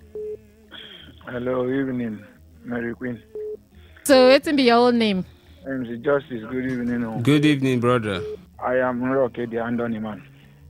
Andoni man, welcome. Which of the story touch your conscience? Still waiting, Minister of Defense talk about the Boko Haram something. That is the gospel truth too, because that market has been closed. Not even only that place, many markets that government has ordered to close around Borno and Yobe. Those are the markets that the insurgents use to buy their logistics. So when they go there now, they have been not that the army just the Air Force just went and bombed them. These people have been warned severally not to market themselves there, because these insurgents always come there. And by the way, not all the whole market are the Air Force bomb. Air Force bomb the particular part where they arrange their vehicle according to the Air Force. When they come there, they arrange their vehicle. Hello. I didn't hear you. Go ahead. So that is the side where Air Force bomb. When they bomb the whole market, the casualty figure should have been more than what it is. They try and avoid collateral damage. That is one. Secondly, I beg, make this nation help us beg Senate President to leave us alone. Make we they suffer our suffer, they go. But all these things when they disturb us every time, we can't throw one bomb like say we be children. Nobody is his children. All of us are not his children. He has his own children there. This government cannot fix anything. Even this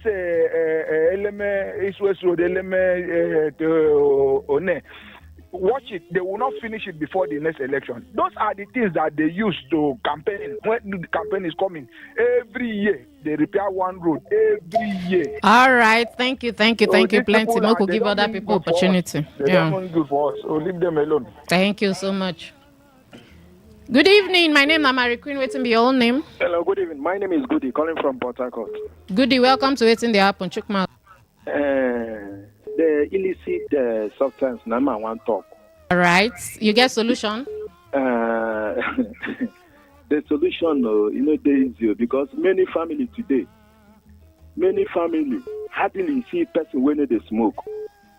You hear me very well. Many families, I say if there are 100, it's only 2 or 3. If actually, before you go see children, some start from secondary, some don't get adult, 21, 15, 12. Then they smoke. Then where the solution will come from? And the more they smoke, then go tell you, say, this one, no, that's wrong. You get this highest one now. This one now, they're the highest. This one are the biggest. If you smoke this one, you go see them, they increase every day by day. What they will go do? How can government fight against it? Some people, when we think, say, they go fight, they themselves, they collect their own too. Some of the leaders, they themselves, they collect. Where we go start? Is it from church? Even some leaders of the churches, then they collect small. Even when you see the market, my dear, if fat. Medical doctor, don't you see some medical doctor where they smoke? You see, when you see, are you talking of legal? Some people wait there for that side. But the problem is this. How we go do it? Make everybody advise himself. This thing they lead to death and destruction. Advise yourself. If nobody can advise you, advise yourself. Then about you. Since when you how many times did I call you? Tell them. Since when you enter there, since when we enter, we never rest. All your talk will go bomb. You can't be like say you know sabi how to talk. Now, if you tell us, say, we go build a refinery or the refinery where we do, since where we build the refinery, fuel don't come down. What they here, they tell us, say, Nigeria don't they produce. We are partnering with the private sector. Who be that? You are partnering with Dangote, we be private. We feel decide, say, I no go give on, I make I go another country, go do them. Feel say, Mr. President, to build a refinery to help the masses so that we go use a campaign. I wish Nigeria should hear this. Any president will go come, when they campaign, we no tell us, say, go build the refinery, and we no mean them. I beg, make on no vote the person. It's all right. Thank you. Make it be the first thing where we get take hold them. If you no go build the refinery, no enter. Even though you no do anything for 4 years, no matter who, Ametio, Atiku, Obio, Mr. President. Your credit self don't finish. Thank you plenty. MC Justice, you get one video. I think that video come out last year. These children, small children like this for Goja, where is 1 and 8, the other 1 and 9, where they take these hard drugs. Now one guy just can't catch them, can't they video them, can't they ask them how now begin they take and they can't they talk. As this guy talks, says small children. I remember that video. Yes, kids, not just adults, even kids, and the very best way to tackle am na from the source. How these things they take enter the society. Not be to stand for road, they do stop and search, they try collect them from boys from street. The people where they even take away this thing, they damage more, they ghetto, they water side, they areas them way, they street, this thing now from the source. How this thing they take enter our society? Hey boy, Woo. MC Justice. And these things no come cheap. Oh. Now what I want to tell you, see, it gets.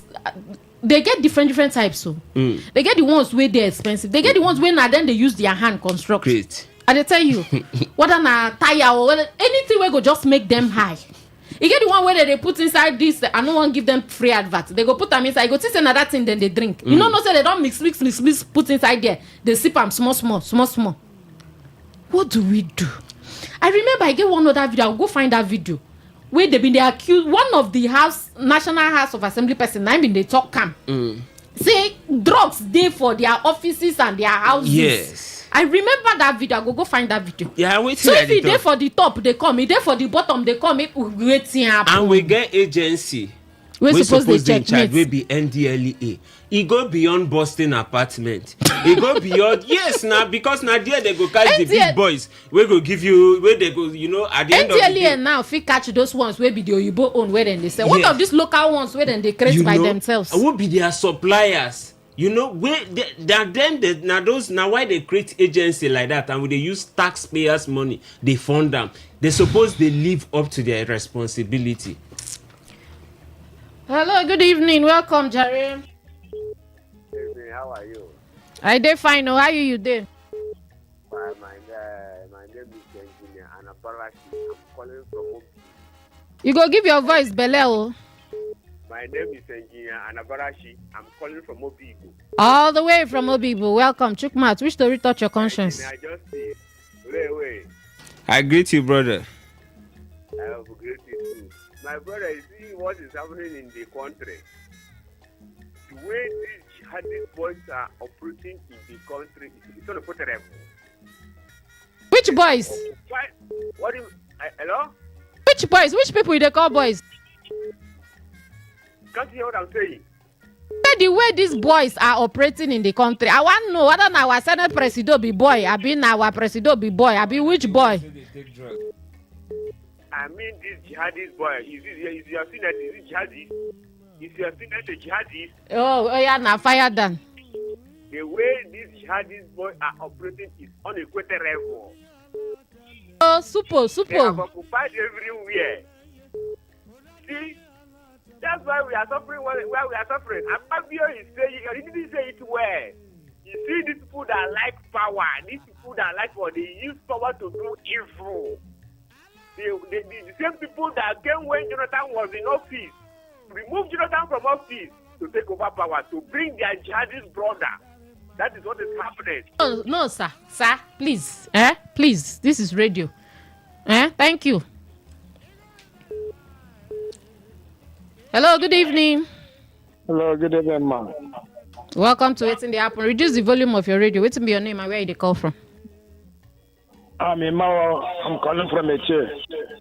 Mawa, no one might use my ear again. Hello. Reduce the volume of your radio. Okay, I've done that today. I've off it. Thank you, plenty. Which story touch your conscience? Two story touch my conscience. One is this drug issue. I done. I want to tell the world the testimony about this drug. As I'm talking to you now, I'm on my way to where they call a woman, where I took one of my uncle for whether they say it's a resettling home or what. I took him there last week where they changed him. This is a boy too. We took to police station, my one police station, after making arrangement with them, at least for that boy to stay there for 3 or 4 days, because he threatened to kill the mother and the father. This is I'm hearing now on radio.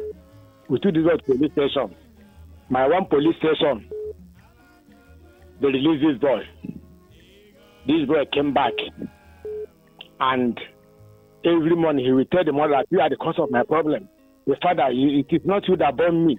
You know bomb me, this and that. Nobody bomb me. I'm going to kill. I go kill and I go do this.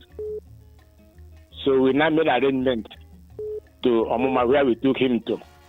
When I went there, I saw not less than 50 boys, aged from 15 to 26. 26. About 50 of them. Wonderful. We had to train them. I'm talking of Omoma in the day. So that place now, they like a local psychiatric home? Yes, they say it's a rehabilitation home. And the doctor is really taking care of them. So, what I'm saying is, even police cannot help us on that issue. What they will be doing is to stay on the road to be collecting 100, 200, 300 naira. I'm not against them collecting money. They can collect whatever they collect. One day God will judge every person. But this one they are supposed to do. For me, an uncle and the father of the boy to go to police station and send this boy there, let them help us to make that boy well. But nothing like that. And I feel say if they don't take that substance for like 1 week, 2 weeks, if he flush out on his own now. Yeah, that is where the doctor there now for one they tell us. So if this boy stay there for 1 month, we pay 220,000 for there and their food item. If he stay there for 1 good month, that all these things when they enter their vein and their whatever, we all go out and we come back to normal. Because I was able to interview 4 or 5 people there. And the things almost was our graduates. At least 25 of them I saw they are all graduates. So I don't know what is happening. Another one that taught me this Senate President talk. As of me, and most of us, we are beating Senate President up. That's when they talk unit and that. The whole Senate President, we don't even know what to use and what to do. It concerns him. That is what I want to. If I thought they do hear us, people should tell him that Nigerians, we are ripping him off. No, Thank you very much. All right, when I send una messages, come 0701 933 9962. 0701 933 9962. Good evening, welcome to Waiting the App. Waiting be your name? Mr. Marcus from Port Harcourt. Mr. Marcus from Port Harcourt. Which of the three touch your conscience? Which of them that is not so touching?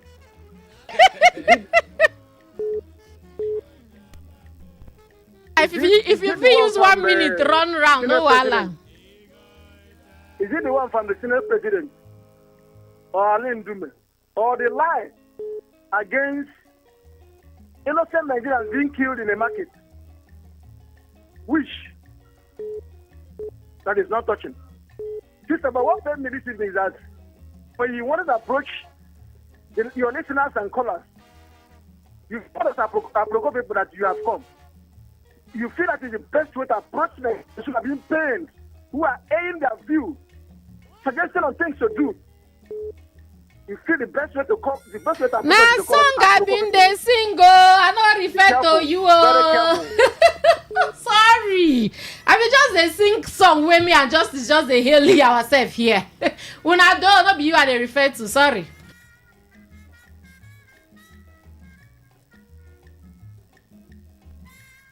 Evening. Yes, good evening, Mark. Good evening. Where to be your name? Where you come from? My name is Coach Andy. I come from name na?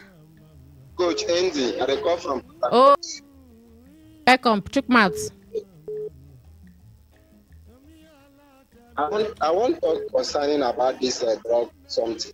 You get one man who talk say in every family some people they where they smoke and not true. I support him. And if you see waiting this drug, they do some boys, young boys, where just for now, not only young boys, both girls. So if you see we are ladies, they drag this thing, they even drag and pass the way the men. So I they tell you the truth, when they drag and pass you, if you see some of them said they didn't run mad because it's not a good food. I don't know how government use, talk to this gender now, this our age now, this age grade now. It's just the gender, both genders. Since yes, both male and female, so that we go be those where they take them. Well done. Still there? All right, and don't go. Waiting there for messages. Okay, we'll get plenty messages here. We'll take them fast. All right, so we'll get this one. Say if Akpabio knows the sponsors, he should mention them. If not, we will be forced to suspect him, Akpabio. That okay. Thank you very much, Mr. Law, for your message. He said Akpabio should continue to insult Nigerians until Satan gets angry with him. I believe what Satan can do. Okay, thank you very much for your opinion. Thank you for your opinion, Jerry. Okay, this one they asked Elder B said MC Justice, is Mary Queen the same as Queen Chima? No. They are not the same. If Queen Chima speak this pidgin, problem with it. All right. MC Justice and Radio Queen. On a good evening. Oh. Good evening. Please, this our Senate President, Godswill Akpabio, is one of the problems we are getting in this President Tinubu's era. I beg, make him repent. Okay, Mr. Chima Dike, thank you very much. From Madam Jota Gukana. Well done. Madam Jota Gukana, thank you. All right, so this one say, I bet anybody will tell una say Nigeria go better, make una slap am for head, okay? With this crop of politicians, Nigeria will never get better.